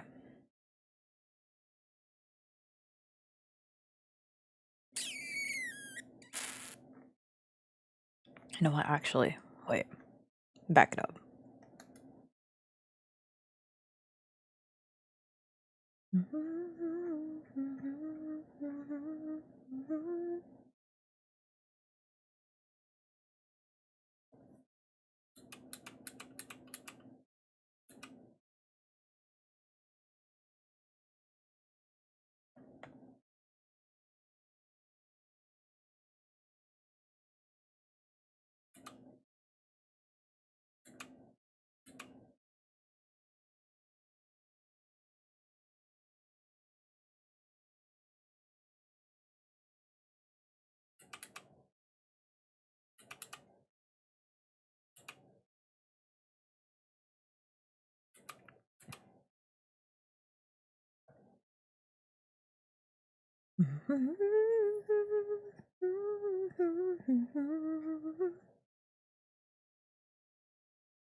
Okay, wait, that looks really good too. Shocks.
I don't know why I'm focusing so much on this face that's like majority covered. You know what? Just cover his face. Screw it. With his hair.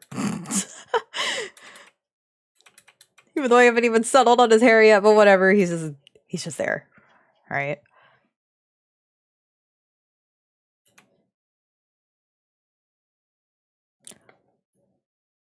Why am I trying so hard? You can't even see it.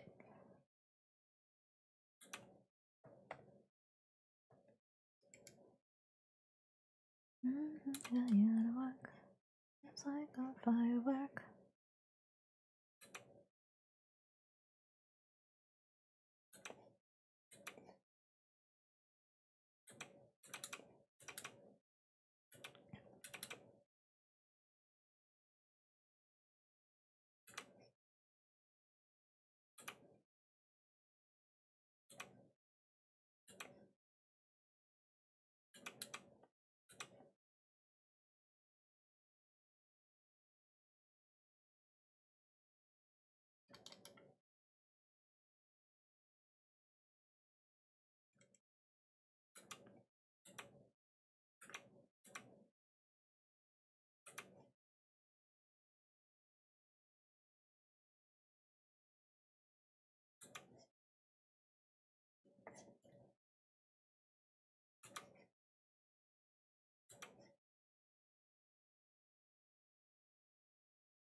Oh, baby.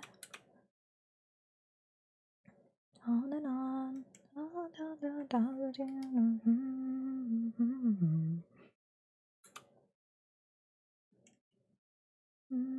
Feels like a firework.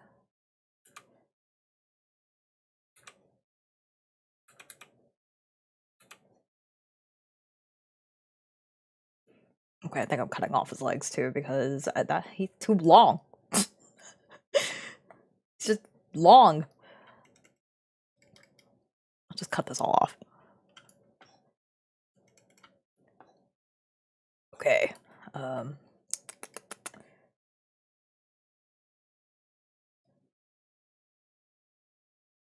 Delete these. Put all these together. On and on and on and on. On and on and on. Oop.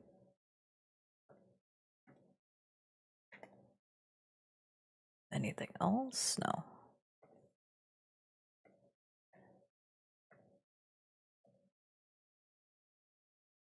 My god, his waist is snatched.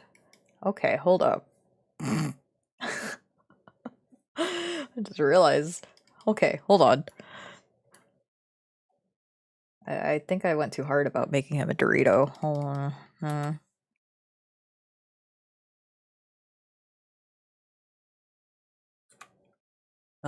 Hello?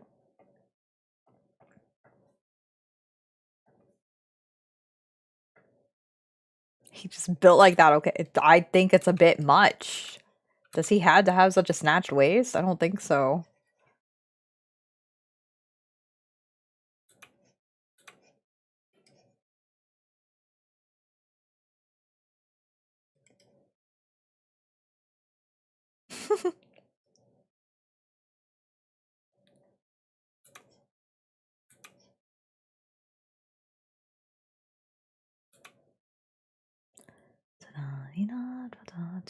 Deja vu.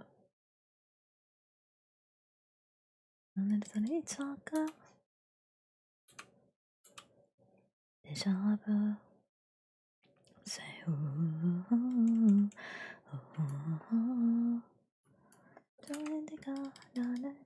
Deja vu. Say ooh.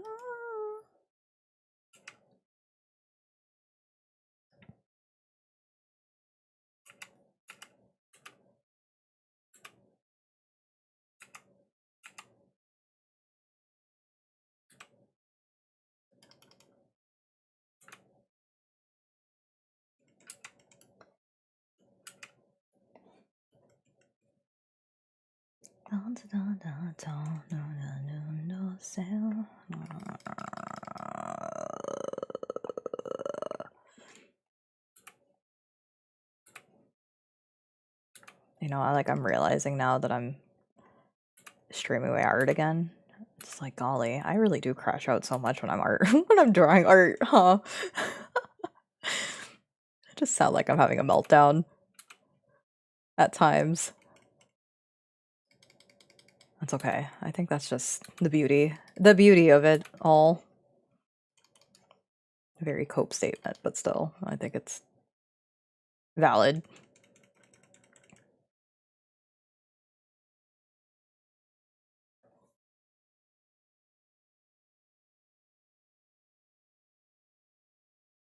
Say ooh, ooh.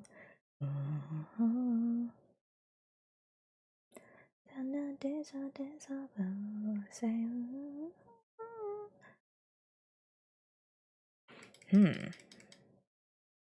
You know what I could do? Oh, I could cheat this further. Hold up. Like how Sage's hair is all like forward. I could just use Paprika's hair and just cover the bro all up. Yeah, yeah, smart. Wait, that didn't work. He's not high enough.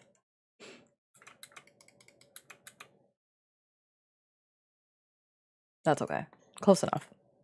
Whoa, whoa.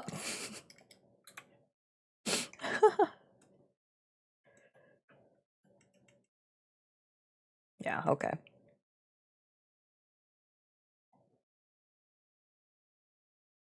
This is too much of an investment. It's supposed to be a sketch. What am I doing? Who am I listening to? Who dis? Oh. Oh, wait. No, that's correct. Oh. Oh. There we go. What am I listening to? Baila. Why does it, it's... No, not it's... That's Japanese. Il I samsa? Biasa? No, bini... Il... Bil... Bilasa? That does not seem right. Blaya. That's not it either, but... Sorry, I'm trying to figure out what group this is.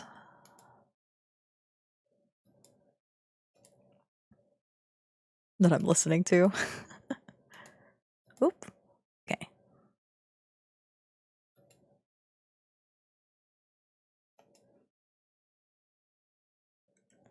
Sitting in the car, listening to Blonde, falling for each other.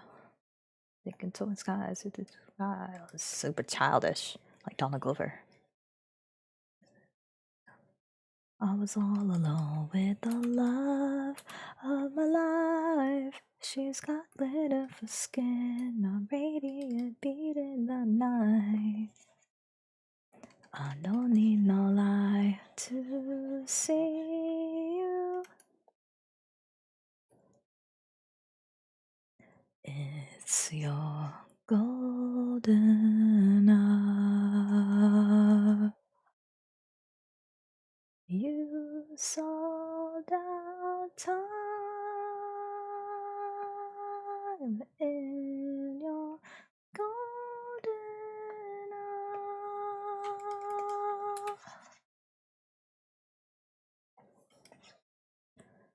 Gising sa umaga. Kita din ako na mulong. Can't say that word so fast. Ano to na nagkikitara?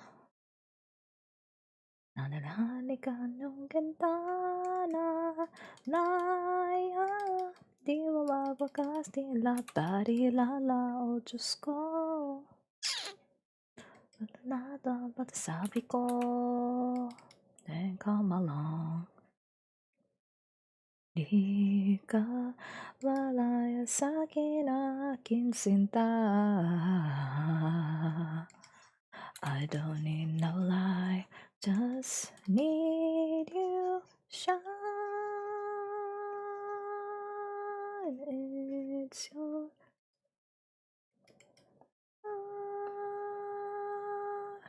oh.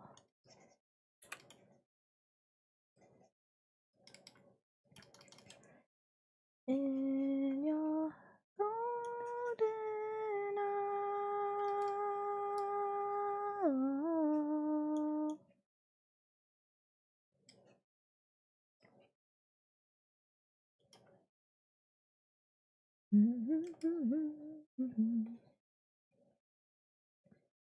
나짜라 짜라 짜라 나짜라 짜 나짜라 짜라 나짜라 짜라 짜라 나짜라 나짜 Mama Kamusta na din na Di ko lagi makikita Miss na kita sobra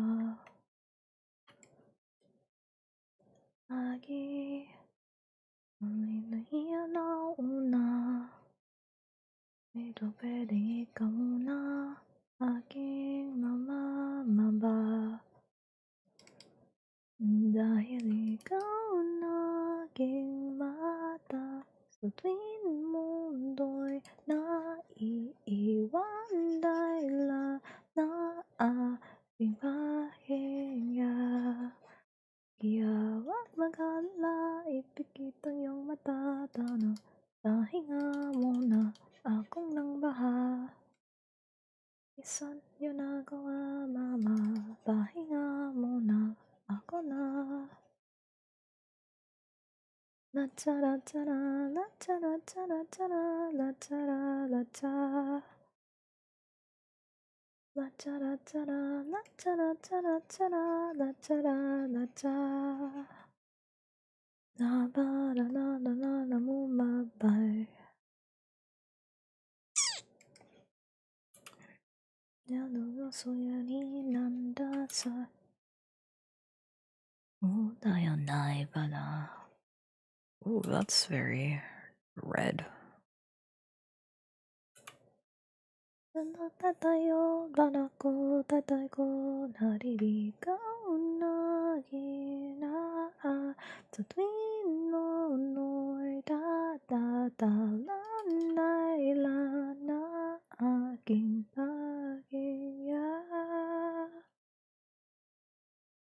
이쁘기땅 영마다다나 나hinga muna akong lang bahala bisa labisan yun nagawa mapa pahinga muna ako na.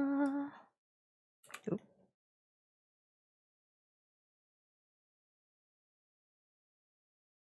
Na chara chara na chara chara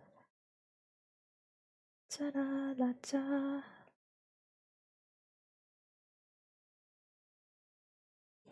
나디나로 바론 나나나 사사로 날 할까 와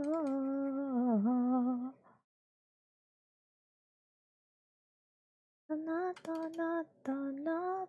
마빠 우산 거야 와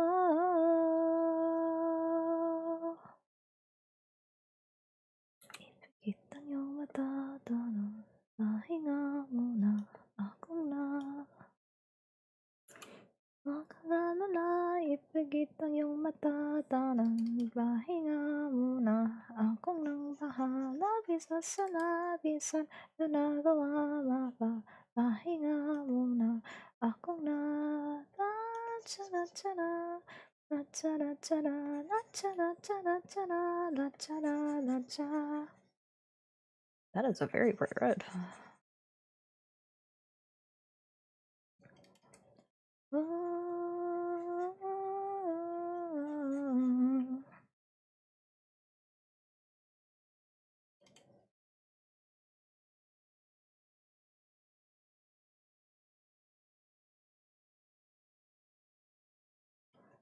Pahinga muna ako na.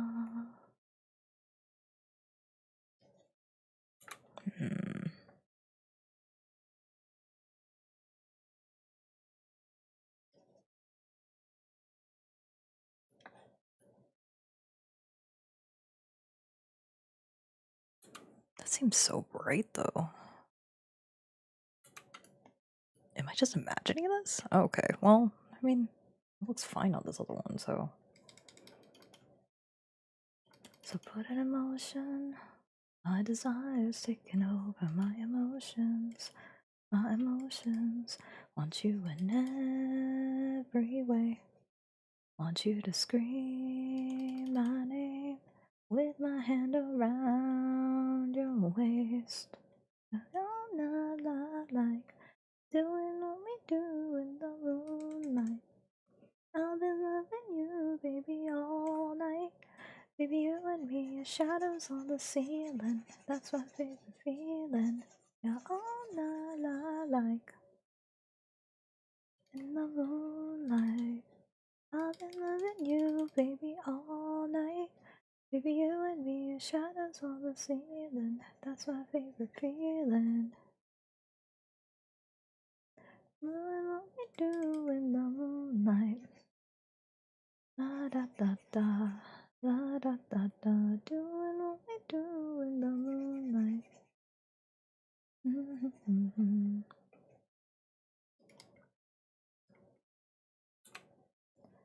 You don't wanna give me any reasons. Show me what you do and keep it secret. We don't hide the feelings in between us. There's no one need, never leave. Want you in every way. Want you to scream my name with my hands around your waist. Oops. No. No. No. No. If you and me are shadows on the ceiling, that's my favorite feeling. Doing what we do in the moonlight. I've been loving you, baby, all night. Baby, you and me are shadows on the ceiling. That's my favorite feeling. Now all night, like doing what we do in the moonlight. La da da da, la da da da, doing what we do in the moonlight. La da da da, doing what we do in the moonlight. Oops.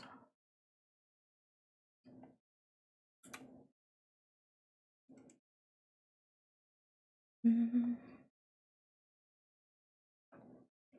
Mm-hmm.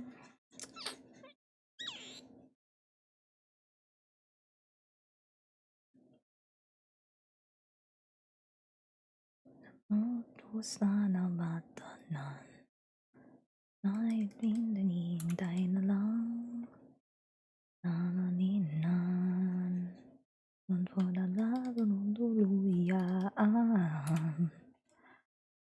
Say no na makamay Di na buong buhay Inonindaan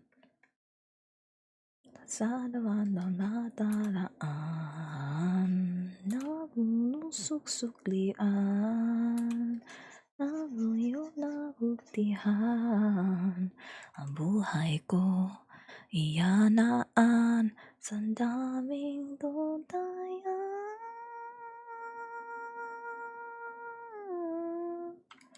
Wala sa hanggapan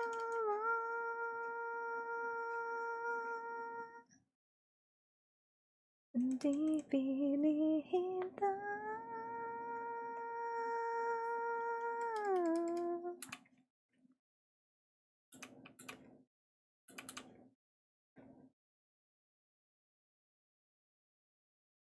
Daming kondayang I actually think I should erase and make it a little bit bumpy.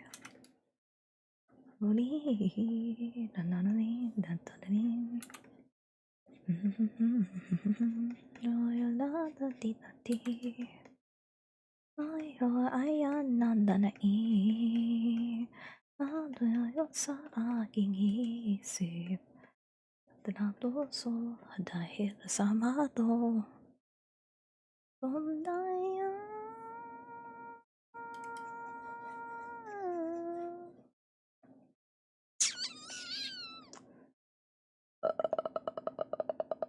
I think I'm gonna have to make a white square and be like, this is where we're going to cut it off.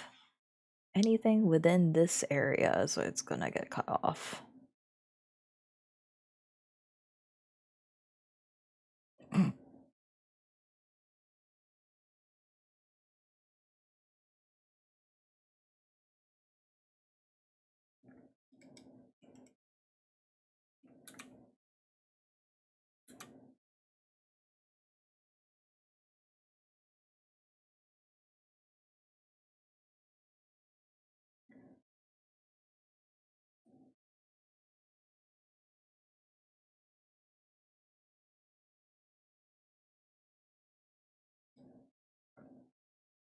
I think I need to Inkondaya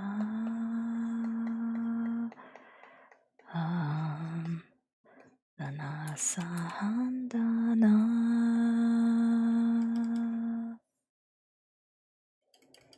ang didilihinta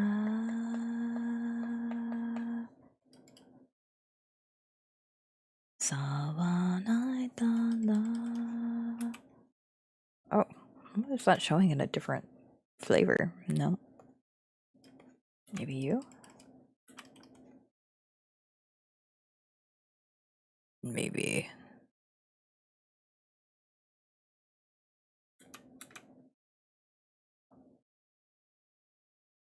What's on to get some later?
Hmm.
Hmm.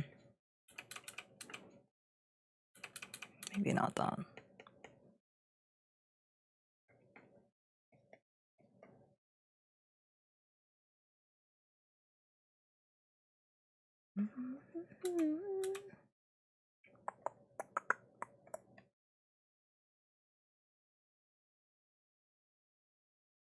Did they?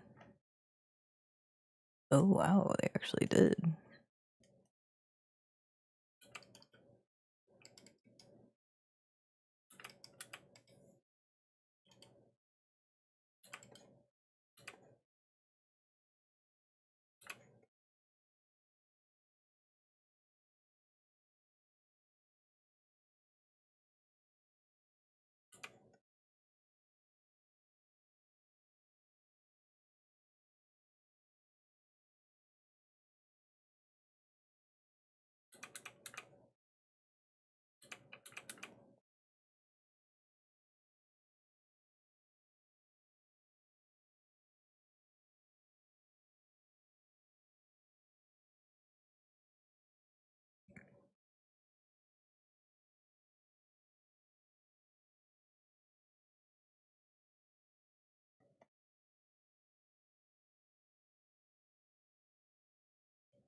Gosh, both of my computers just show different colors entirely. This is terrible. I'm seeing like 2 different colors on my screen. Ah. Oh, wait. What? Mhm.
Da, da, da, dum.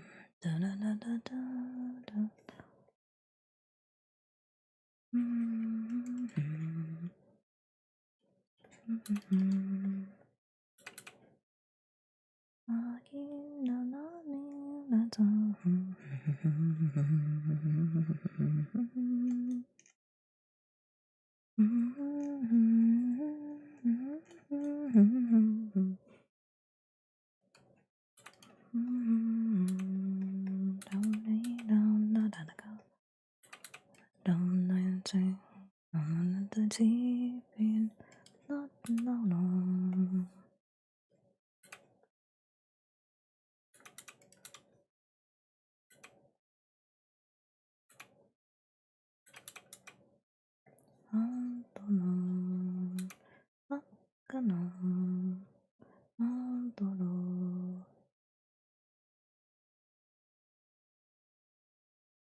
Nothing's on,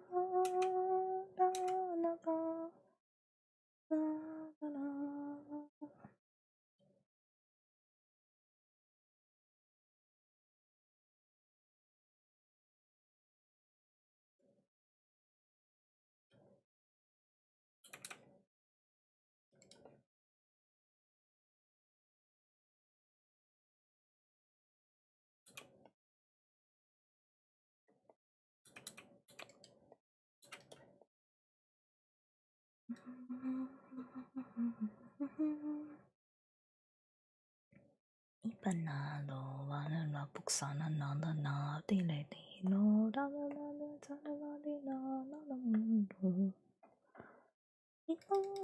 Ipanalo.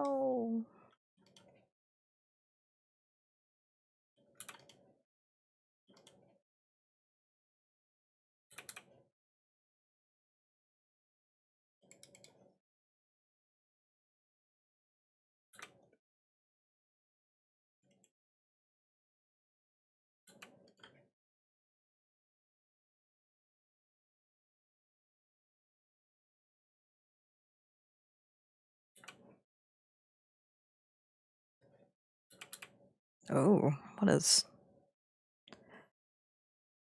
that? Oh, what is that? Why? What is this? Okay, maybe don't use that one.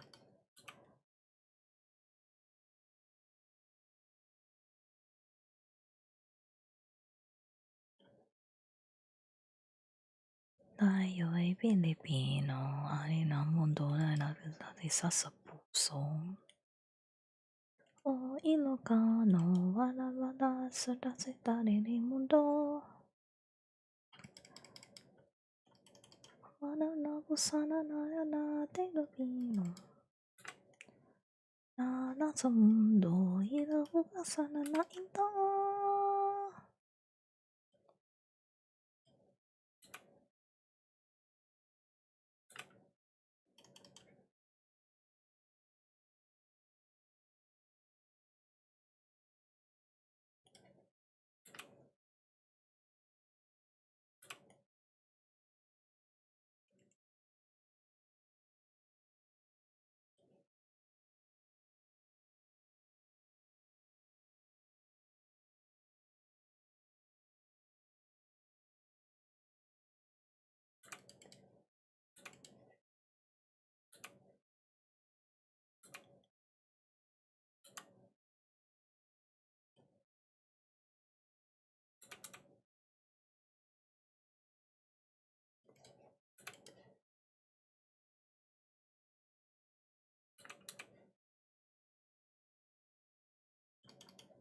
Bakit kasi? Ani ng mundo na nag-isa sa puso. Makapala sa ako, Ilocano. Wala sa dali-dali ng mundo. Sana ipanalo, wala ba sana naman na dinamino. Wala ba tayo talo sa mundo.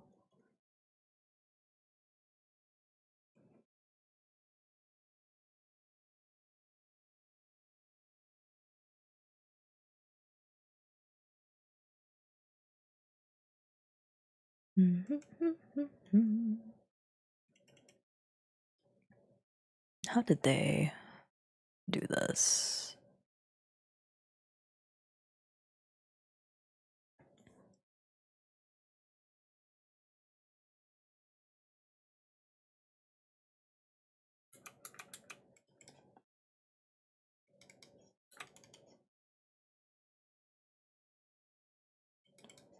Alin ako.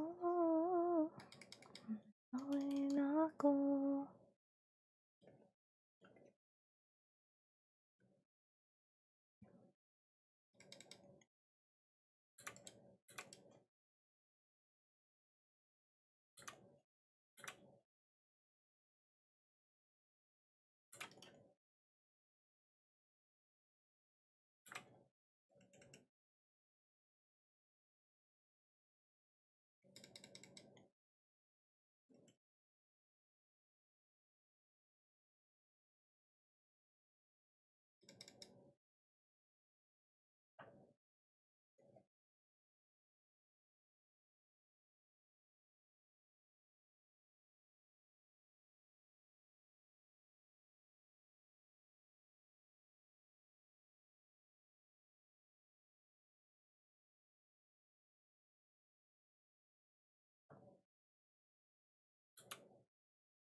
Alin ako. Alin ako.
Okay. Let's make this a little thicker.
Oh.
Sigana malakasana ipanalo.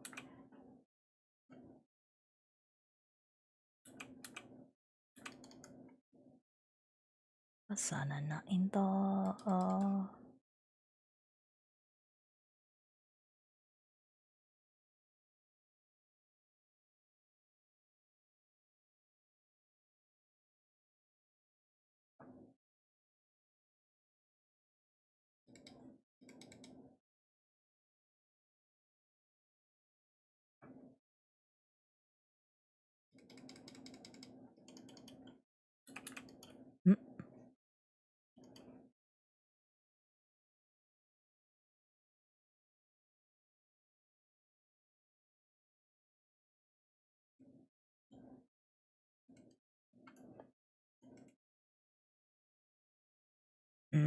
I wonder if I could. I probably should blur it.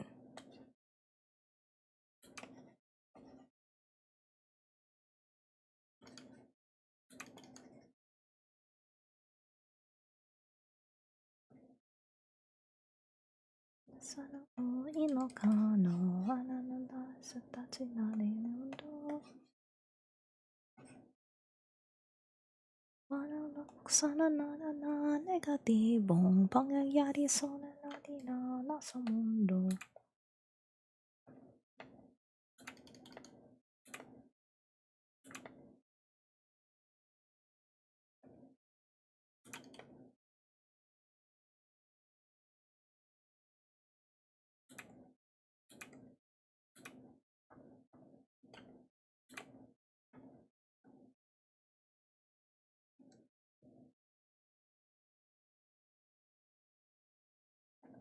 Okay.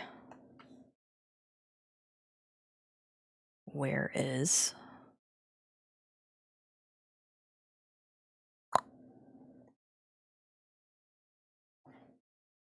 That's not it.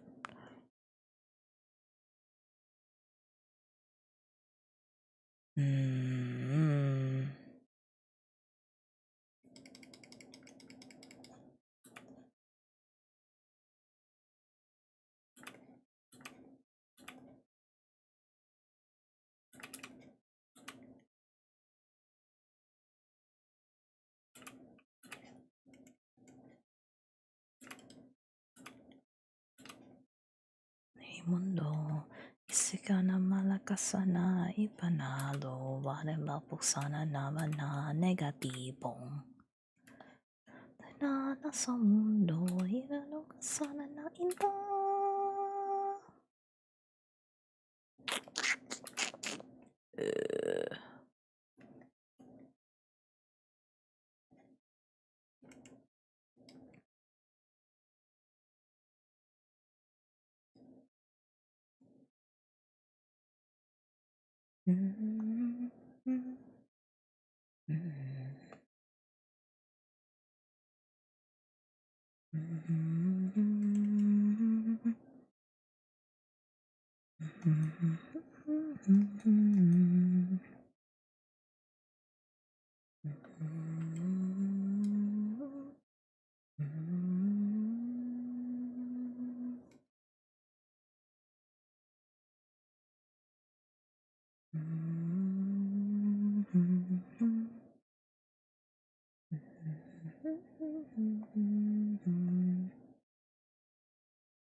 Wait.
Do I have birds? Did I download birds? Are you a bird? You're not a bird. I need board. What is this? Oh.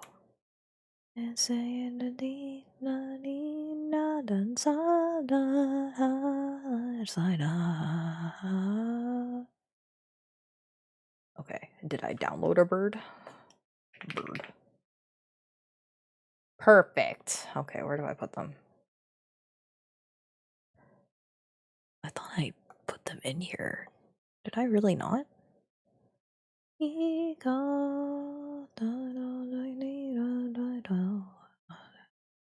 Clothes hatching. Yeah, I guess not. Here. Alright, we're cheating. Shh.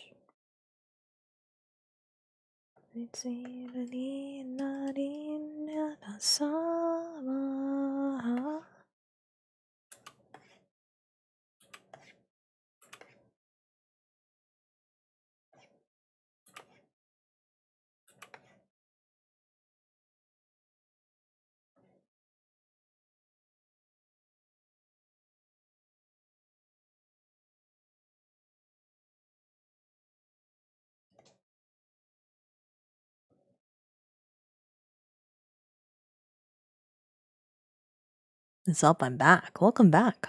How went cutscene hell?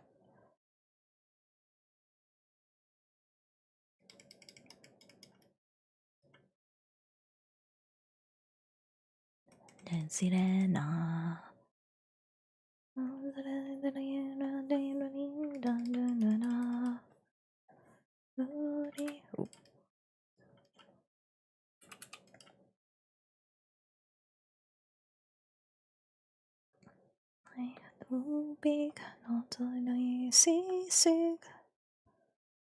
Is there a feather?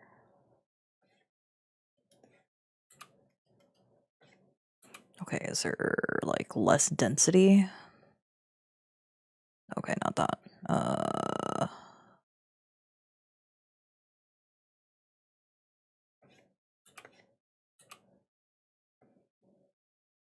Okay, maybe put this one black and then make this one white.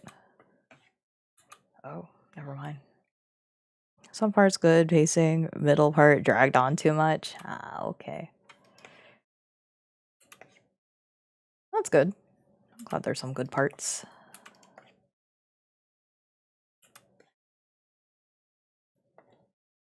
Sirena.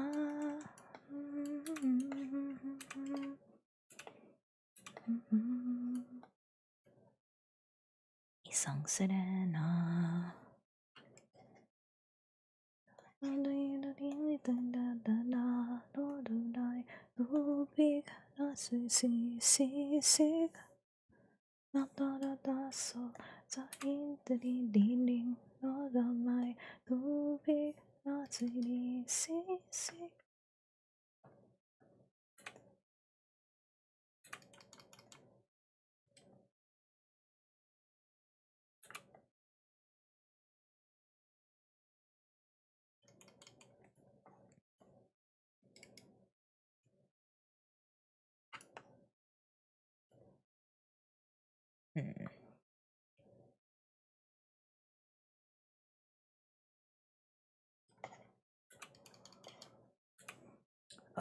Actually, we should just use this thing.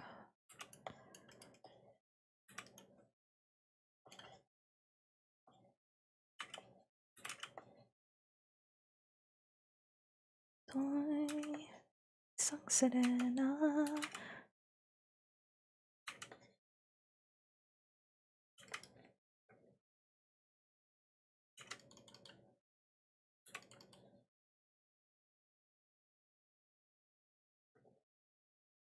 Adonai, tubig na sinisisigan na naninadalataso. Nanintindig na damay, tubig na sinisisig.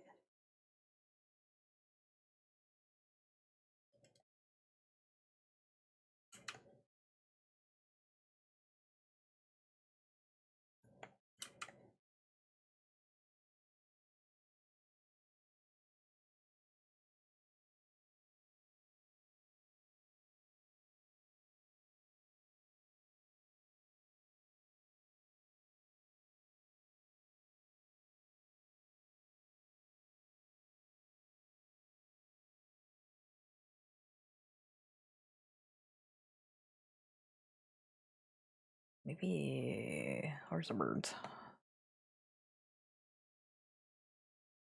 Tubig na sinisisigan na naninadalataso. Nanintindig. Tubig na sinisisigan na naninadalataso. Oh.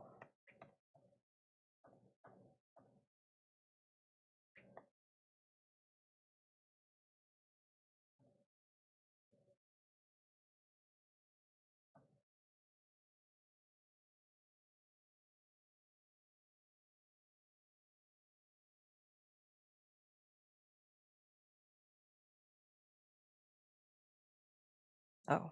Where?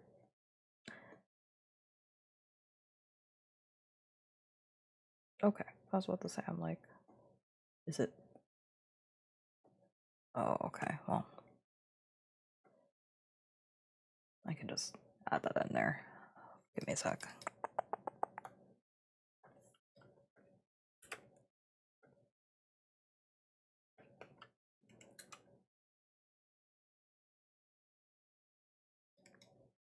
Hmm.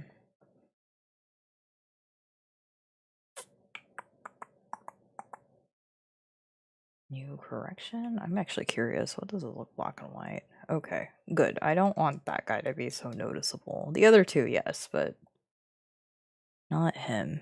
He can stay in the dark. It's on purpose. So shy, can't deny, can't deny. We deny, you and I. Okay, I know it's like hurting your eyeballs, but it's on purpose. Oh my god, that's like a whole heat map. uh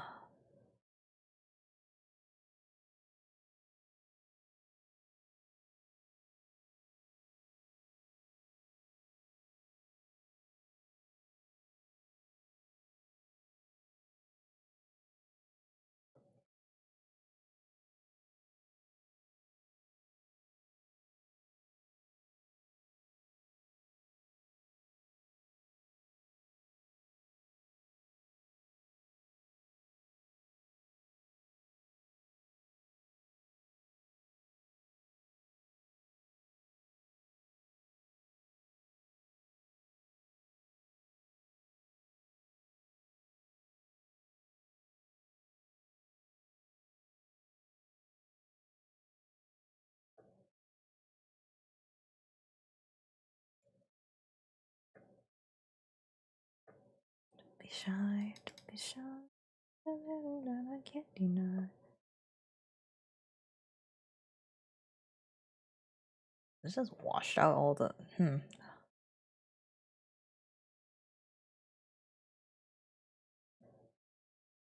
Oh, that's interesting. Alright, I'm just like playing around with stuff right now.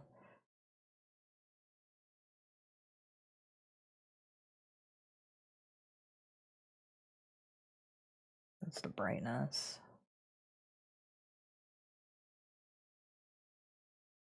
You wouldn't download a bird, would you?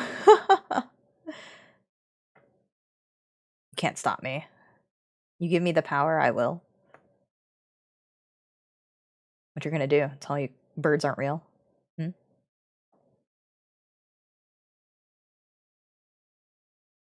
Don't be shy, don't be shy. I can't deny, can't deny.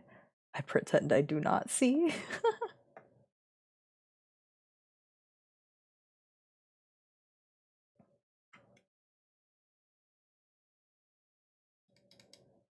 Oh man, I'm like seeing two different colors. That's crazy.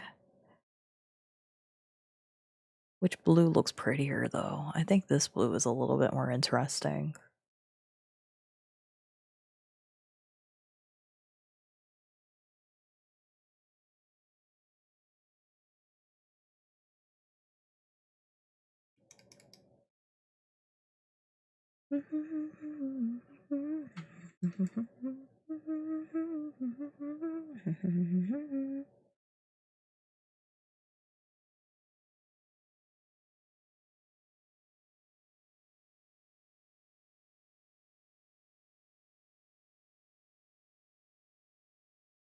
You know what? I think I'm satisfied.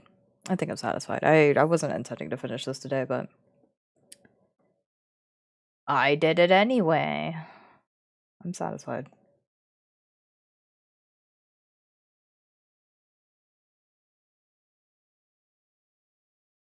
The pinkish hue makes it look like an album cover. That's sick. Yeah, I think pink just is like the magic touch, okay? Pink is the magic touch. Don't let anybody deter you anyways to think that pink is not a good color. It's a good color if you know how to use it.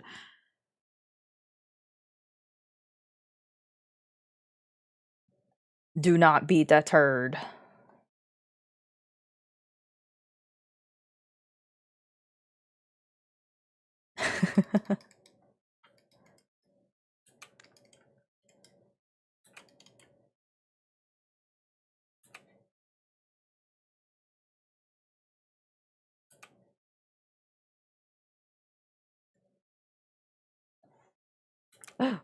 Hello?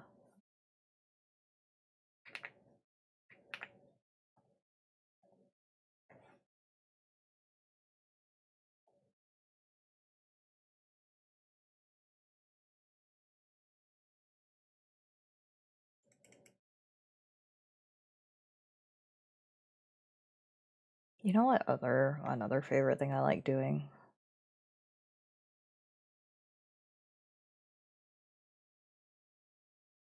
I like putting these random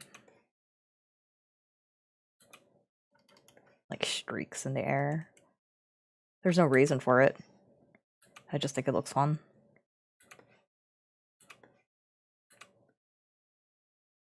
But in this case, I don't think it needs it. It just looks fun. That's album cover art. Just having like no need for whatever this is. Feathers want to be part of your signature, right?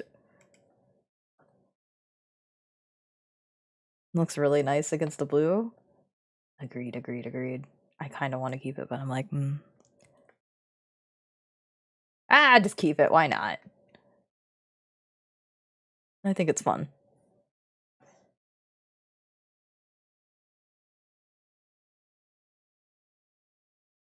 I'm not being too serious about this anyway. As much as I worked hard on this, I'm not that serious. I worked a little too hard on this. I need to chill out. Anyway, let's put these girlies in queue. In queue for sketch temper.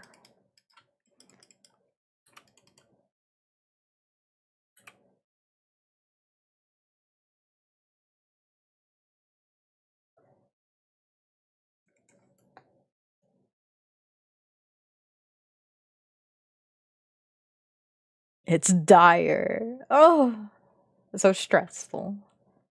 No stress.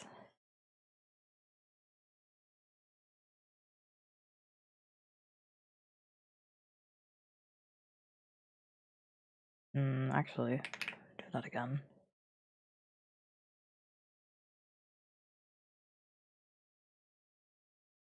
Create new from clipboard. Save as SR dash.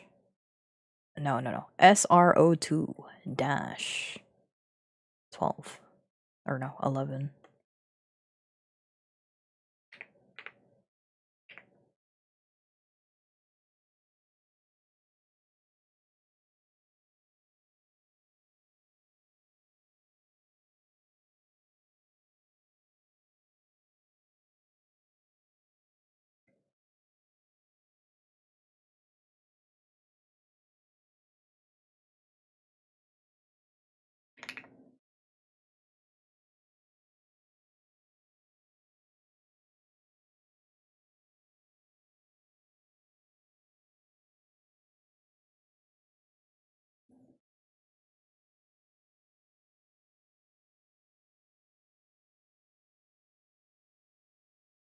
Oh my goodness.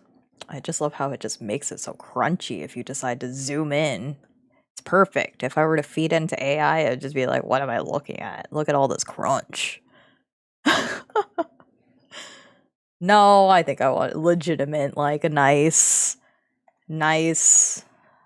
thing. Golly.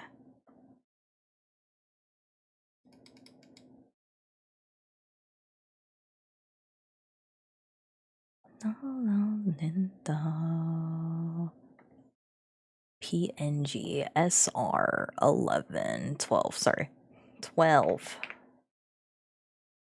And then make this tinier. Okay, maybe not that tiny. That's better.